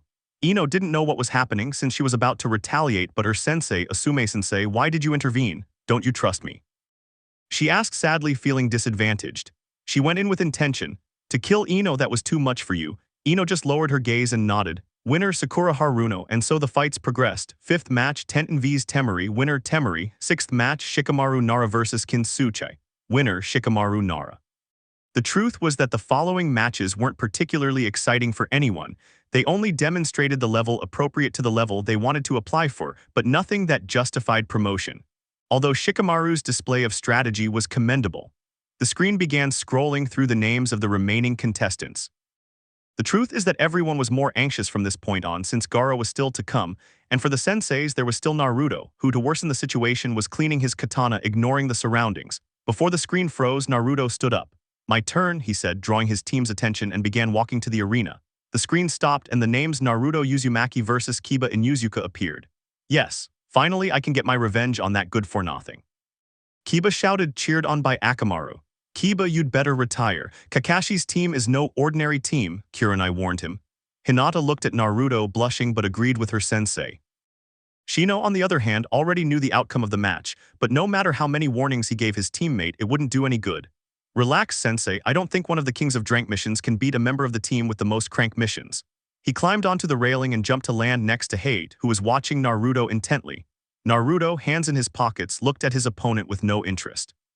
When both opponents were in the center of the arena, Naruto looked at his team and smiled, his lips moving without saying a word. The sound made Kakashi, Sakura, and Sasuke serious. If he doesn't surrender, I'll kill him, was the message delivered. You're joking, right? With Naruto, you never know, sensei, Kakashi said, tensing up. But between us, he's the one who most faithfully follows the path of the ninja.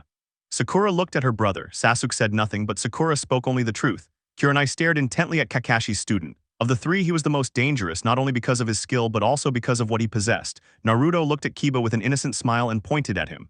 Surrender, Kiba, or I'll kill you, he finished with a thumbstone, making everyone tense. Even the Hokage became serious. Hey, just sighed. Thank goodness it's that team's last match. Now I have to make sure nothing bad happens since Kiba is the heir to one of Konoha's great clans. Kiba looked mockingly at Naruto. Please, you're the last one to die. You should just retreat and save yourself the embarrassment. Hate raised his hand and let it fall. Begin, he said, taking a step back. Naruto kept his hands in his pockets while Kiba left Akamaru. On the ground, I'm sorry, Akamaru, but I don't think you need to fight that loser, Kiba said, petting his wagging puppy. He stood up and looked at his opponent, but he was no longer there. Ghoul. Naruto yelled as a howl of pain was heard. Kiba turned towards Akamaru, who hit the wall, spilling a little blood. Naruto stood with his arms in the air.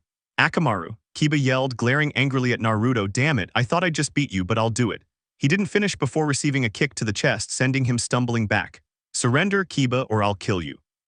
This is my last warning, Naruto commented, freeing his hands. Kiba stood up with some difficulty, feeling his chest burn.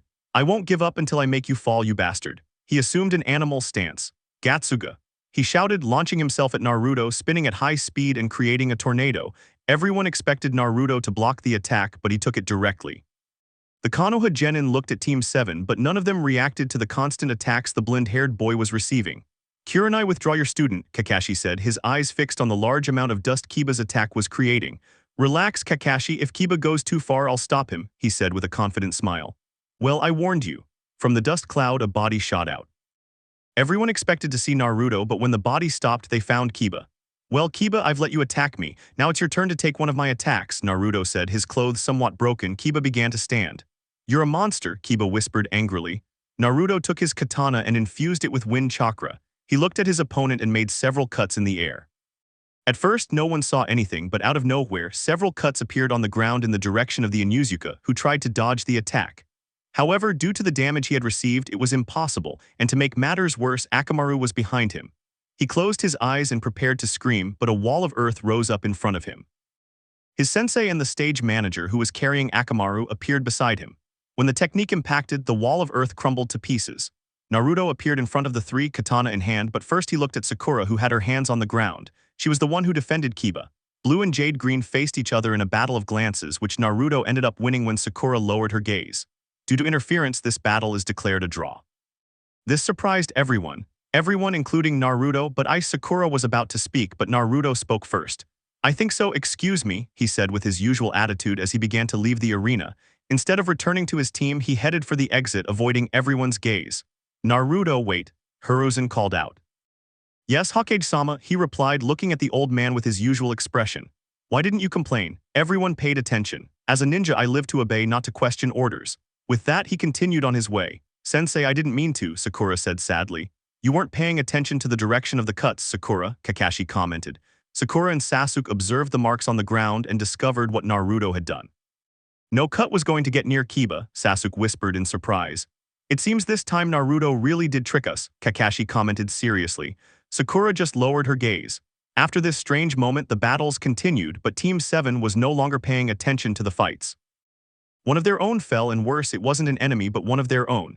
8th match, Hinata Hyuga vs Neji Hyuga. Winner, Neji Hyuga. 9th match, Gaara vs Rock Lee. Winner, Gaara. 10th match, Dasukinuta vs Choji Akamichi. Winner, Dasukinuta. After the last match, everyone took their places in the battle arena. The final was decided and everyone began to leave. Team 7 walked in silence. No one had anything to talk about since Naruto's elimination in the final was very hard for everyone, but especially for Sakura. Don't worry, Sakura, Naruto will understand that it was a mistake and that you didn't mean to hurt him, Sasuke commented. Kakashi said nothing, since even he would have been upset by such an injustice. Apparently his team had put too much pressure on the tournament rules, so he evacuated right after the last member of his team left. See you later, guys, to go over your training plan. The kids didn't have time to answer when their sensei disappeared in a body flicker technique. I'm sorry, Naruto, Sakura thought sadly as Sasuke walked her home. Meanwhile, Naruto was in his apartment looking out the window when Haku suddenly opened the door. Surprised by his presence, she asked, Naruto-kun, what are you doing here so early? Wasn't today supposed to be the final at the tower? She approached the blonde boy who was no longer wearing his tactical vest. I was disqualified, he said, looking at Haku with an expression as if nothing had happened. But how? The raven-haired girl asked, surprised. Sakura interfered, as did my opponent's sensei and the person in charge of the preliminary round. Haku didn't know what to say. Sakura would never harm Naruto, she loved him like a brother. This wasn't normal. How did all this happen? Haku asked, trying to understand the context. Naruto then explained his battle from when he came down the stairs to his disqualification. But if that was the situation, he should have been disqualified, not both of us, Haku said. Naruto just shrugged. Regardless of what happened, I'll have to remain a genin for another 6 months, Naruto finished, standing up. Haku just sighed and nodded. Well, what do you want to eat? Naruto asked, looking for his apron. Hiruzen walked towards his office, thinking about what had happened at the tower.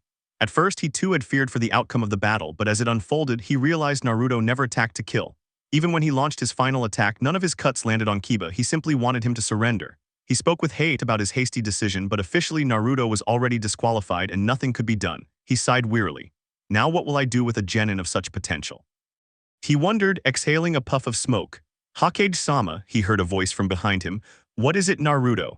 He said without looking at the blonde man standing behind him. In the afternoon, Sakura headed to Naruto's apartment to talk to him. She wasn't at peace knowing she had hurt her teammate, her friend, and above all her brother. But her progress was interrupted by an ANBU who stopped her. Hokage-sama requests your presence in his office. Sakura looked at the apartment and finally nodded. The ANBU placed his hand on the girl's shoulder and they disappeared in a swirl of leaves. In Hiruzen's office, Kakashi and Sasuke were already there. Only Sakura was missing and she appeared next to the ANBU. Alright, now that everyone is gathered, I must inform you of something important, Team 7, Hiruzen said seriously. But Naruto is still missing, Sakura said. That's what I want to talk about. By reaching the finals, you already have your Chunin rank secured. The last fight will just be a formality, Hiruzen said, surprising the genin. That means Naruto, Sakura said happily, but she was interrupted. Naruto, on the other hand, fair or not, was disqualified in the preliminaries, so which doesn't qualify for promotion, this shocked Sakura. No, that can't be, he's a fundamental part of our team. Thanks to him, we are where we are, Sakura said quickly, trying to get the Hokage to reconsider his decision. So you're telling me that without Naruto you won't be able to perform as a kunoichi? Hiruzen asked seriously. No, but Sakura began but was interrupted. In that case, I think there's nothing more to say. Naruto is no longer part of Team 7 and will have to wait 6 months to take the Chunin exams. From now on, you'll have a new teammate, Sai, Hiruzen shouted, and a boy instantly appeared. Hello everyone, my name is Sai, I hope we work well together, he said with a fake smile. From now on, Team 7 won't be just a simple Chunin team. You will have a special mission during the Chunin exam finals. Hiruzen explained the invasion and other events that were expected to take place that day. After the meeting, everyone left in silence. When they arrived at the tower entrance, tomorrow we will meet at the village entrance. We will be away from the village for the entire month training for the finals. Get some rest and don't stay up late as we will need a lot of energy. And Sakura looked at her sensei, leave Naruto alone for now. I know we can talk to him later. Sakura sadly nodded. Sasuke also wanted to go, but he didn't have much to say. See you, Kakashi said, disappearing in a puff of smoke. Goodbye, Sai said, walking away. Sasuke and Sakura remained in silence. Come on, Sakura, he wouldn't like to see you in this condition. I'd better walk you home. Sakura just nodded. As her eyes welled up with tears, the pink-haired girl thought, I'm sorry, Naruto. Anbu, leader of the Uzumaki clans. After dismissing the modified Team 7 from his office, Hiruzen sighed. I see they didn't take it very well, said Naruto, appearing in a corner. They're very close to you, Naruto, Hiruzen said, lighting his pipe. They must learn to work with others to become fully competent ninjas. I don't want either of them to stagnate because of the death of someone on the team. Hiruzen nodded. You're right about that. As for your other request, he remarked, thinking about their earlier conversation. Flashback. Wrong, Naruto? Hiruzen asked. I'd like to discuss something I discovered in the forest and it needs to be handled with care. Hiruzen nodded. Let's talk in the office, he said, followed by Naruto. Once in the office, Hiruzen took a seat in his chair. Anbu, he said loudly, summoning 4 Anbu in front of him. Leave us alone and don't let anyone interrupt us. The masked figures nodded and vanished as quickly as they appeared. Well, I'm all ears. What did you want to discuss, Naruto? Naruto remained still in his place when, in a swift movement, he drew a kunai and threw it to a corner.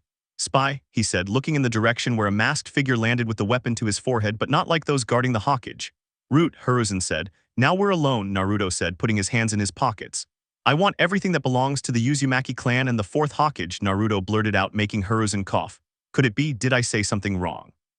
He asked with a curious look. Who told you? He asked, recovering from his coughing fit. My mother, this surprised Hiruzen.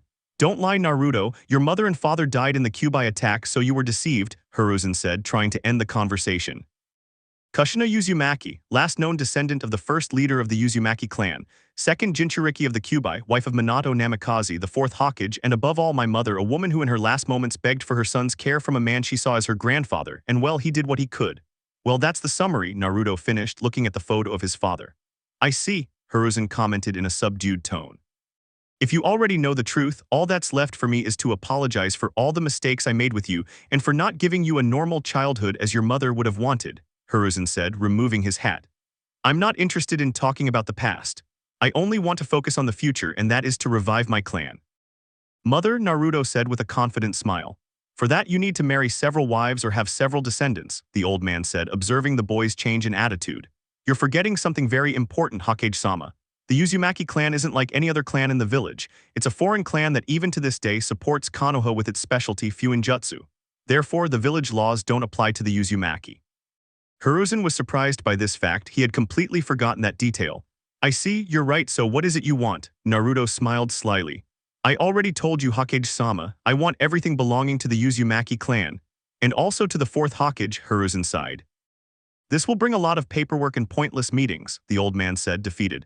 And I want to ask you one last favor, Naruto said more seriously. And what would that be? The Hokage asked, writing something on a scroll. I want to be removed from Team 7 so I can take this month to train thoroughly, and I want to become an ANBU. He left the office in silence. Why do you want to leave your team? Is it because of your disqualification? Naruto shook his head. My friends, if they want to be great shinobi, they must know how to work with everyone and not get attached to specific people. Hiruzen nodded. I see, and you don't want to take the position on the council as leader of the Uzumaki clan. Naruto just shook his head. Regardless of whether I hold a position on the council or not, because of our status as foreigners, I must be respected like any founding clan. Besides, children seek attention, we ninjas work from the shadows. Hiruzen nodded. In that case, I have everything ready. He signed the sheet and affixed the Hokage seal to it, then handed it to Naruto, who read it. The more he read, the wider his smile became. I expect you to train very hard because in a month I want you as my escort in the Chunin exam finals. Kabuto has already revealed Orochimaru's plan for the finals. Naruto nodded. Now I must call your team to give them the news and find a replacement, but I know who can help. He raised his chakra and his escorts appeared.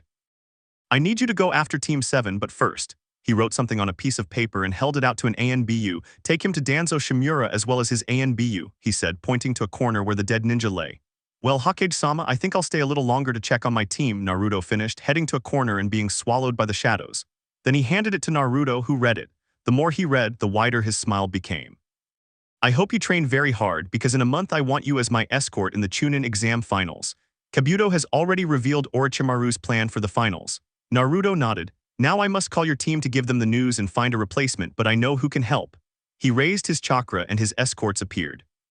I need you to go after Team 7, but first, he wrote something on a piece of paper and held it out to an ANBU.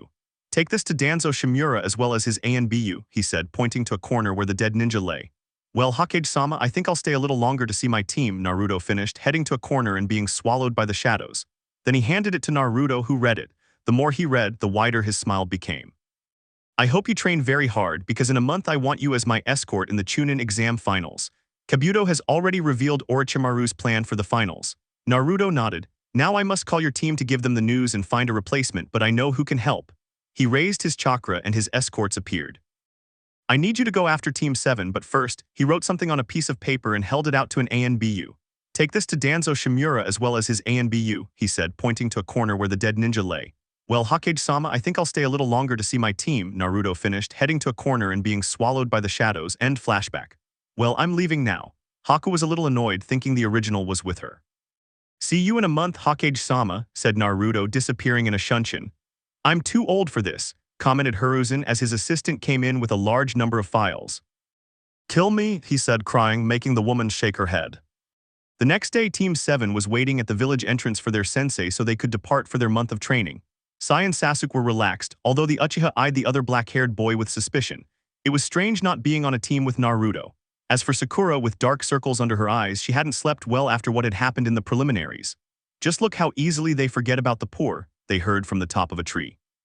Sai looked behind him and saw a blonde boy in standard Chunin attire but without his tactical vest. Hello, replacementson, Sai greeted.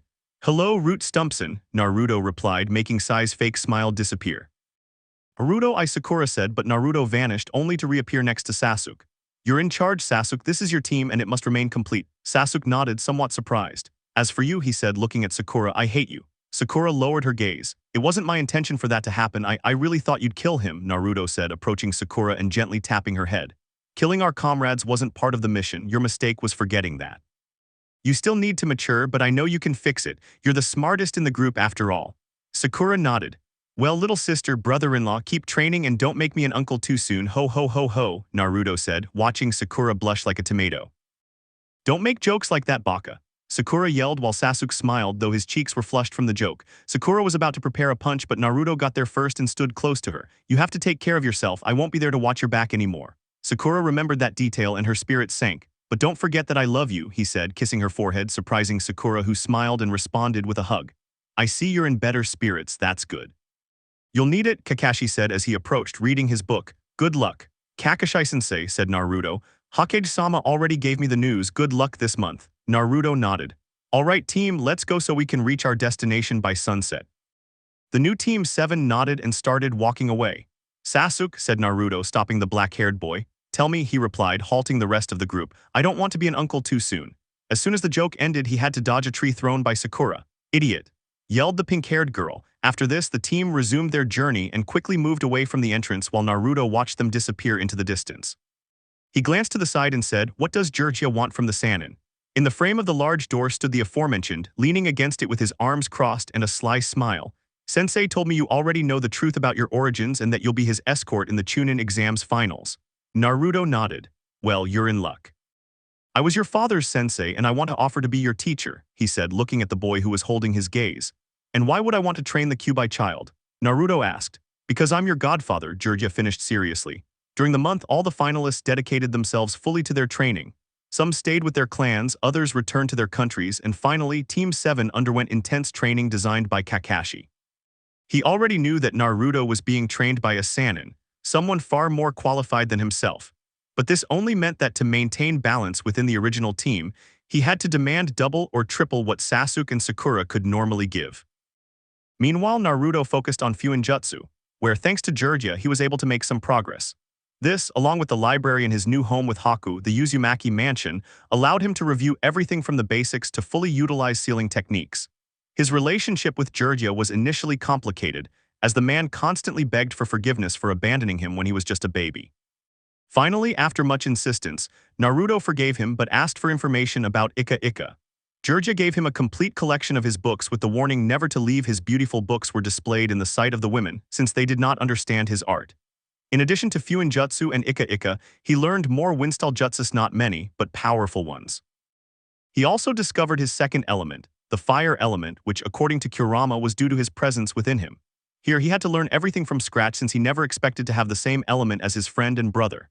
He studied Uzumaki Kenjutsu as well as their Taijutsu, finally learning the summoning jutsu and his father's signature technique, one of the two, the Rasengan, since the Hiraishin required him to discover the composition of the kunai seal. As for his relationship with Haku, they became boyfriends thanks to some advice and guidance from Jujutsu, which ended up working well. But there was something that made Jujutsu fall flat on his face, and that was Naruto's proposal to Haku. Flashback. Haku was very happy to be Naruto's girlfriend. She never expected it to happen so soon, but knowing him, it didn't matter. She didn't want to be with anyone but him. Now, after their romantic dinner, they were on the terrace of the Uzumaki mansion looking at the stars when Naruto spoke. Haku, the girl, looked at him. What's wrong, Naruto-kun? Naruto looked at her. I want us to have many children and I want us to start soon. The place fell silent for a moment before two simultaneous screams were heard from Jujutsu and Haku. What? Poor Haku fainted with a small nosebleed and her face flushed. Be gentle, Naruto-kun, I'm still a virgin, the girl murmured in her unconscious state. As for Jujutsu, he was writing like crazy in his notebook. This boy will make me even richer, just like his father. 2 days before the final, Naruto passed his exam to join ANBU, and we finally met on the day of the grand final. The Konoha Stadium was packed to capacity, with people from all over the world gathered to witness the genin matches. In the cage box sat the third Hokage, accompanied by a blonde-haired ANBU wearing a wolf mask. Beside him was the fourth Kazekage with 2 escorts. I hope this final benefits us both, Hokage-sama, Raza commented from his seat. I know it will, Kazekage Dono, Hiruzen replied, looking seriously at his disguised former student. Naruto meanwhile stood motionless like a statue. Is everything ready? The old man asked him. Yes, Hokage-sama, he replied, placing his hand on the ground and forming a seal. I'll activate it at the signal. Hiruzen nodded. It's time for the show. The end of a legend. The Chunin exam finals were about to begin. The stadium was packed to capacity, but what wasn't visible were the ninjas scattered throughout, awaiting the imminent. Hiruzen sighed and stood, approaching the edge of the cage balcony. Out of respect for punctuality, we will now begin the Chunin exam finals, he announced, but fell silent as a commotion arose in the center of the stadium where the finalist genin were lined up, revealing Team 7. Are we late? As I was saying, Kakashi asked, ignoring the silver-haired man who was enveloped by a black cloud. Now that everyone is present, Gemma. A jounin appeared before the genin in the standard uniform, his headband tied backward like a bandana, a senbon needle in his mouth, and a bored expression. As Hokage-sama said, this is the final stage of what happened before. Nothing else matters. From here on, only the best will be chosen for promotion to Chunin. The rules are simple. Only the one who kills or knocks out their opponent wins, but I can intervene if I see that the battle is already decided. Only those who will face each other first will remain in the arena, the rest must retire to the competitor's stand. Sasuke looked at the pink-haired woman. Give it your all. Sakura nodded. Don't forget you owe me a date, Sakura said with a smile. Sasuke nodded. But only if you win, he replied, walking away. As for Naruto, he was smiling from under his mask. Good luck, sister, Hiruzen thought. He glanced at his escort and nodded. I know you must be just as anxious as the rest of your team, Naruto. Only Sakura and Neji remained in the arena. The first match of the finals, Sakura Haruno of Konoha versus Neji Hyuga of Konoha. Are you ready? The Jounin asked. Both nodded. The Jounin raised his hand, looked at the contenders one last time and let it fall. Begin. He stepped back from the contenders and waited. The first to react was Neji. I think you're wasting your time, girl. You and I both know this isn't your place, a mere civilian. Destiny has already declared me the winner, and this is just a polite warning. Retreat and save yourself the embarrassment. If you continue, I'll destroy you. Sakura remained silent but reached for her shuriken case. Neji, seeing this, took a fighting stance, waiting for her to pull out gloves. This action annoyed the Hyuga, who unconsciously activated his Byakugan. Sakura adjusted her gloves and smiled in the direction of her rival. Neji launched an attack but did not expect what would happen next. Sakura raised her foot and struck the ground, lifting several rocks which she then began to throw while punching. Neji inadvertently revealed his best technique, celestial rotation, and began to spin on his axis while releasing a large amount of chakra, surprising those present, especially Hayashi, who was with his youngest daughter. Father, what is that technique? Hayashi grew serious. That's a technique meant only for the main branch. For someone so young and from the branch family to pull it off is a testament to their mastery of the Byakugan and its techniques, he said, watching as his niece proved herself a true genius. The rocks were repelled, but the sweat on his forehead showed it had taken him a lot of effort to deflect the attack. This is my clan's ultimate defense. Nothing can get past it. Surrender. Sakura looked at her rival and sighed. You're nobody to ask me to surrender. I'm here not just fighting for my promotion, but for my team, and for them I tell you and assure you that you will fall. She began a series of hand seals. Earth Release, Earth Dragon. A head emerged from the ground beside Sakura and began launching balls of mud at high speed that hardened as they traveled. Neji began dodging as using his technique consumed a lot of chakra, but seeing that the attack wasn't stopping, he had no other option and began to spin. Sakura noticed how this time his technique consumed more chakra. There was no need to close the distance and try to exchange blows. He only had to exhaust him and finish him off when he was on the verge of collapse. Neji stopped spinning and observed his rival, but his fatigue was evident. Attack, you stupid girl. Show how worthless you are, come on, Neji shouted beside himself. This fight was supposed to be easy, but now it was proving the complete opposite. His rival was still as fresh as a daisy while he was being humiliated. Sakura knew that the Hyuga's shouts were due to impotence, but this didn't mean she didn't want to land a few blows and send him to sleep for a month. Come on, Sakura, attack me. This must be easy for you if you got your teammate eliminated in the semifinals. Although alright, he was another burden, a poor, starving orphan abandoned by his bore of a mother and despised by his wretched father. Sasuke was about to jump into the arena to silence the wretch who was insulting his teammate. Naruto was reaching for his ninjato, being watched by Hiruzen wanted to prevent him from doing anything stupid, but that didn't mean he didn't want to correct that genin. Sakura, however, remained still, not moving from her spot.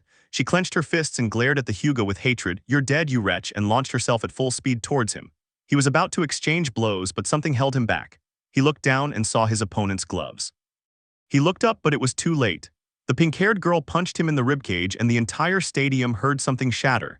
Neji was launched against one of the stadium walls and buried in it. The entire place fell silent. No one had expected this result. Genma, who was standing in the center, sighed. The winner of the first match is Sakura Haruno, and the crowd began to applaud, but there were no shouts, only weak claps as everyone was worried about the Hyuga's condition.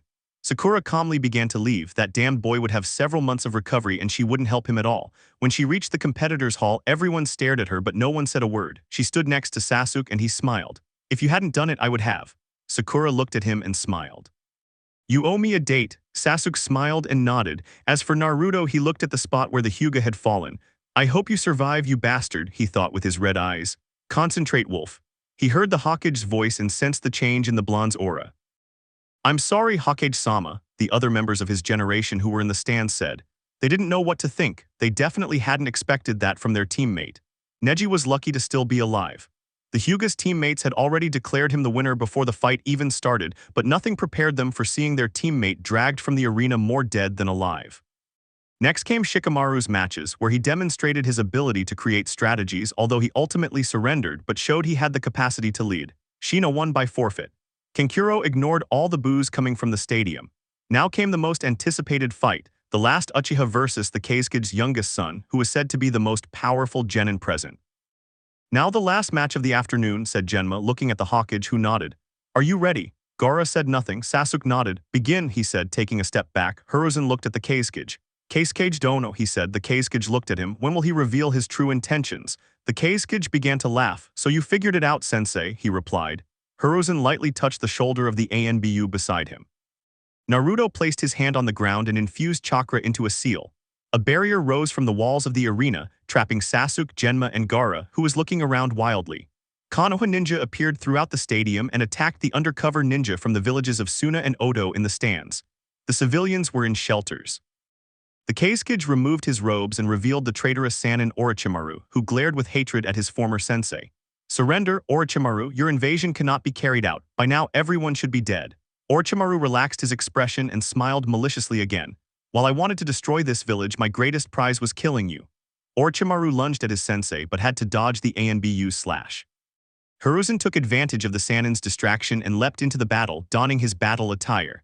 They climbed onto the Hawkage's platform. Orochimaru's escorts jumped to the four corners of the roof. Hiruzen surprised Naruto and threw him away from the roof just before a red barrier rose. A group of Anbu appeared at the edge of the barrier. Naruto landed in front of it. You can't enter anymore, he said without looking at his teammates. The team leader observed the barrier, but before making a decision, one of his teammates stepped forward. You only say that because you're a rookie. I say we don't listen to him. He drew a ninjato, imbued it with chakra, and charged at the barrier. Everyone watched the action intently. When the Anbu made contact with the barrier, he was instantly surrounded. Through the flames, Naruto sighed and turned towards the village. Where are you headed, Wolf? Asked the Anbu leader. The village is under attack. Even if we stay in front of the barrier all afternoon, nothing will happen. I prefer to make a real contribution to the village. He walked past the Anbu with the dragon mask. Your duty is to remain by the Hawkage's side. If you leave, you're out of the Anbu program. Naruto stood still. In that case, he reached for his mask. I resign. He removed his mask and threw it to the ground along with his armor. The Anbu present watched him in silence. Are you sure about what you're doing? Asked the leader, approaching the boy. Yes, I'm no good at standing still and doing nothing. Ryu looked at the mask and stepped on it, breaking it. I understand. You understand that what you saw and learned in the Anbu must remain silent. Naruto nodded. And you'll understand that all my seals will be deactivated. Ryu forgot that detail and just sighed. We'll see how to reach an agreement in that regard. For now, you must go to a genin safety zone, Naruto. Naruto disappeared in a burst of speed. What a waste of talent, Ryu commented, returning to his watch over the barrier that enclosed the third Hawkage. One of his team members stepped forward. You only say that because you're a rookie. I say we shouldn't listen to him. He drew a ninjato, imbued it with chakra, and charged at the barrier. Everyone watched the action intently. When the Anbu made contact with the barrier, he was instantly engulfed in flames. Naruto sighed and turned toward the village. Where are you headed, Wolf? The Anbu leader asked. The village is under attack. Even if we stay in front of the barrier all afternoon, nothing will happen. I prefer to make a real contribution to the village. He walked past the Anbu with the dragon mask. Your duty is to remain by the Hawkage's side. If you leave, you're out of the Anbu program. Naruto stood still. In that case, he reached for his mask. I resign. He removed his mask and threw it to the ground along with his armor. The Anbu present watched him in silence. Are you sure about what you're doing? The leader asked, approaching the boy. Yes, I'm useless. To stay put and do nothing. Ryu observed the mask and stepped on it, breaking it. I understand. You understand that what you saw and learned in Anbu must remain silent. Naruto nodded. And you'll understand that all my seals will be deactivated. Ryu forgot that detail and just sighed. We'll see how to reach an agreement on that. For now, you must go to a genin safe zone, Naruto. Naruto disappeared in a burst of speed. What a waste of talent, Ryu commented, returning to his watch over the barrier that enclosed the third Hawkage. One of his team members stepped forward. You only say that because you're a rookie. I say we shouldn't listen to him. He drew a ninjato, imbued it with chakra, and charged at the barrier. Everyone watched the action intently. When the Anbu made contact with the barrier, he was instantly engulfed in flames. Naruto sighed and turned toward the village. Where are you headed, Wolf? The Anbu leader asked. The village is under attack. Even if we stay in front of the barrier all afternoon, nothing will happen. I prefer to make a real contribution to the village. He walked past the Anbu with the dragon mask. Your duty is to remain by the Hawkage's side. If you leave, you're out of the Anbu program. Naruto stood still. In that case, he reached for his mask. I resign. He removed his mask and threw it to the ground along with his armor. The Anbu present watched him in silence. Are you sure about what you're doing? The leader asked, approaching the boy. Yes, I'm useless. To stay put and do nothing. Ryu observed the mask and stepped on it, breaking it. I understand. You understand that what you saw and learned in Anbu must remain silent. Naruto nodded. And you'll understand that all my seals will be deactivated. Ryu forgot that detail and just sighed. We'll see how to reach an agreement on that. For now, you must go to a genin safe zone, Naruto. Naruto disappeared in a burst of speed. What a waste of talent, Ryu commented, returning to his watch over the barrier that enclosed the third Hokage. You must go to a genin safety zone, Naruto. Naruto disappeared in a burst of speed. What a waste of talent, Ryu commented, returning to his watch over the barrier that enclosed the third Hokage. You must go to a genin safety zone, Naruto. Naruto disappeared in a burst of speed. What a waste of talent, Ryu commented, returning to his watch over the barrier that enclosed the third Hokage. Naruto was running towards his mansion, as it was the safest place in his opinion, where his girlfriend was waiting for him. As he ran, he killed every sound and sand ninja who stood in his way, mistaking him for a civilian since he had nothing to identify him as a ninja. The villagers just watched the demon child, who, hands in his pockets, defeated the enemy ninjas. Help! Naruto heard, stopping and looking around in annoyance. Haku is going to be upset that I'm late, he thought, noticing a villager protecting what he assumed were her two children. This will be easy, boasted a sound ninja, kunai in hand, ready to kill the woman and children. Mommy, murmured the children, hiding behind their mother. Someone please, thought the woman in despair. Hey you, the one with the degenerate face, the ninja turned to stab him with a kunai, making him scream. How stupid, commented Naruto, kicking him in the face, sending him crashing into the wall and knocking him unconscious. Now I have to hurry, he said, looking at the sky as several Konoha ninja passed by. Thank you very much, said the woman, bowing. Yeah, whatever, I don't know what you're doing here, but you should already be at the shelters, said Naruto, walking to resume his journey. It's just that nobody told us anything and nobody came for us. The woman was actually uncomfortable with her savior, since the one who saved her was the same boy she had hit or insulted more than once when he was younger. I apologize, she finally said, letting out her regret. Yeah, and I forgive you, but you shouldn't be here. If anyone else is with you, I need you to follow me and I'll take you to a safe place. The surprised woman just nodded. It's just me and my children, she said. The woman following Naruto said, that's good, it seems there are still many civilians in the area. And so she went, picking up all the civilians she found along the way and leading them to the mansion. Haku sat at the entrance of the Uzumaki mansion, waiting for Naruto to tell her what was happening in the village. Being in the dark was uncomfortable and frustrating, but she was pulled from her thoughts when the gate opened wide, revealing Naruto followed by many people. Women, children, the elderly, and men who, judging by the state of their clothes, were of limited means. She stood up and ran towards her boyfriend. What happened, Naruto-kun, and what are you doing with so many people? Naruto looked at the sky, pondering his response before finally replying, I ran into them, causing everyone present to fall backward. All right, get up now, it's lunchtime and there are too many of us. Haku, please arrange everyone inside the mansion. Because of the damage, you'll be able to return home tomorrow. Haku nodded. Good afternoon, my name is Haku and I'm Naruto-kun's girlfriend. I need you to come with me and stay together so I can better distribute you throughout the mansion. Everyone looked at Naruto, surprised that he wanted to help them and open his home to them. Almost all of them joined the crowds that insulted and hit anyone who offered a hand for no reason. There's no need to go to so much trouble, miss. We can wait outside, commented an old man looking at Naruto with a regretful expression. I know who you all are, Naruto said in a flat, expressionless tone. I see, that's precisely why we don't want to bother you too much. We don't deserve your going to so much trouble, young Naruto. Haku approached Naruto and took his arm. I am a ninja, a weapon prepared to kill the enemies of the village but also to protect every villager in Kamardainarms. It is not Naruto Uzumaki who opens his doors to you, it is a shinobi who only wants what is best for his village. Obey everything Haku says. Lunch will be served in 1 hour and the dining room is large enough for everyone. If not, we will accommodate. The only thing I demand is order. Everyone nodded at the young man's words. They couldn't remember ever meeting a shinobi so faithful to his duties. Their closest example was being forgotten by the village ninjas during the evacuation to the shelters. The fact that the boy they had abused when he was younger opened his home to them was a harsh blow to their consciences, showing them that things were not as they believed. Naruto was not a demon in the body of a child, but someone with more humanity than they had, having put the past behind him. In the village, fights could still be seen, but they were less frequent. The Sand Village began to retreat, having lost the element of surprise and needing to prepare for Konoha's revenge. As for the Sound Village ninja, few offered resistance. In the stadium, Gaara lay unconscious in the arena thanks to a seal on his forehead placed by Naruto. I hope that Brat doesn't forget to deactivate the barrier when this is over, Genma commented, standing and gazing at the sky. Sasuke didn't know what would happen next since according to the censor they could only leave once the one who performed the sealing technique deactivated it. What about Sakura? Sasuke wondered aloud. She must be fighting somewhere. Sasuke imagined Sakura laughing maniacally as she crushed Sound and Sand Ninja. At least she'll be more relaxed when this is over. By the way, do you know anything about Naruto Uzumaki? He asked the Jounin. There's no one in Konoha who doesn't know that. He lifted this seal, he said casually, then tensed up for revealing more information than he should have. So he was in the arena, Sasuke asked. No, he only created the seal, he must be in the shelters, the Jounin replied quickly. That's right, Genma, the censor congratulated himself, showing a confident smile. Ryu and the ANBU were surprised when the barrier began to fall, but they had to take cover as a large explosion erupted.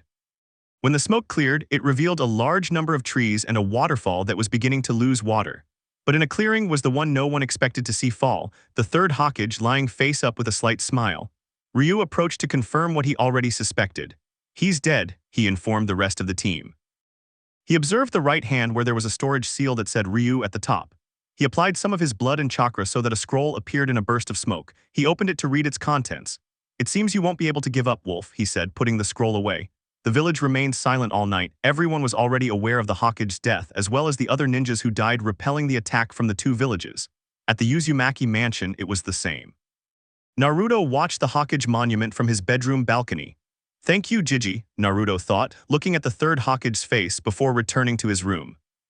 The next morning, everyone wearing black clothing gathered both on the roof of the Hokage tower and around it to keep vigil and honor those who fell defending the village. After the ceremony ended, the assessment of the damage caused by the invaders began. The ninjas in charge of the survey toured the entire village accompanied by some Anbu, and the report was handed over to Shikaku Nara, the Jounin commander, for the planning of the repairs. 3 days later, a council meeting was held with the leaders of the clans present in the village: Hyuga, Nara, Aburame, Yamanaka, Inuzuka, Akamichi, and Kurama. Also present were 3 civilian representatives, the Hokage's advisors along with Danzo Shimura, and as a final guest, the Anbu commander Ryu, who requested to speak. The elders Himura and Koharu took charge of the meeting. Good morning to all present. As you know, after the defeat of our enemies and the tragic death of our third Hokage, a group of ninjas was ordered to assess the damage caused by the invasion. This information has already been delivered to the Jounin commander Shikaku Nara. He sighed but nodded, prompting smiles and shakes of his head at some members of the council. How troublesome. Well, according to the information provided, the damage was limited to the commercial area near the hospital and the academy. Therefore, the Genin's involvement will be sufficient. Everyone nodded in agreement, though they had expected more. There was damage, but everything ended up being pretty good despite the bad. Commander Ryu, the ANBU leader, requested the floor at this meeting. The ANBU leader walked to the center of the room and made a scroll appear bearing the Hokage's seal. This scroll contains the last words of the third Hokage, orders written and signed by him. Everyone listened attentively. I, third Hokage Hiruzen Sarutobi, leader of the Sarutobi clan, order and approve the promotion to Chunin of Genin Sakura Haruno, member of Team 7 Kakashi, and Sasuke Uchiha, member of Team 7 Kakashi. And finally, I nominate and approve the promotion of Naruto Uzumaki to the rank of Jonin with direct assignment to the ANBU Special Forces. This last part surprised those present, except for Danzo, who knew that Naruto with all this time must have reached the necessary level to be a Jonin in ANBU. This is not a request, it is the official appointment of those named, which cannot be annulled by those present at the council. Any another promotion will depend on the next Hokage, Ryu finished reading, leaving everyone in silence. I believe the pink-haired girl and the Uchiha, but the Uzumaki brat. The Inuzuka clan leader spoke. Everyone expected some sign of hatred from the woman for what had happened to her son, but there was nothing, although the Uzumaki thing was something everyone doubted. Naruto Uzumaki, or Wolf, the third Hokage's bodyguard, was the one who implemented the various security seals in the village to prevent major damage, and he is currently the village's seal master alongside Jiraiya. The ninja in question's skills are sufficient for promotion. Koharu, with a gesture of disapproval, took the floor. We will never understand the actions of our late Hokage, but his word is law when it comes to ninjas. Promotions will be official when the next Hokage is appointed. An ANBU appeared beside Ryu and whispered something in his ear. Just a moment, Koharu-sama. One of those involved is at the door of the hall and requests to address the council. Everyone murmured, somewhat tired, but the truth was there wasn't much to do. Let him in. The door opened, revealing Naruto in a uniform similar to a Jonin's, but without a tactical vest. Good afternoon, Honorable Council, Naruto greeted, bowing. Instantly, the civilians looked at the Uzumaki with disdain, being ignored by him. The elders looked coldly at the Uzumaki who walked so casually, and finally the leaders of the different clans who watched curiously as the steps of the Uzumaki clan members made almost no noise. What did you want to say? The old woman asked curtly. I want to know when you'll begin repairing the houses damaged by the invasion from the Sound and Sand villages. In my mansion, I have about 15 families who were once again forgotten in the restoration efforts, just as they were forgotten in the evacuation of civilians to shelters. This surprised the clan leaders. According to the Chunin they sent, all civilians had been sent to shelters. Shikaku became serious since the villagers from the poorest neighborhoods hadn't been included in the census. And who cares about that? The most important thing is to help the people who are actually useful to the village, said one of the civilian representatives. And I suppose the employees who work at your house aren't important to you, Naruto replied, his hands in his pockets. About as much as a broken glass. This comment annoyed the shinobi present. I'll pretend you didn't say anything. As shinobi, we look out for the well-being of all the villagers, and unfortunately you're in that group too, but I'm only requesting that the poorest neighborhoods be included.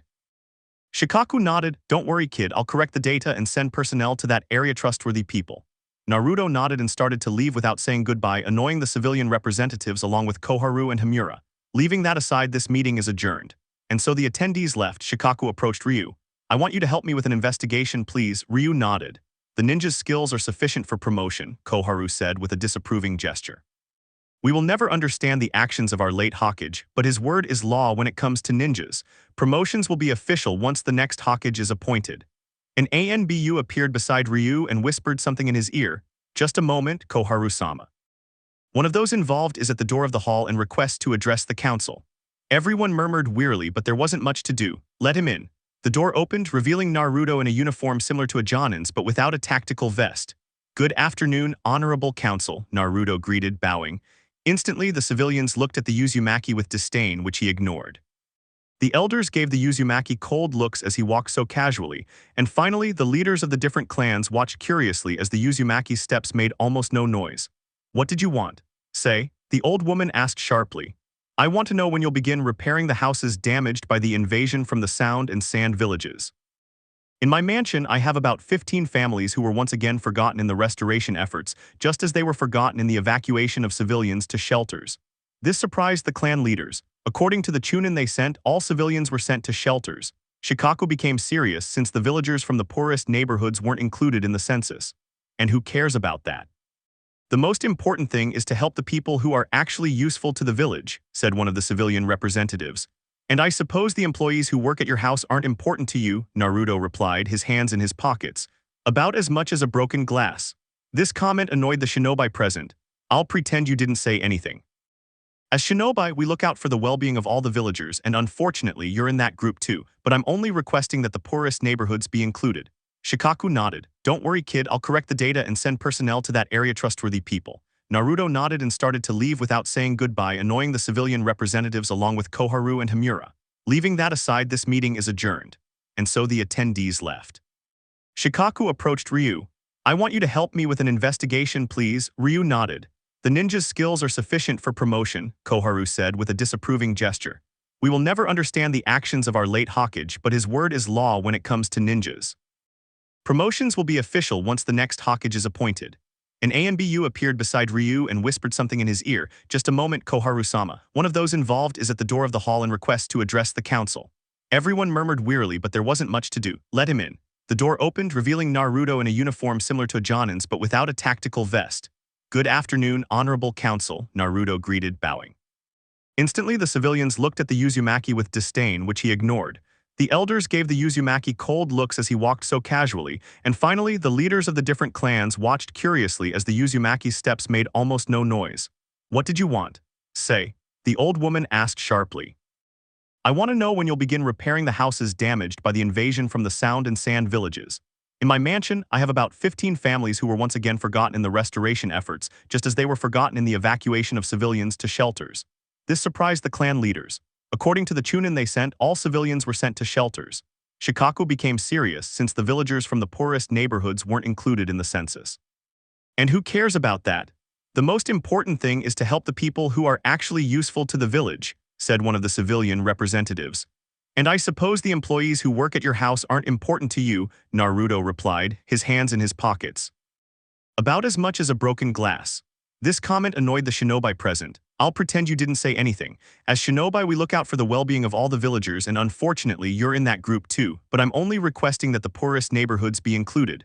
Shikaku nodded. Don't worry kid, I'll correct the data and send personnel to that area. Trustworthy people. Naruto nodded and started to leave without saying goodbye, annoying the civilian representatives along with Koharu and Himura.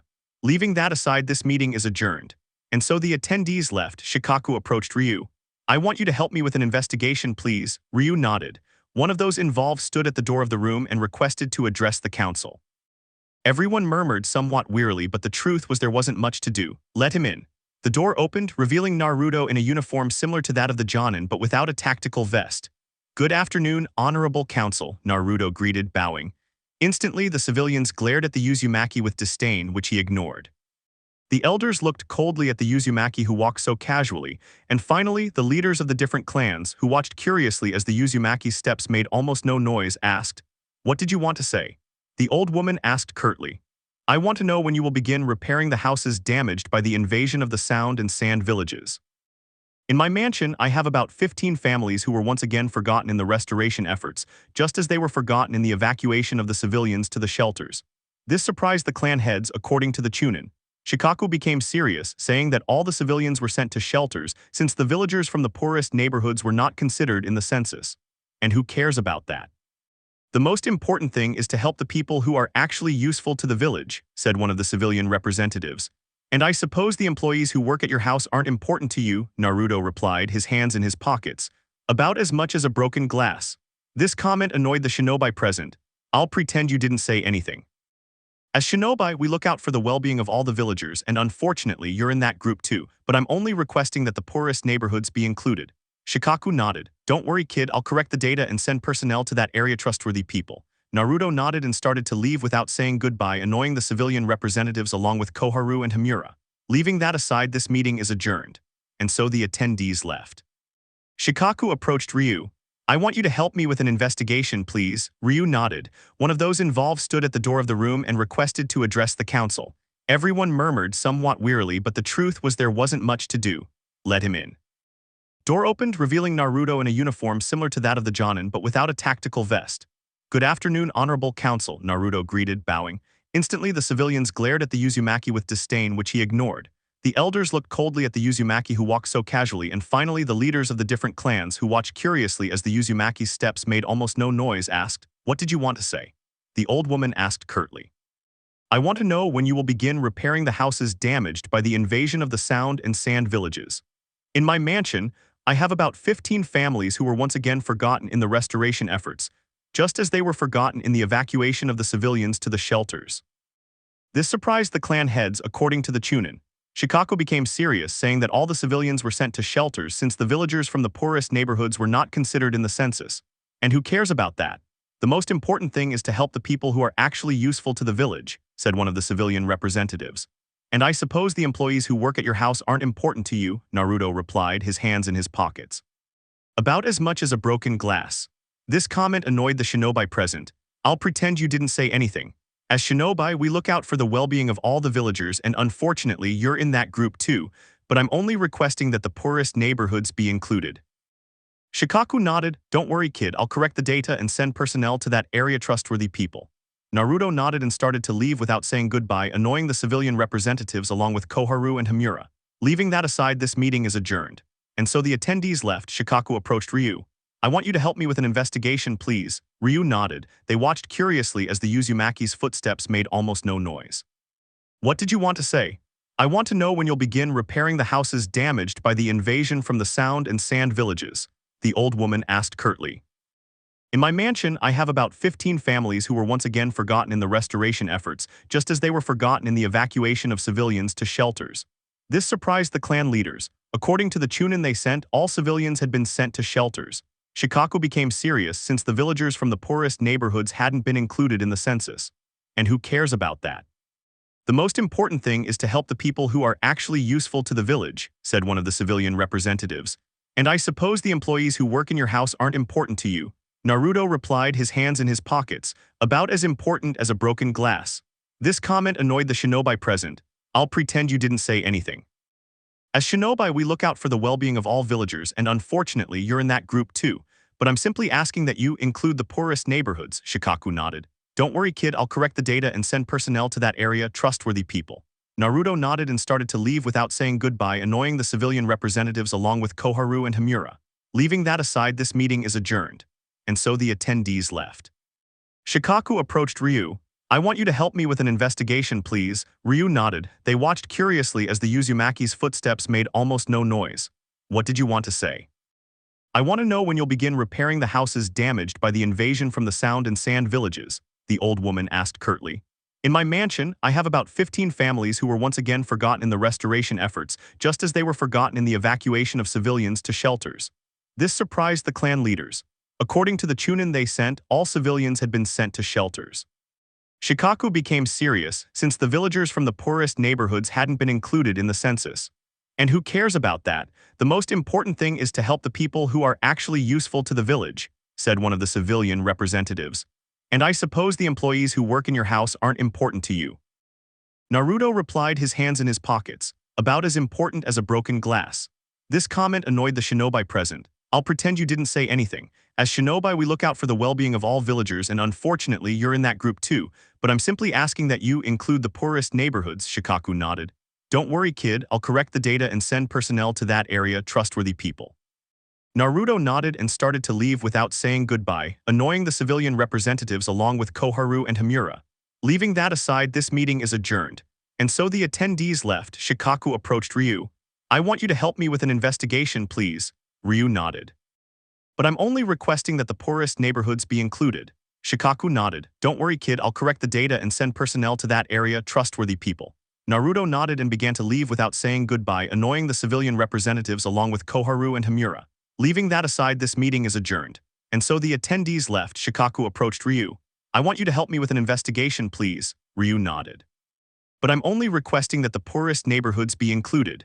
Shikaku nodded. Don't worry, kid, I'll correct the data and send personnel to that area, trustworthy people.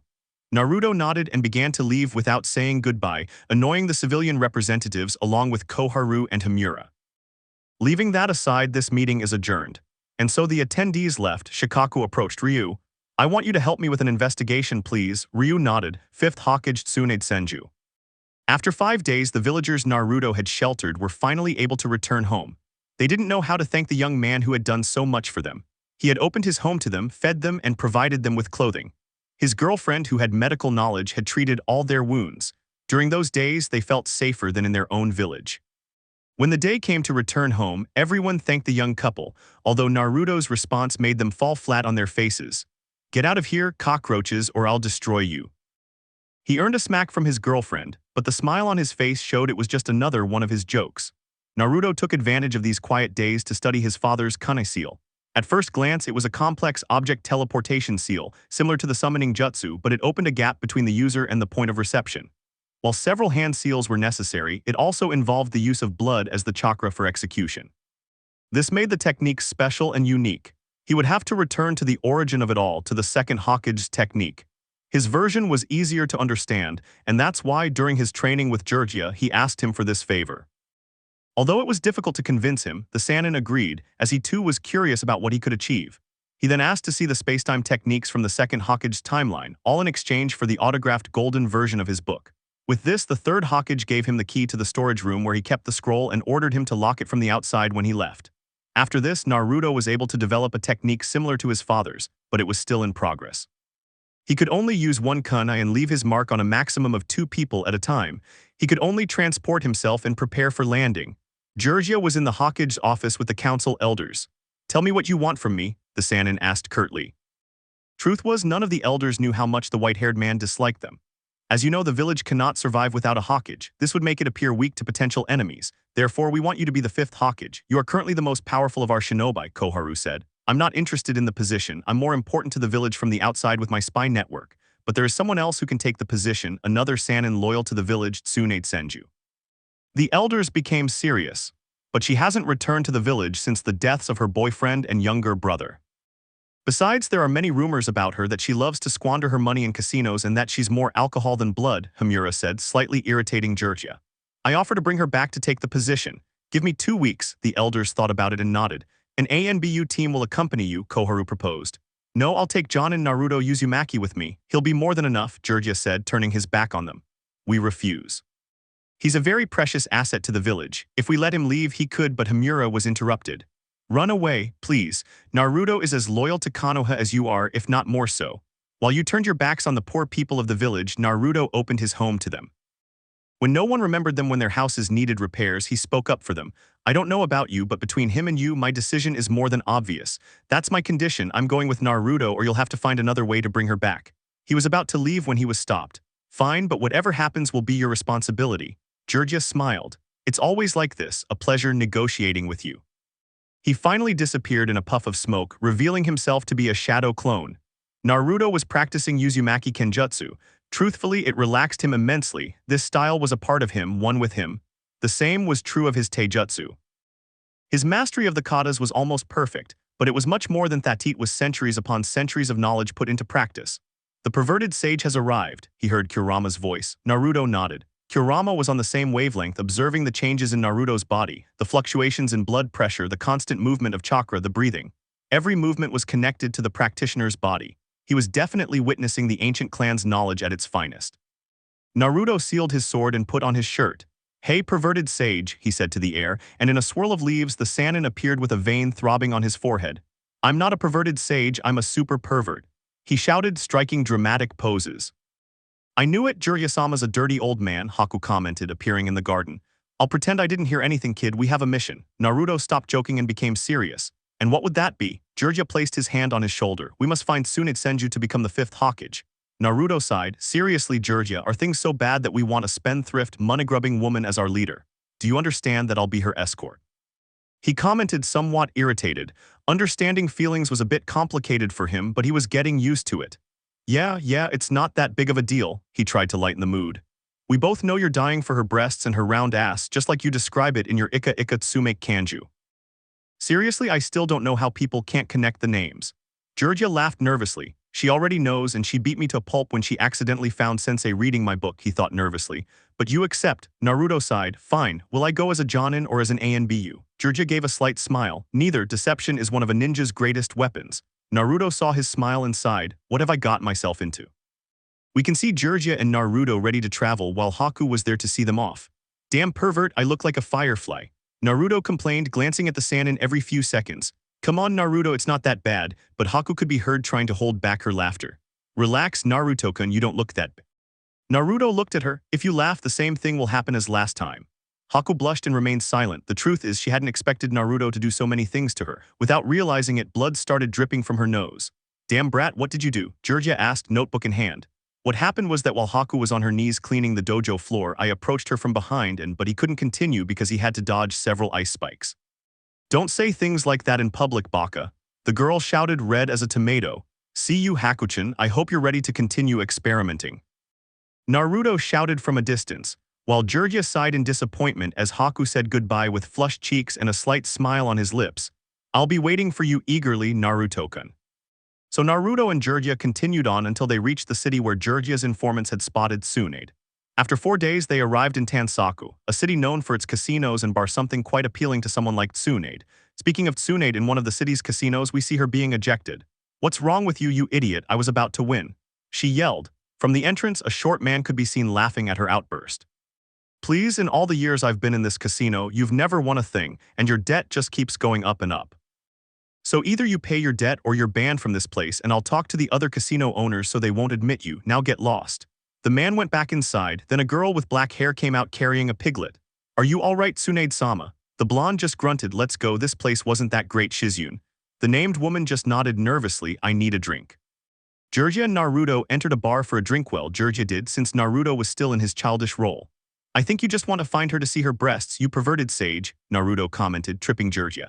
If you know I want to see Tsunade's breasts, just shut up and don't go around announcing it to everyone, brat. Jiraiya yelled, drawing the attention of everyone present. Whose breasts do you want to see, you old pervert? Jiraiya froze and slowly began to turn around to find the person they were looking for. Just look at that, Jiraiya, it's true she has huge breasts, Naruto said, pointing at the blonde's chest. You had the nerve to corrupt a child, now I'll kill you. The blonde growled, but her anger was interrupted when she felt someone touch her rear end. Her rear end isn't that big, you lied about that. Tsunade, red with rage, turned to grab the boy, but he was already gone. She was wondering how did she move so fast, but she'd get the answers later. What are you doing here, Jiraiya, and with that little pervert? She ended up pointing at Naruto, who was pointing at himself, confused. Me? Naruto asked. Yes, you, the one who goes around grabbing women's butts. Naruto thought for a moment but pointed at her with a sly smile. I think she's letting out more than the smell of sake, old lady. Tsunade got angry but followed where she was pointing to find her right breast exposed. "Tsunade-sama, cover yourself, you're not that drunk to be doing that," shouted a brunette with a pig in her arms. "It's not my fault, Shizune, it was Jirya's perverted student." The aforementioned was unconscious, blood trickling from his nose, remembering the image of Tsunade's chest. "Thanks, Naruto," murmured the toad Sannin. Naruto just smiled at the Senju's spectacle. Half an hour later, with everyone awake, the four of them sat sharing a table. "So what are you doing around here, Jirya?" asked the more recovered blonde. "I've been sent by the village with the mission of bringing you back so you can be Hokage," Tsunade replied, taking a sip of sake and delicately setting the glass down. "You're wasting your time, pervert, I'm not interested in that job. Only idiots want to be Hokage," she said. This annoyed Jirya, but Naruto maintained a bold smile on his face. "Well, Jirya, the old coward has spoken. Let's stop wasting time and go see some truly beautiful women, not like this old woman who dresses up as a young girl." Jirya was caught between a rock and a hard place. He had a mission, but seeing beautiful women was another matter. "You and I outside now," Tsunade said with a serious expression. Jirya looked at Naruto and saw the smile on his face. "That demon dwarf is cornering her," the Sannin thought. The two blondes stood on the street a considerable distance apart. "Now I'll teach you to respect your superiors," the blonde growled. "Let's make a bold bet, ma'am." This made Tsunade raise an eyebrow. "What's it about?" she asked. "If you beat me, I'll let you hit me without trying to dodge." Tsunade nodded. "And what if I lose?" Naruto smiled sinisterly. "You'll walk down this entire street naked." This shocked those present. "This kid is my hero," Jirya thought, taking out his notebook and pencil. "Tsunade-sama, don't accept, he's just a child." But Shizune was ignored. "In that case, let's make it more interesting. If I beat you, you'll have to walk naked down this street, and if I lose, not only will I walk naked, but I'll come back to you and become Hokage," the blonde said confidently. "Deal," Naruto sealed the deal. "And so you can see that it'll be fair, I'll only use one finger," Tsunade commented with a confident smile. "Thank you for your consideration, Dari Kao-sama." Tsunade was about to explode at the boy's audacity. "I'll get my revenge, brat," the blonde thought. "Attack, you perverted brat." Naruto smiled and disappeared in a yellow flash. That was the technique, but she was interrupted by a slap on the butt that echoed through the block. She tried to react but couldn't move her body. Naruto went to get a box to take back to Tsunade. He sat down and positioned the blonde on his lap, leaving her rear end exposed. "Enjoy the view, Jirya, since we got the fifth Hokage," Naruto said as he began to slap Tsunade's butt, whose cheeks were flushed with embarrassment. "Give up," Naruto said, delivering another slap. He continued like this for several minutes until Tsunade couldn't take it anymore. "I give up," she shouted, feeling as his body regained its movement. He lifted himself up as best he could and pulled up his pants, glaring at the boy who was now being praised by Jirya. He approached the boy, fondling his rear end. "You beat me, brat, but where did you learn that technique?" Naruto looked at Tsunade. "It's my father's technique." Tsunade was surprised by this. She was standing in front of her student's son. But she remembered how Jirya had stared at her rear, which caused several veins to bulge on her forehead. "Jirya, did you enjoy the view?" she asked in a sinister voice. "You have no idea. I didn't think Tsunade would wear that lingerie," the Sannin boasted, ignoring how the Shinigami was caressing his neck. "Tsunade-san must pay the bet," Naruto said. Yes, I'll go with you to the village," the Senju commented, approaching the white-haired boy. "Not him, walking naked down the street." Tsunade froze in place. "You can't be serious," said the blonde, looking at the smiling boy, and to emphasize her point, she raised her hand and spanked him. "You're a demon." Minutes later, we see Tsunade covering her nakedness as much as possible while being accompanied at a distance by Jirya, who was writing at top speed, so much so that his notebook was smoking, Shizune, who was carrying her teacher's clothes in her arms, and finally Naruto, who was wondering if Haku would like the spanking. Days later, the group advanced slowly, waiting for Jirya, who was dragging himself along with his legs bent at impossible angles. "I don't regret anything," he muttered as best he could, his face swollen. "Hurry up, pervert," Naruto shouted. "Look who's talking," Tsunade growled. "Do you want me to correct you, Tsunade-chan?" Naruto asked, sprinkling talcum powder on his hands. "You're a monster," she said. Naruto shrugged, ignoring any insults. "Now I'm going to see my girlfriend. See you later," he said, and disappeared in a leaf shunshin.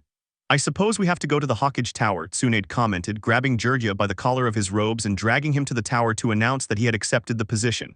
A sad farewell. Naruto was sitting in his living room looking at a photo of himself with Haku. He had enjoyed that day to the fullest. He felt happy and calm. He could even endure his long days accompanying the blonde Hokage, who never missed an opportunity to escape her duties and drink. It had been 3 months of the same, but what happened a week ago shattered him. 3 representatives from the village of Kirigakure arrived requesting a meeting with the Hokage. Flashback. In Tsunade's office, she was accompanied by Naruto and her assistant, her student Shizune. The 3 of them observed the 3 Kiri delegates who were standing. "Good morning, I am Tsunade Senju, 5th Hokage of Konoha. To what do I owe your unannounced visit?" Shizune sighed at the blonde's lack of tact while Naruto simply smiled. Good morning, Hokage-sama. We are delegates of the new Mizukage Terumi with a very important mission for our village. The one leading the group brought forward a scroll with the Mizukage seal, making it an official document. Tsunade took it, opened it, and read it, glancing sideways at Naruto as she finished. Along with greeting you, I may Terumi 5th Mizukage by the powers granted to me by my position, inform you that all bloodline bearers from our country can and must return to the village to help. The recovery of the country, rogue ninjas, exiles, everyone must do it immediately. Those who do not respond must be hunted down as deserter ninjas. After Tsunade read aloud, a change was felt in the atmosphere. Naruto remained still as a statue, but the Kiri ninjas felt they were facing a being of incredible power who could crush them if he wanted, and they would be powerless to do anything. They tried to stand firm as best they could. What happens if we refuse? The Hokage asked. More than unfavorable consequences for both sides, that's for sure, she finished with the ninja. Tsunade became serious. Is that a threat? Naruto asked, finally speaking without moving a muscle, but he was more than ready to jump into battle. Shizune, inform Haku that I need her in my office. Naruto spun his neck so fast it looked like it would snap. Tsunade felt Naruto's gaze on her, but she thought she would talk to him later. The brunette nodded. She was about to request an Anbu but was interrupted by Naruto. I'll go. Tsunade didn't get to say anything when Naruto disappeared in a flash. What's wrong with this brat? Tsunade thought. Naruto appeared at the entrance of his house. He didn't want to say anything to say that she wasn't there, but he couldn't make decisions for her. So he went inside and headed for the back door that led to the garden, walking as slowly as possible to think. I think you should let her decide, pup. You're too young to make these kinds of decisions for her, Kurama commented from inside him. But what if she decides to leave? Kurama remained silent. You'll have to accept whatever she decides. Naruto nodded, but his gaze lost its luster. He took off his mask and went to the garden to find his girlfriend strolling barefoot. She always did this when she had the chance and wasn't working at the hospital. Naruto was lost in thought for a moment. When he reacted, Haku was already approaching him. Good morning, Naruto-kun. What are you doing home so early? Naruto just resigned himself and explained what was happening. Haku, against all odds, was happy since this meant seeing his family, but it had the opposite effect on Naruto. Seeing her, his heart tightened with a smile. I see, he thought, and returned his face to a flat expression as before he learned about his mother. Hokage-sama needs your presence. Haku looked at Naruto's behavior strangely. Just accept it, pup. But Naruto did not respond. He put on his mask and disappeared along with Haku in a yellow flash. In the office, everyone remained silent, awaiting the arrival of the Anbu. Naruto appeared in the same position as before, next to his girlfriend. Tsunade recalled something Jujutsu had told her, that Naruto's girlfriend was named Haku. She understood the blonde's change in demeanor. Good morning, Hokage-sama. What do you need me for? Tsunade felt sorry for Naruto as Haku's poorly concealed happiness was deeply hurting his escort. They are envoys from Kiri and have come with orders to bring all members with bloodlines back to the land of water. I requested your presence to see what to do. Haku looked at the ninjas in front of the desk and saw the emblem of his former village. While it had once been an emblem of sorrow, it seemed to have changed. Good morning, Ninjasan. My name is Haku of the Yuki clan, he said, bowing. Without warning, Naruto took his position, watching as Haku finally agreed to return to his village. Around midday, Naruto and Haku were having lunch at his house. Naruto-kun, but Naruto put his plate down on the table. I know you're going to Kiri, he said. Haku nodded, looking at the floor.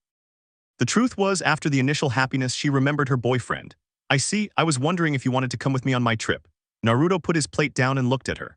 I can't come with you not because I don't want to but because I'm a ninja and I owe it to this village, but I wish you all the best. Haku nodded silently. I'm sorry, Naruto said before going to get his Anbu armor and mask, leaving in silence, leaving the girl crying silently. It's for the best, pup, she said, but received no response from Naruto, who was also crying beneath his mask. Sakura and Sasuke learned what was happening with Yuki when they went to visit Naruto. They found her closing the mansion gates, and she explained her return to Kirigakure, hoping to find more members of her clan. What worried Sakura was Naruto's reaction.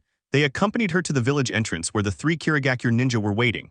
They said goodbye and watched her leave, but before she did, she left a letter for Naruto. Later that afternoon, they went to the Uzumaki compound, finding the lights off and no one there. Sakura wanted to go inside, but Sasuke told her to come back another time. End flashback. Naruto hadn't left his house for a week. He didn't know if anyone had been looking for him since his barrier was up. The only person he thought might break into his house was Jujutsu, but the man had been away from the village for quite some time. He was pulled from his thoughts by a knock at the door. He got up to see who it was, but it was obvious, so he opened the door to find Jujutsu, Sakura, and Sasuke. Seeing her friend's condition, Sakura slowly approached and hugged the blonde boy. Although she wanted to scold him for being irresponsible, seeing his state prevented her from doing so. Feeling the embrace of his teammate and sister, Naruto couldn't hold back any longer and began to cry. This lasted until he fainted. No one had ever seen the blonde boy cry, and seeing him do so was painful for all three of them.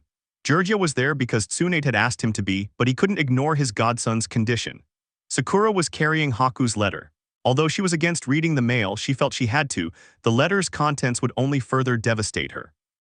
Sasuke, his companion, decided to save the letter for later. "I'm sorry, Naruto, I love you, but I need to return to my village to see if I still have any family members alive. I know I won't be able to go back, and I thank you for all the worry you had for me. I will always carry you in my heart, and I hope you find a girl who truly makes you happy." That was the content. Sasuke looked helplessly at his friend. He hadn't heard from him in a long time due to missions with his team, but everyone felt Naruto's absence. Giorgio observed the three young people approach the girl who was hugging his godson and touched her shoulder. "Allow me." Sakura looked at him, then separated from Naruto and picked him up. It would be best if he rested. Sakura nodded and followed Giorgio inside the building.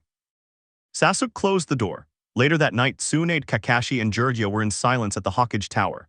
The Toad Sannin had just requested to bring the boys were sent to train for 3 years. Initially, Kakashi wanted to refuse, but the truth was that his team was quite unbalanced with the inclusion of Sai. Even he missed Naruto, but it had been a long time since he'd seen him, and learning that his girlfriend had decided to leave had perhaps affected him too much. As for Tsunade, I refuse. That brat has missed too much training because he's always been a crybaby. Besides, Sakura and Sasuke are important ninjas for the village. The truth was that she wanted to take Sakura as a student since her level of medical ninjutsu was quite high for someone with less than a year of training. But she didn't expect Giorgio to look at her with disappointment. "If you don't give me the permission I'm requesting, I'll take Naruto by force. And I know the other two brats will follow me. I spent too much time away from him to let him drown in grief. And this time I won't abandon him." Tsunade was surprised by Giorgio's new attitude. "I accept. I need a break from those boys, that way I'll have time to read." Giorgio smiled. "I think you're being too extreme, Giorgio," Tsunade said, sighing at the end. "But do what you want. It's not like I can stop you without causing a huge mess," but Giorgio listened attentively. "I want this to be the last time you challenge me." He finished, making his presence known. "He's my godson, Tsunade, and if I have to face anyone, I'll do it without hesitation. I'm only here because my godson is here. If he decides to leave, I'll go with him." Tsunade tried to find fault, but Giorgio wasn't a Sannin for nothing. He took a scroll, wrote the exit authorization, and handed it to the Sannin. "I'll notify the others tomorrow." Giorgio disappeared in a puff of smoke. Kakashi imitated his action and Tsunade remained silent. The next day, Naruto began to wake up. He didn't remember what happened after he found himself at the entrance of his house with his godfather and his companions. He noticed that he was lying in his bed. He looked around and saw that Sasuke was sleeping in an armchair, and next to him lying in bed was Sakura, which pleased him. He got up without making a sound and went to the bathroom on the first floor to wash up and prepare breakfast for everyone. Half an hour later, Sakura began to wake up, smelling a rich aroma she hadn't encountered in a long time. She noticed the empty bed and called out, "Naruto." This startled the Uchiha. He was about to scold his friend, but she ran out of the room. He calmly made his way to the source of the pleasant scent and found Sakura watching Naruto cook. "Good morning, Sasuke, take a seat. Breakfast is almost ready," Naruto greeted without looking at him. "Good morning, Naruto," he replied, taking a seat next to Sakura at the counter. "How are you feeling, Naruto?" Sakura asked. "I think I got my hopes up too high. She decided to leave and that's okay." Naruto placed breakfast in front of each of them. "She left you a letter." Sakura, not entirely convinced of what she was doing, but it was necessary, took the letter out of its case and handed it to Naruto.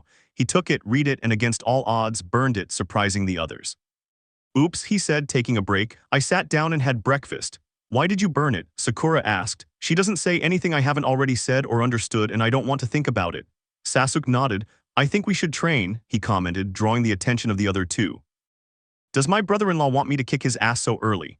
Naruto said, taking a sip of his green tea. "You know you can't," the Uchiha said. "I'm curious, you didn't deny being my brother-in-law," Naruto said, pointing an accusing finger at the Uchiha, but they both fell silent as they each felt a blow to the head. "You forget I'm here, idiots. Besides, I'll kick your asses." The three of them glared at each other. Giorgio was heading to Naruto's house when he suddenly felt the ground shake and a huge explosion occurred on Naruto's property. He ran inside, arriving at the garden to find everything destroyed except for the house. The three young people were breathing heavily but laughing. "You look awful brats," said Naruto. He stood up to look at his godfather and flipped him the bird. "Screw you, you old pervert," said Sasuke and Sakura, making them laugh uncontrollably. "Damn brats, I'll teach you to respect your elders," said the three of them. They stood up and got into fighting stances. "Jiraiya-sama is going down," said Sakura, receiving nods from her companions. "I want to see you try, brats," said Sakura. She looked at her companions' backs and smiled. "I've got your backs," she thought, adjusting her gloves. Jiraiya jumped into the exchange of blows with a smile. "I know you'll be great, brats." The next morning, we see Jiraiya with Naruto, Sakura, and Sasuke, ready to leave the village for 3 years of training. Kakashi is with them, bidding farewell to his students. "I hope you return stronger, guys, and we can continue doing missions," he says. The kids nod. "It's true, Kakashi-sensei, Team 7 will be back in action, so get ready." Kakashi smiles and nods. "Well, let's go, there's no time to lose, I'll bring you back in 3 years." Kakashi nods, "Have a good trip." And Team Kakashi back in action. 3 years had passed since Team 7 left Konoha to train with Jiraiya of the Sannin. Many things had changed. The entire generation of rookies had risen to Chunin, and in some cases, Neji had even become a Jonin. Couples had formed like Hinata and Kiba and Shikamaru with Temari of Suna, although he initially dated Ino. But everyone still had the same question: where was Team 7? They had left 3 years ago and nothing had been heard from them since. They even consulted Tsunade, but she was also uninformed as Jiraiya hadn't given her any information. In the distance, 4 people approached, one taller than the others. The guards tried to make out who they were, but they had to wait. When the group was close enough, they could identify Team 7 with Jiraiya talking about who knows what. "I think killing so many people made me hungry," said Naruto, his hands clasped behind his head. "Don't say it like that, Dobi," replied Jiraiya. "He'll think we're cold-blooded killers," Sasuke retorted.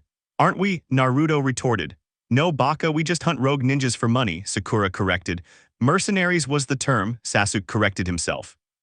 "Either way, it sounds awful as our luck playing against Naruto," Jiraiya commented, making Sasuke and Sakura lower their heads in defeat. "I think you're exaggerating," Sasuke said. "You took 6 million Ryu from each of you and you didn't even want to keep what you bet on the last play," Naruto heard Kurama say. "I think you're exaggerating." When they arrived at the guardhouse, they remained silent. "Hello, Team 7 and Jiraiya-sama, welcome to Konoha." The 4 greeted him, entered their information, and headed towards the Hokage Tower. Now we can see Team 7 complete in the 5th Hokage's office. "Well, Tsunade, the kids are ready to return to active duty. Personally, I think Sakura and Sasuke should be promoted since their level is more than enough to be Jonin." But Tsunade said nothing. "Why didn't you inform me about the kids' progress? Or maybe I just didn't hear from you." Jiraiya sighed. He had expected a scene like this, so he made a large number of pamphlets appear from his scroll, each with red, green, and black X's on it. After 2 years of pure training, reviewing and improving what they knew and adding more along the way, in the last year they put what they had learned into practice and began hunting rogue ninjas. All of this was done anonymously so as not to raise suspicion, and we succeeded, or these kids would be among the most wanted. Jiraiya finished proudly.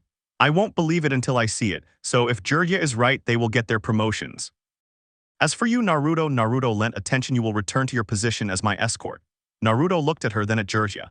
"I won't continue as an ANBU, and if I do, it will be because my friends applied to be ANBU, I'm useless." He left the office in silence. "I see, in that case you will remain a Jonin and must choose either a Genin team or lead a Chunin team." Naruto became serious. "If those are the conditions." Naruto removed his headband. "I renounce being a ninja. I discovered a more exciting world outside these walls." Tsunade waited for a reaction from the other kids or Jiraiya, but there was nothing. "If that's what you choose, I'll follow you. I'm not interested in submitting to the shinobi rules of a village," said Sasuke, doing the same. Sakura crossed her arms. "You're all too stupid to be roaming free in the world. Someone has to worry about you." The 3 of them left their headbands on the desk of a shocked Tsunade who hadn't expected this situation. "Well, always you can work with me," Jiraiya said. "If that's better, Godfather, let's go see some hot girls," Naruto commented, high-fiving Jiraiya. "And that way we can invite Sasuke like last time," Naruto said, making Sasuke blush with embarrassment. "So that's what you 3 did when you went out together," Sakura said, cracking her knuckles, startling the 3 of them. "It was Sasuke's idea," Naruto and Jiraiya said, running off and leaving Sasuke watching his betrayers flee in the distance. "My eyes see the betrayal," he muttered, ending up unconscious from a punch by Sakura. "Goodbye, Hokage-sama," Sakura said, throwing the Uchiha over her shoulder. Tsunade, after experiencing that bizarre moment, looked at the headbands on the table. "Does no one support my decisions?" But no one answered. She wouldn't tell anyone, but she missed the company of the blonde ninja. Kakashi was at the memorial for fallen ninjas. He hadn't had many missions in recent years and missed his team. He thought they should be back any day now. It was a shame to see those 3 troublesome brats. "Hey, Kakashi-sensei," Naruto greeted, sporting a bump on his head, accompanied by Sakura carrying an unconscious Sasuke. "I can even hear that trio of troublemakers," Naruto said, looking at his teammate in confusion. "Sensei, turn around." Kakashi turned and saw his team, accompanied by an unconscious Jiraiya crawling in the distance. Some things never change, he thought. Several minutes later, with Jiraiya recovered, they were all at the Uzumaki mansion waiting for Naruto to finish lunch. When they entered, they imagined everything would be covered in dust, but Naruto placed a little blood on a seal, and everything was revealed as if 3 years hadn't passed. Naruto wouldn't tell anyone, but his home reminded him of the girl who had abandoned him without a second thought. but it was best to leave it at that. Those memories for another time. So, how did your training go? Georgia, who had been looking towards the courtyard, turned to Kakashi. In terms of individual power, the three of them are on par with you, but your advantage is still experience. Now, if the three of them work as a team, let's just say that without Sannin mode, I'd have a pretty hard time. Kakashi watched his students Naruto, accompanied by Sakura and Sasuke, who were bringing the food in a way I never expected. They make me proud, he thought with a smile beneath his mask. The bad thing is that the three of them gave up being village ninjas and decided to work with me. Kakashi froze. What? He said, astonished.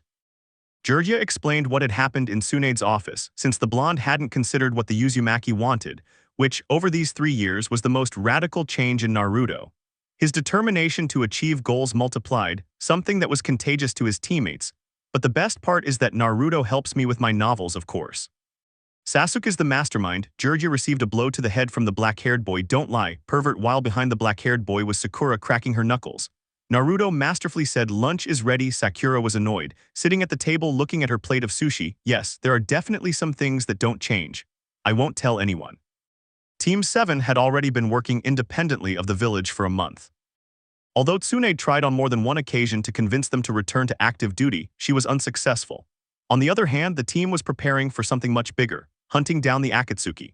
This mission had a different vision for the entire team, since Sasuke still had his revenge against his brother in mind, and both Sakura and Naruto would be willing to support him in whatever was necessary when the time came. During this month, Naruto disappeared several times without warning, but that was one of the advantages of being a simple civilian. For Sakura, Sasuke, and Georgia, it was no mystery what the purpose of his sudden trips was. Even when they returned from the different missions, Naruto always deviated towards the desert. During their 3 years of training, they passed through the ruins of what was once a great city. Although the city was destroyed due to the Prime Minister's ambitions, the people loyal to the Queen decided to settle in a small village next to the ruins. By chance, they encountered the last descendant of Queen Sarah, a gentle young woman who watched over those who remained loyal to the royal family. She shared the same name as her ancestor in her honor. There was no longer a castle or a great kingdom, but the loyalty remained intact. Naruto found in that place a peace he never expected to find in a world invaded by war. It only took a month of living with the survivors of the kingdom of Rorin for Naruto to make that peace his greatest vice. On more than one occasion, while treating the sick people of the place, Sakura found the redhead looking at Naruto with great attention, even curiosity, but she never saw them exchange a long conversation. However, it was on the last day of her stay in the village that she saw them in the distance. They seemed to be saying goodbye, but she couldn't know exactly what they said. Sarah lowered her head and quickly left the place. As for Naruto, he just watched her walk away. Naruto disappeared again. Sakura snapped out of her reverie to see Sasuke take a seat beside her. She must be where she always is. That princess seems to have left a deep mark on my brother. Sasuke nodded, and he wasn't surprised. On more than one occasion, he had seen Naruto reading the letters sent by the redhead, and just as Sakura had never seen them spend enough time together to develop such a strong relationship, with Naruto nothing was normal, and that was what was so great about him. Brats, Georgia said as he entered the Uzumaki compound, drawing the attention of 2 of his students. Let me guess, Princess Rorin. Both young men nodded. How long ago did she disappear? The Sannin asked.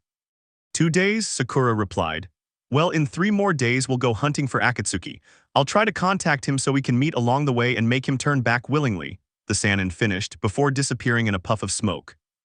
Meanwhile, deep in the desert of the Land of Wind, we see the surviving village of Rorin gathered in what appeared to be their town square to watch a blonde-haired man in shinobi attire finish burying a large water tank.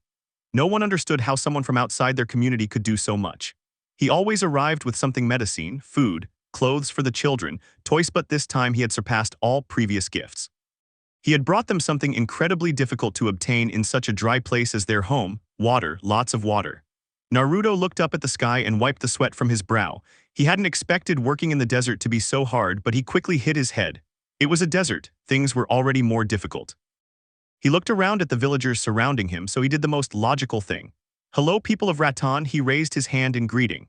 It's Rorin Naruto-kun, Sarah said, emerging from the crowd and approaching the Uzumaki, who remained in the same spot, smiling sincerely.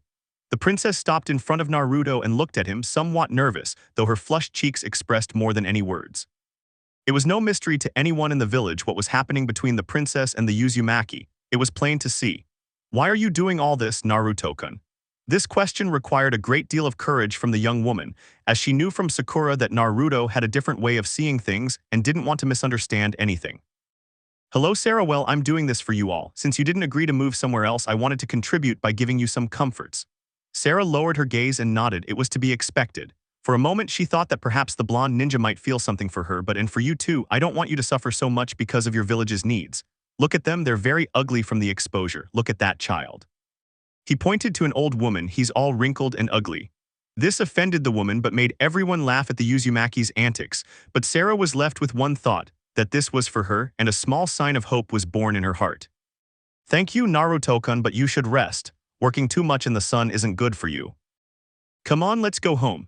Naruto nodded but then remembered something, so he went to the pond's tap and started pumping water, exciting everyone present. I never asked how much water the pond held, but I suppose it's enough so you won't have to worry for several months if you ration it well. With that, Naruto left with Sarah. Pup, you won't tell them about the seal on the pond. Naruto heard Kurama's voice inside him. It's not necessary for them to know. Perhaps in several more months they'll notice that something is strange. Kurama smiled at the actions of the redhead. These years have done him a lot of good in terms of his emotions. He even suspected what was going on in Naruto's head in relation to the princess of that ancient civilization. From a distance, Naruto recognized the house of the person accompanying him. The first to enter was Sarah, who allowed the Uzumaki to pass.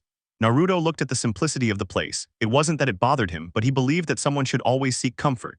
But here was a young woman who, to remain with her village, sometimes preferred to endure hardship rather than separate herself from Thema display of loyalty he didn't understand but admired. You shouldn't go to so much trouble, Naruto-kun. We're a village on the verge of disappearing. We no longer generate enough income to sustain ourselves, and only the memories of our past keep us going. It's thanks to you that we haven't given up. Naruto took a sip of water and headed toward what appeared to be the bathroom, ignoring the redhead's words. It wasn't as if this conversation hadn't been repeated before, but it was his love for his roots that made this village so appealing to Uzumaki. He too had an origin, a village, even a country that was uninhabited. If he did what these people were doing, his clan would perish without a trace. He needed someone he could trust, the right person to keep his clan alive, and this time it wasn't just out of empathy or pity for a difficult situation. No one had ever told him life was easy, but it shouldn't be any different. He washed his face with some water to refresh himself and then dried it. You're amazing, Sarachan. You have something I lack, the determination to stay strong in difficult times. This whole town believes in you and I believe in you. That's why I'm going to all this trouble. I don't want the first person who inspires me to do these stupid things to fall. I should be wasting my money on any old nonsense, but here I am, the Uzumaki said as he headed to the kitchen to prepare something, Sarah following closely behind.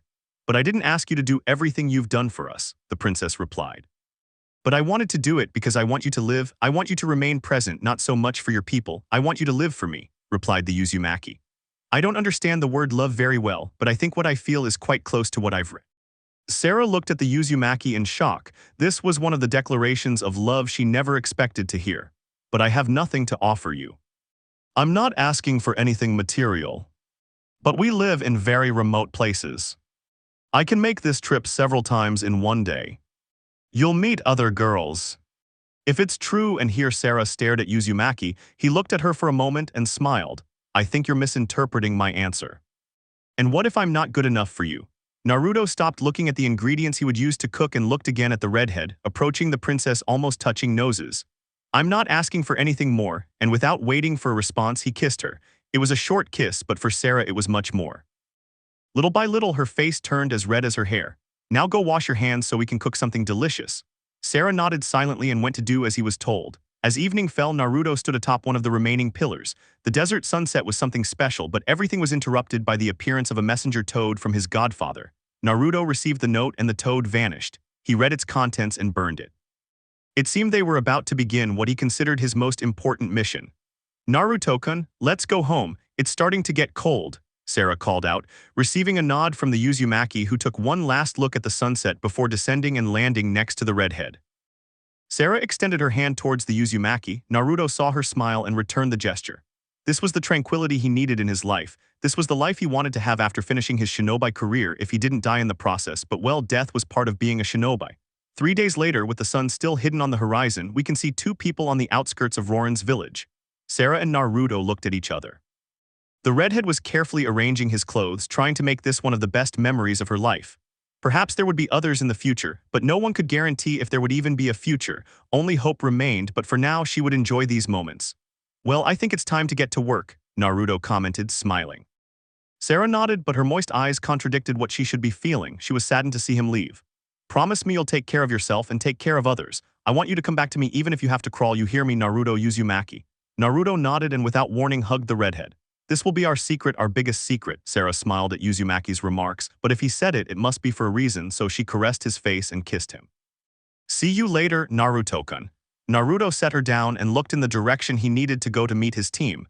By the way, where are you supposed to meet up with your team? On the border of Aim, the value of sacrifice. Near the border of Aim were Jiraiya, Sasuke, and Sakura waiting for Naruto's arrival.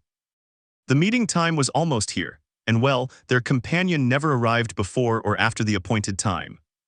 We'll wait for Naruto to discuss our mission in more detail, Jiraiya commented, and with a flash, Naruto appeared in his travel clothes. So how did it go, Naruto? Sasuke asked. Naruto was about to answer but was interrupted by Jiraiya. While I am pleased by Naruto's arrival, it is time to explain the details of the mission and the role that each of you will fulfill. His team nodded, paying attention to the Sannin. Our mission is to gather as much information as possible about the Akatsuki organization. That's our priority. What makes this mission difficult is that the organization's leader is in this location. The probability of dying or being captured is very high, but if we move quickly, nothing should go wrong. If something does go wrong, the important thing is to get the information back to the village, and if everything goes wrong, try to eliminate the organization's leader.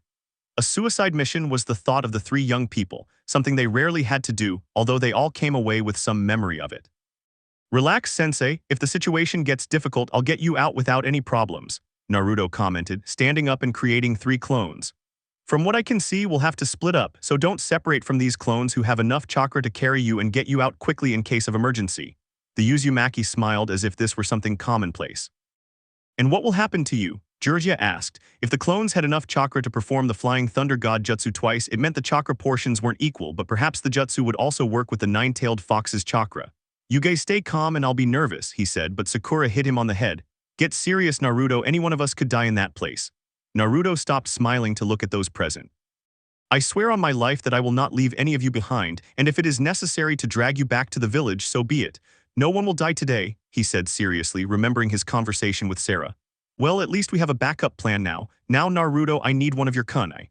Naruto handed over one of his kun. Jiraiya summoned a toad no bigger than his hand and gave it to him, which he swallowed without hesitation. Leave it in an alley near the tallest tower. The toad nodded and leaped away at high speed to quickly reach the village. Once inside, it should act like a normal toad. Seeing that he needed to conserve energy, Naruto made the clones disappear. Inside, Kurama was recharging his chakra reserves. After half an hour, Naruto felt his kunai being thrown. It's time. They all placed their hands on Naruto's shoulders and disappeared in a flash. In Konoha, everything was calm. In the Hawkage Tower, Tsunade was thinking about her partner and his brand new team, who had decided to go on an infiltration mission with a high probability of dying. She had offered him a team of Jounin, but he insisted that his team was more than prepared and that if anything went wrong, they would abandon the mission and return. But she felt that something bad was about to happen. Yesterday, she bought a lottery ticket and as never before won the jackpot. Tsunade-sama, Shizune entered her office flustered, holding a note in her hand. You have to read this, it's important.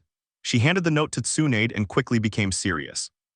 I need Team 8 and 9 to leave the village for Suna in half an hour. The mission is to locate and rescue the goddamn Kazekage. Shizune nodded and left to report the mission. It seems the peace and quiet will soon end.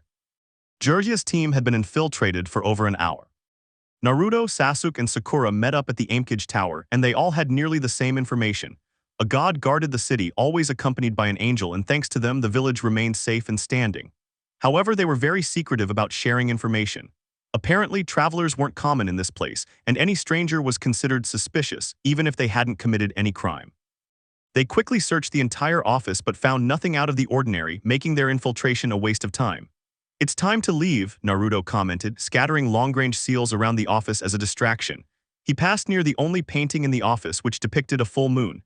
His gaze swept over it, and in one corner he noticed a mark. He approached to examine it more closely and found a storage seal more complex than those used by most ninjas, but nothing that he and his godfather couldn't decipher with a little patience. He carefully removed the painting, making sure not to trigger any traps, but it seemed the Aimkage was overconfident in his abilities as they hadn't found any traps in the tower. He sealed the painting, Sakura and Sasuke grabbed his shoulders and they vanished in a flash. Immediately, the seals activated. On the other side of the village, near the coast, Through the sewer pipes we can see how Jiraiya and Naruto's clone were escaping after being discovered by those who appeared to be members of the Akatsuki organization. But he had no information about it. How is it possible that someone with the Rinnegan exists? It's supposed to be a legend. But he had to dodge rods that came out of the shadows along with various projectiles that only sought his destruction. Jiraiya, we need to move to a more open area. It's obvious our enemy already knows our location. We'll just be easy targets here, commented a green toad with a beard. Pa is right, Jiraiya, use your sage mode and clear a path. Jiraiya nodded, paused for a moment and crouched down. Naruto watched as his godfather began to concentrate a large amount of chakra in his body, so he positioned himself as a shield to protect him from any attack. The Sannin gradually began to take on toad-like characteristics, but what was incredible was the increase in his powers. Come on, Naruto, follow me no matter what. The clone nodded and Jiraiya closed his eyes for a moment, searching for the nearest exit. When he found it, he began forming a Rasengan in his right hand. It's time to get out.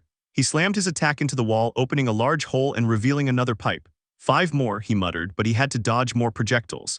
They don't give us a break, he growled, preparing his next attack. Naruto, Sakura, and Sasuke were already at the meeting point, but there was no sign of Jiraiya. The Aimkage Tower was already destroyed. Naruto gazed into the distance at the village where it always rained. His godfather was still fine since his clone hadn't disappeared yet, but he didn't understand why the white-haired boy hadn't escaped yet. Naruto the Uzumaki heard the pink-haired girl call him. What's happening? He asked, still looking in Aim's direction. Do you think Jiraiya-sama will be alright? Sasuke remained silent but had the same doubt. I hope so, because if not, I'll have to go back and get him out and you'll have to be ready to treat him. Sakura nodded impatiently at her sensei's delay. Suddenly, Naruto stood up and disappeared in a flash. Get ready, Sakura, I'll make sure no one attacks us, the Uchiha commented, standing up. As Sakura began to take out her first aid kit for any type of wound, Naruto landed on a small rock jutting out of the sea. He looked around for his godfather but felt someone grab his foot.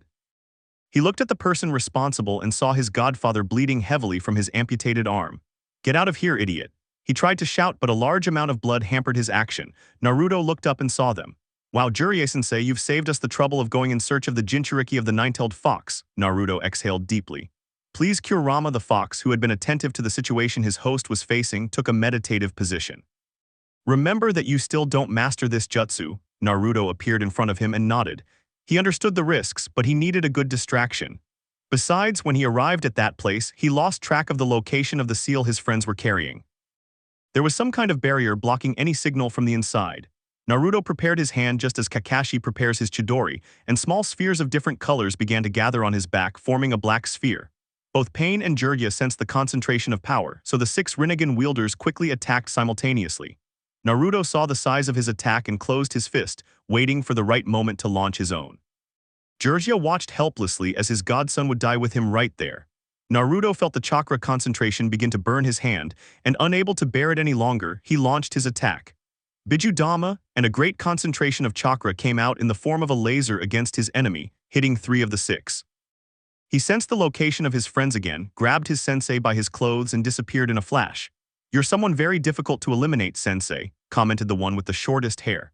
Sakura was attentively watching the location of the kunai. She had everything ready to stabilize her sensei if necessary. Sasuke was on top of a rock watching the area, but both were interrupted by the appearance of Naruto and Jiraiya. Sakura ran to check on her sensei's condition. His throat was broken and his left arm was missing and bleeding profusely. She did her best to stop the bleeding from his arm while Naruto was in a meditative position and a red chakra covered his hand. Naruto, Sasuke said, but Naruto didn't answer. The damage was greater than before. I already told you that attack is not made for humans. Naruto did not respond. He simply positioned himself on Kurama's back. I know, but my godfather was about to die and I wasn't going to think about the side effects. If I transport myself in my current condition, I'll be unconscious for 3 weeks with your help. Kurama nodded. He already knew what his host was going to do. Go ahead, it seems we'll have plenty of time to talk, Naruto smiled. Outside, Naruto opened his eyes and approached Sakura accompanied by Sasuke, who kept a close eye on the state of his hand. Sakura, don't let go of that perverted old man, and you team, don't even think about letting go. They both nodded and disappeared in a flash, ignoring a crow circling their location. The last heir of the whirlpool. Since the arrival of Jiraiya's team, the situation on the elemental continent had been very turbulent. The Jinchuriki of the tailed beasts had begun to disappear, and the only ones responsible were the members of the Akatsuki organization. While Jiraiya was recovering in Konoha, Naruto preferred to get lost in the depths of the desert, or so those who didn't know him very well thought. As for his companions, they knew that he went with the princess. For 3 days he only dedicated himself to resting to recover from the injuries caused by the Baijudama. During this time, Sarah worried about taking care of him, and when he fell in front of her, she was very worried. Naruto felt the sun's rays begin to filter through the curtains, so he grunted a little. He tried to get up but couldn't because of the extra weight on him. He looked more closely and found himself face to face with the princess. "Good morning, Sarah," he whispered as he caressed the redhead's face. She slowly began to respond to the caresses, finally opening her eyes, and the gray and blue eyes made contact.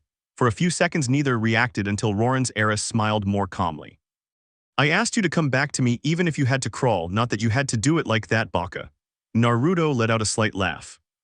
"Oh, details, the mission got complicated at the last minute, but thanks to Kami everyone is okay. Well, almost everyone. The old pervert had a tough fight against someone with crazy eyes that cost him an arm and other injuries." He commented as if it were something normal, causing a drop to appear on the redhead's head. "I hope he recovers soon," the girl commented, getting up, forgetting the detail that she was in her pajamas in front of the boy she liked and that they had shared a bed. Remembering these details, Sarah's face became redder and redder until she couldn't stand it anymore and ran to the bathroom. Naruto just smiled. In Konoha, everything was calm and peaceful. "What?" was the shout that echoed from the Hokage Tower. Sakura and Sasuke were standing there, reporting on the mission in AIM, and it seemed they'd forgotten to ask Sasuke for the information before he left. "How come Naruto has all the information gathered on the Akatsuki organization? He should have reported to me after I hospitalized Jiraiya. That brat will see when he gets back. And by the way, where is he? I have no information that he's left the village, and right now Akatsuki has several Jinchuriki." Both Sakura and Sasuke weren't keen on continuing to report as if they were part of the ninja. They worked with their sensei, that was their connection to the village. But everything was interrupted by the elders and someone they hadn't seen in a long time. "But what does this mean?" Tsunade asked, clearly annoyed. "Tsunade, as Hokage, you must look after the good of the village, and as such we demand that you call back the ninjas you sent to support the Kasuke's recovery," Danzo practically ordered, supported by Himura and Koharu. "They are our allies, and if we want our new alliance to be even stronger, we will help them in any way we can. Besides, you are nobody to come and enter my office without my authorization," Senju concluded, trying to control her annoyance. "Your duty is to watch over the good of the village, nothing more, and for that very reason we must also return to our weapon. That brat can't be wandering around like he's a normal person. He's a Jinchuriki, created to serve his village as a weapon and shield until death." It was here that all calm was broken. Sakura grabbed the advisors by the neck and slammed them against one of the office walls. As for Sasuke, he had his ninjato ready to decapitate Danzo. If one looked more closely, one would notice the thin layer of chakra that covered the weapon. Naruto Uzumaki, leader of the Uzumaki family, is not a weapon or a tool of this village or any other. He is a partner, a friend, and a great brother, and before you even think of laying a hand on him or suggesting that he is not human, I will happily remind you how wrong you are, Sakura hissed, increasing the pressure of her grip. "Let us go, brat, you don't know who you're messing with," Koharu threatened, feeling herself close to losing consciousness. "You'll talk if I have a dead body," Sasuke finished, his eyes fixed on the bandaged part of Danzo's face. Danzo felt the inspection of the last Uchiha loyal to the village, or so it was supposed to be. Tsunade was about to order them to calm down, but a flash interrupted everything. Naruto appeared in the middle of the office with a cold look and his sword ready to eliminate anyone he might consider an enemy. "What's wrong, Sakura?" he asked in a cold voice. "Now," Danzo ordered. Immediately, 2 Root Anbu entered with chakra-blocking seals. Sasuke was about to help the Uzumaki, but a red chakra claw came out of Naruto and caught one of the Anbu, causing him to start burning. The other one stepped back, but a blade pierced his neck from back to front. The one responsible was Sasuke. "Tsunade, do something!" Himura shouted, but Sakura pressed a little harder, causing both old men to fall unconscious. "Wow, I didn't think getting rid of them would be so easy," Tsunade murmured, having taken a seat and enjoying the spectacle. Naruto headed towards Danzo, who kept his gaze fixed on the Uzumaki. "It's been a while since I've seen you, sensei," he commented, shocking the Senju girl. This caught the attention of Sasuke and Sakura. "Yes, quite a lot, Naruto. I see you're more powerful now, but is your motivation still the same or has time softened you?" Danzo replied, leaning back on his staff. "Wait a minute, explain to me, Naruto, why do you call Danzo sensei?" Tsunade asked. Sakura and Sasuke were also interested in the topic. "Well, the reason is obvious. I trained with him for a while, it wasn't long, but I learned a lot from him. Back then, I considered myself more of a thing than a person. I was a weapon meant to be useful to its wielder. While I suffered quite a bit because of it, I gained more than I thought I had a right to. A sister who's a ninja doctor with monstrous strength, an emo, vengeful brother who was dying to make me an uncle. At this point, he received a light tap on the head from the pink-haired girl, but that didn't wipe the smile off his face. A great sensei who greatly helped our relationship improve, and finally, a new goal. If my destiny is to be a weapon, I'll only rise to fight for my loved ones. So he turned and looked at the old man. I appreciate everything you ever did for me, but if you put my family at risk, I'll kill you and all those who follow you. His blue eyes changed color to blood red. Danzo observed the young man in front of him. Such strength and determination, there was doubt in his words. I see. It's a disappointment, but I suppose there's nothing I can do to convince you that your previous goal was more reasonable. For now, I'll take my leave. Naruto nodded, turning his back on Danzo. Danzo watched the boy's back, shook his head with a slight smile, and looked at his hand where an old Windialment scroll rested. It was the same scroll he had given Naruto the last time they met to train in Wind Jutsu. I wonder what changes your decisions will bring. Naruto Uzumaki, my first and only student, Shimura thought as he left. Naruto looked at the others present. Tsunade still couldn't believe that Naruto was a student of someone as dark and dangerous as Danzo.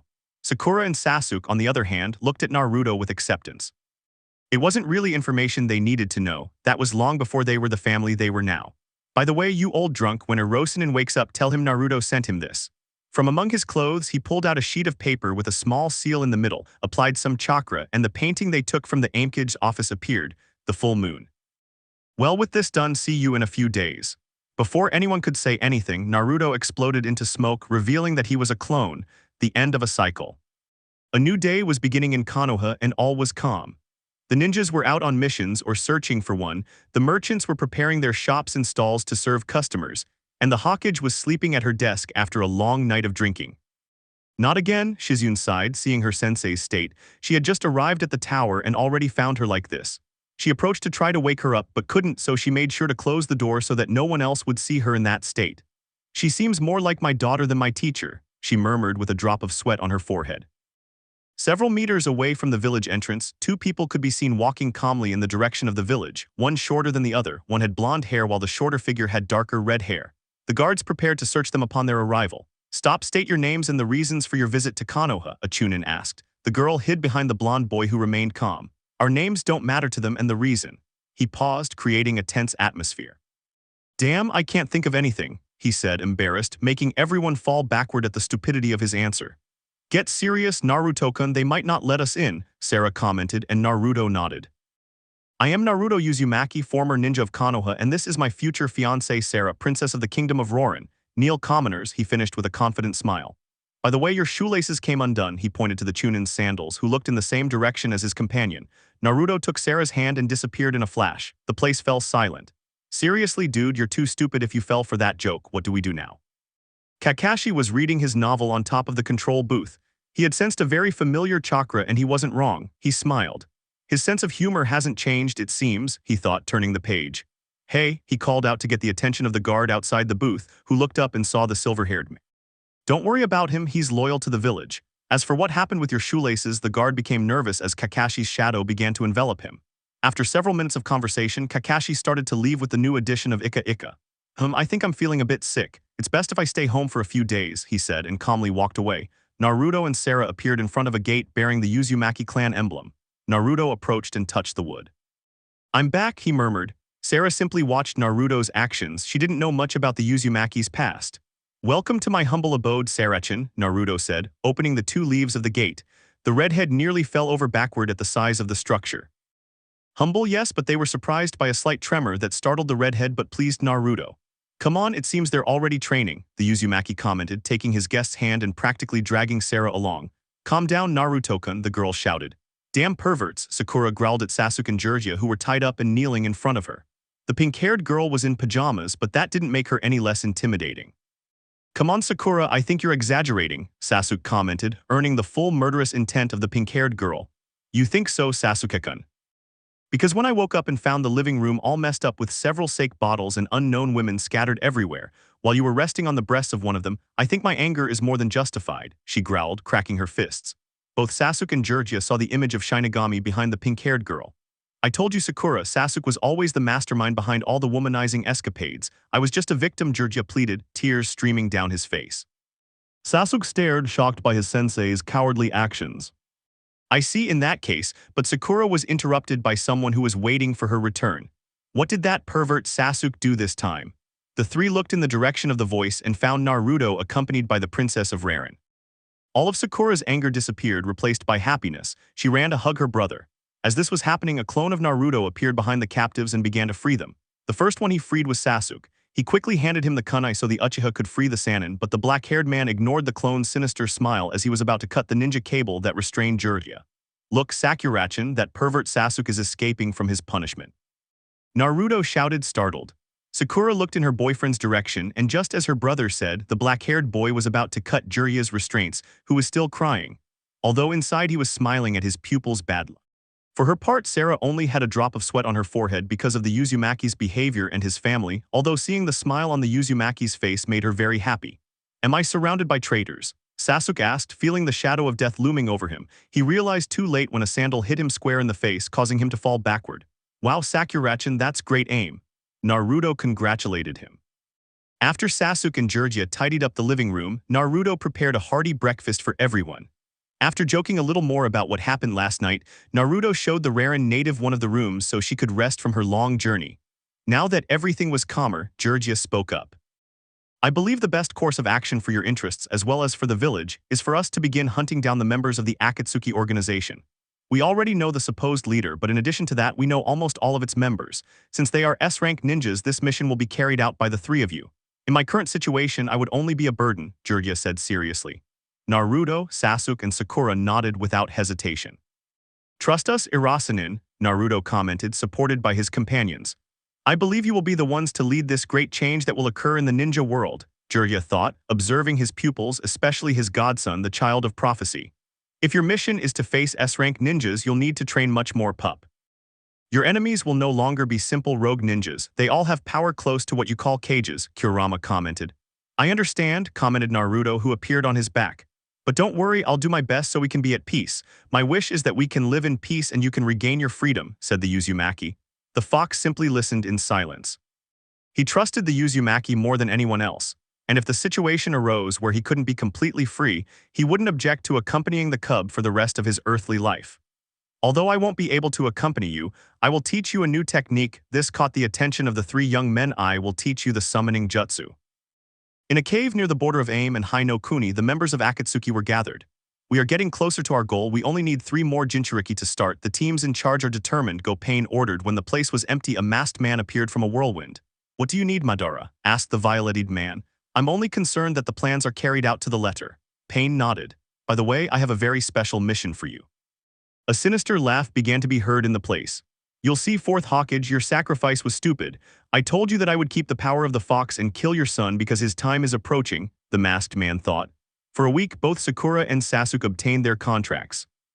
Sasuke's was with the Eagles, while Sakura had to deal with Tsunade, as a slug appeared before her and told her that only Tsunade Senju possessed the slug contract and that its leader was Katsuyu. After speaking with Tsunade and promising to be her student from now on, she was authorized to sign the slug contract. Alright guys, today you'll have your first mission. The 7-tailed Jinchuriki has already been captured, so you'll have to be quick. Naruto nodded. During this week, in addition to training in the afternoons, he went out with Sarah to explore the village. The excitement and surprise on the redhead's face were the greatest reward. Naruto-kun, Sarah commented, appearing in the living room, drawing everyone's attention. Naruto stood up and approached the princess. What's wrong, Sarah? Asked Uzumaki, noticing her nervousness. Could you take me back, please? I've been away from my people for a long time and I'm worried they might be missing something. Naruto looked at her for a moment and nodded. Alright, but first I need to get something, the princess nodded. Guys, I need to do something before we start our mission. Everyone nodded. Naruto headed to the kitchen to get a scroll and return. Okay, let's go, Sarah nodded. The redhead approached the group and bowed. Thank you for welcoming me so warmly, and I wish you the best of luck on your mission.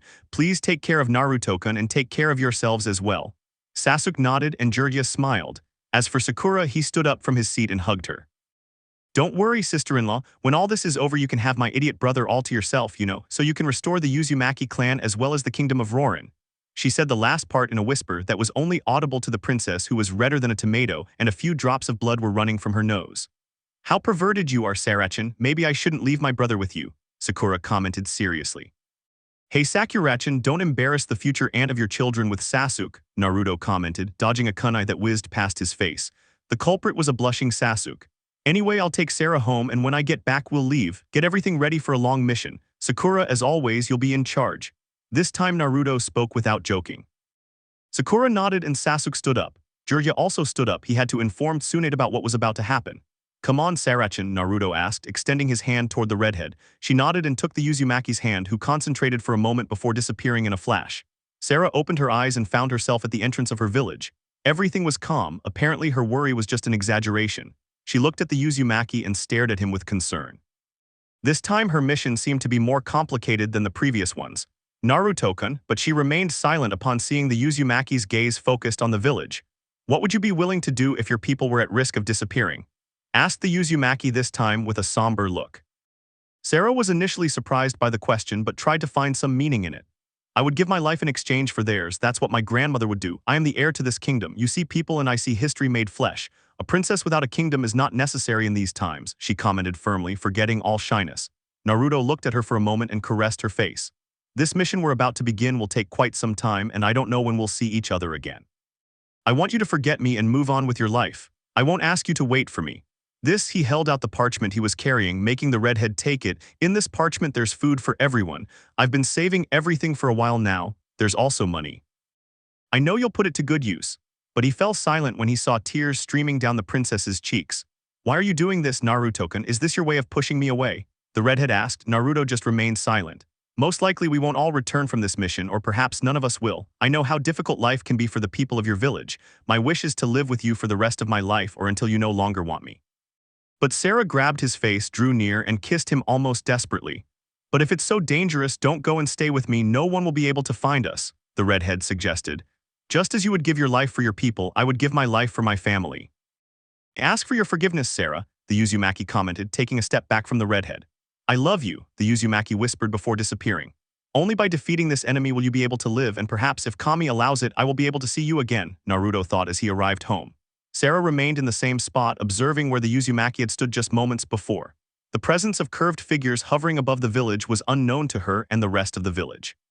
Several kilometers away, two figures could be seen slowly approaching the village, both wearing cloaks adorned with red clouds. The taller one carried a large sword on his back.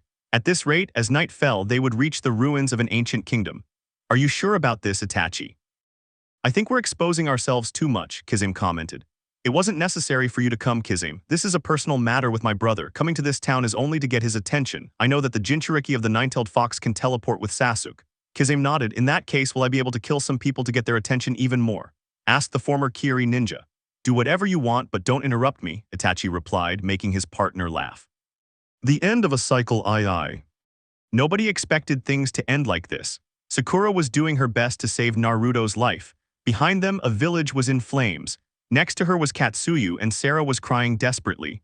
A little further away from her was Sasuke sealing the body of his brother.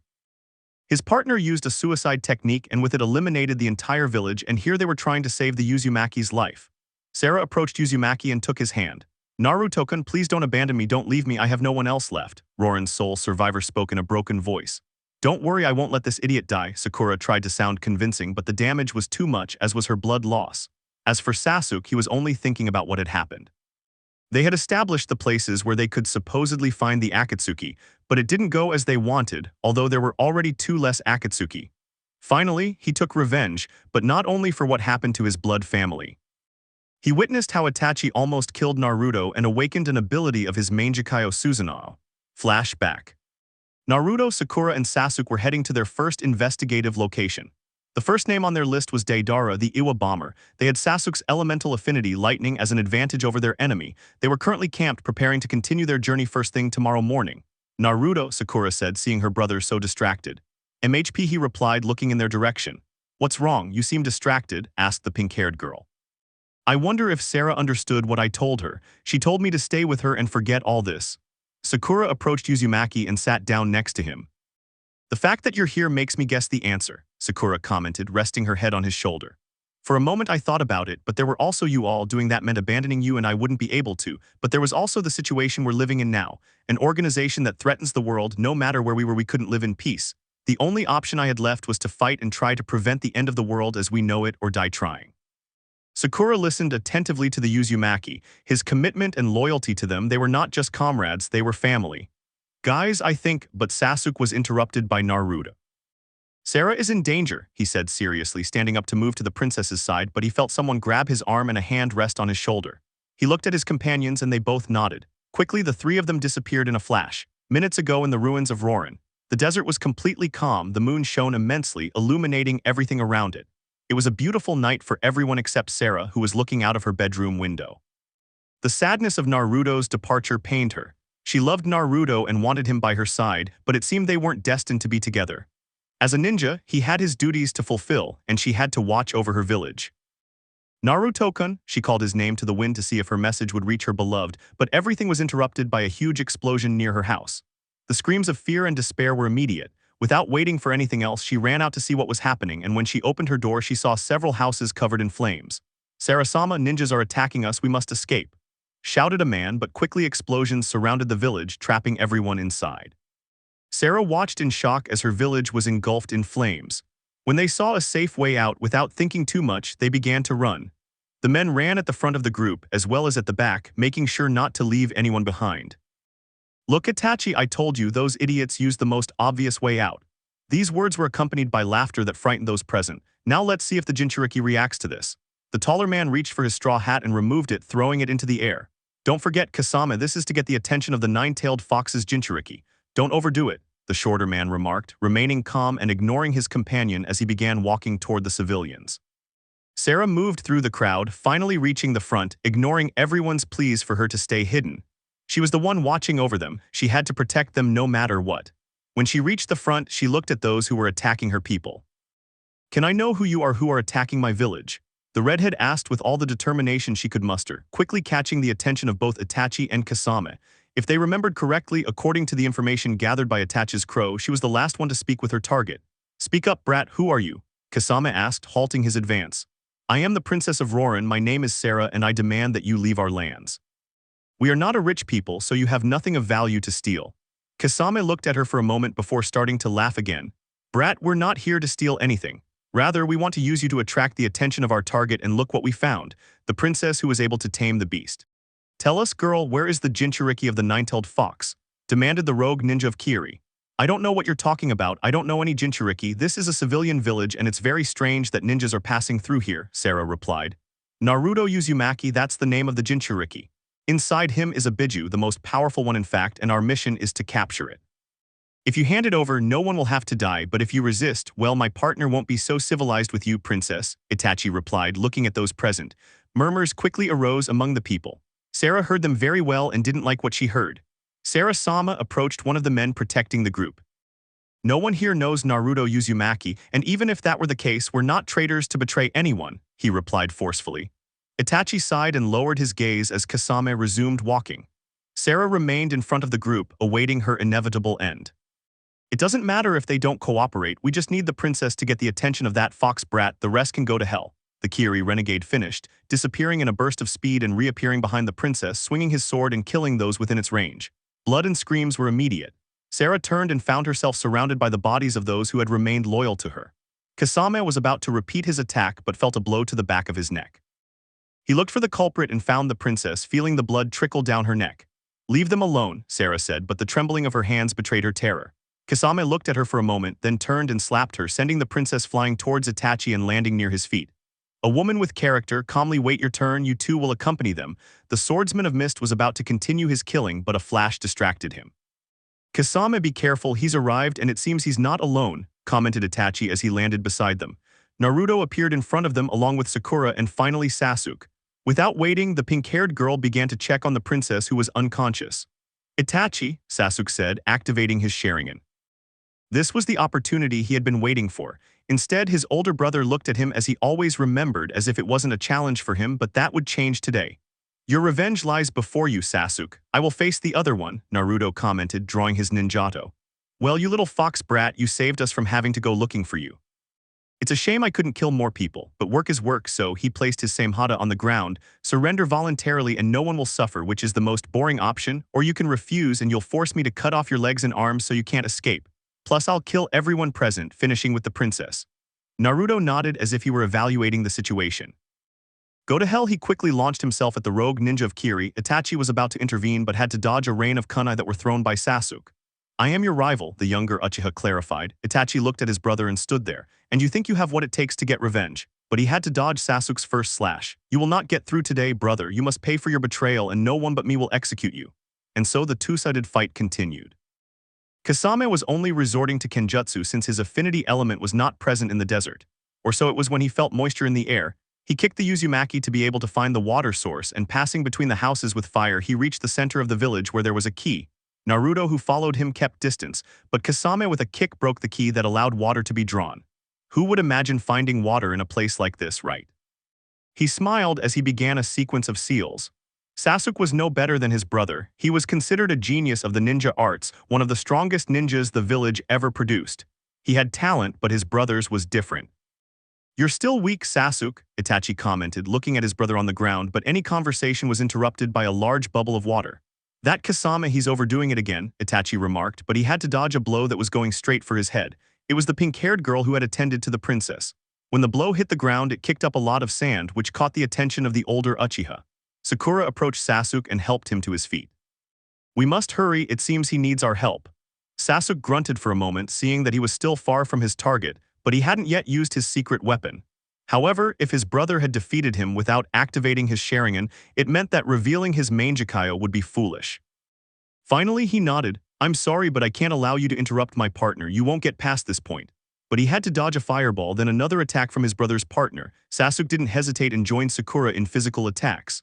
Sakura slammed her right palm into the ground and a spike of earth shot out from under Itachi. He dodged it but couldn't block Sasuke's leg. He slid across the sand but quickly got up as the pair came back. "Looks like it'll take me a little longer." He closed his eyes for a moment, then opened them again, revealing his mature Sharingan, an unmistakable sign that he was taking them more seriously. "Come on, brat," urged Kasame, swimming in the water bubble, while his rival tried to move to the outside. Naruto the Uzumaki heard his tenant's voice and appeared in front of the great fox. Kasame was still manipulating his sharks, which were hitting the Uzumaki, when suddenly the redhead began to be surrounded by a red chakra. The water bubble began to agitate due to the excess chakra until it finally exploded, and both Kasame and Naruto were thrown out. "Well, so you can use that power, all the better for me. My sword is happy too, it's so hungry," Kasame commented, gripping his sword. Naruto just growled like a wild animal, his stance like a quadruped, two chakra tails whipping around his back. "Come on, brat, and show me what you're capable of." Naruto roared and charged at full speed toward the rogue ninja from Kiri, but his advance was interrupted by several kunai with bomb tags. Naruto looked at the one responsible for the attack and found himself face to face with Sasuke's brother. At his feet were Sakura and Sasuke. The little control Naruto had over the fox's power began to diminish, taking on more of the Biju's characteristics. Inside, Kurama watched as his chakra surrounded the Uzumaki. This was a possibility if the Uzumaki lost control, even with Orochimaru's cursed seal still present, well, now Naruto's. If he overexerted himself, there was a chance of dying, but he wouldn't let that happen. As this happened outside, both Kasame and Itachi were getting further and further away from the village, pursued by the Jinchuriki who had lost control. Kasame was the first to be caught, taking advantage of the situation to have his sword absorb the Biju's chakra. Naruto, sensing something strange, pressed harder, breaking some of the rogue ninja's bones and sending him flying. He then continued his pursuit of Itachi. The older Uchiha tried to keep his distance from his pursuer to prepare his technique. He could no longer ask Kasame to distract the Jinchuriki, so he could only wait for the opportunity. Naruto was about to catch the Uchiha, but his arm was torn and severed by the same ninja he had crushed moments before. Being out of control, he didn't overreact, but his blood began to evaporate from the heat generated by the fox's chakra. Itachi activated his Mangekyo Sharingan and prepared his technique. Amaterasu black flames covered Naruto, who began to shake to try to extinguish the flames. Blood began to fall from Itachi's eyes. He brought his right hand to his eyes to remove the blood. "You shouldn't overdo it with those crazy eyes of yours, Itachi," Kasame commented, placing his hand on Itachi's ribs, which hadn't fully recovered. Finally, the body stopped moving. Itachi waited a few more seconds and deactivated his technique. Without resistance, he fell to his knees. Kasame, feeling his ribs more recovered thanks to Samehada's chakra, approached the Jinchuriki's body to place it on his shoulder and stepped back. As he was about to lift him, everything stopped, and a large amount of blood began to gush from his mouth. A chakra claw pierced his chest. Naruto, his back still burned, stood up to look him in the eyes. They were no longer red, but the bloodlust was still there. Kasame smiled, gripped his sword tightly, and stabbed the Uzumaki in the stomach. Consequently, Naruto also vomited a lot of blood, but a savage smile was on his lips. "You bastard!" Smoke began to come out of Kasame's wound. The chakra was burning the inside of the Kiri renegade. Kasame, with the little control of his chakra, began to concentrate chakra for his last technique. Pseudo water prison. He shouted, then spat out a jet of water that began to surround both him and Naruto. When they were both trapped inside, Kasame used his summoning jutsu, summoning 2 sharks that began to circle them. Naruto quickly realized that the rogue ninja's intention was to eliminate him. It was a suicide technique. So he increased his chakra generation, causing the blood from both his wound and his opponents to begin covering the water prison. Itachi was about to interrupt his companion when he was grabbed by the same pink-haired girl he had defeated in the village. But she wasn't alone. His brother was also approaching, walking with difficulty. But his eyes surprised him. They were the Mangekyo Sharigan. After a long time, he smiled. Sasuke drew his sword and placed it against his chest. "I see you weren't able to carry out your revenge on your own," Itachi commented, looking at his brother, but his eyes didn't convey the same thing as his words, something Sasuke noticed. In his eyes there was guilt and remorse. For a moment he hesitated, but finally he completed the movement and stabbed his brother right in the heart. "My eyes will show you the way, brother," Itachi whispered to Sasuke, who simply nodded and turned his back. A purple aura began to surround him. Sakura stared in surprise, but what followed was even more astonishing. A purple humanoid figure formed around the raven-haired man. One of its arms moved and plunged into the water prison, causing it to explode. On one side lay Kasame's mangled body, while Naruto was still pinned to the ground, his clothes torn and the sword embedded in his stomach. Sakura also noticed the absence of his left arm. She approached to check his vital signs. His heartbeat was weak and he wasn't breathing. At that moment, Sarah arrived and seeing Naruto's condition rushed over. End flashback. "It seems it will take us a little longer to begin the mission entrusted to us by Sensei, but I will use this time to understand what you wanted to tell me, Itachi," Sasuke commented, looking at his brother's body. Let me know in the comments below if you guys want the next part. Also check out my other video that has been shown and left. Thank you for watching. If you enjoyed this video, please like and share this video. And have a fantastic day. Bye.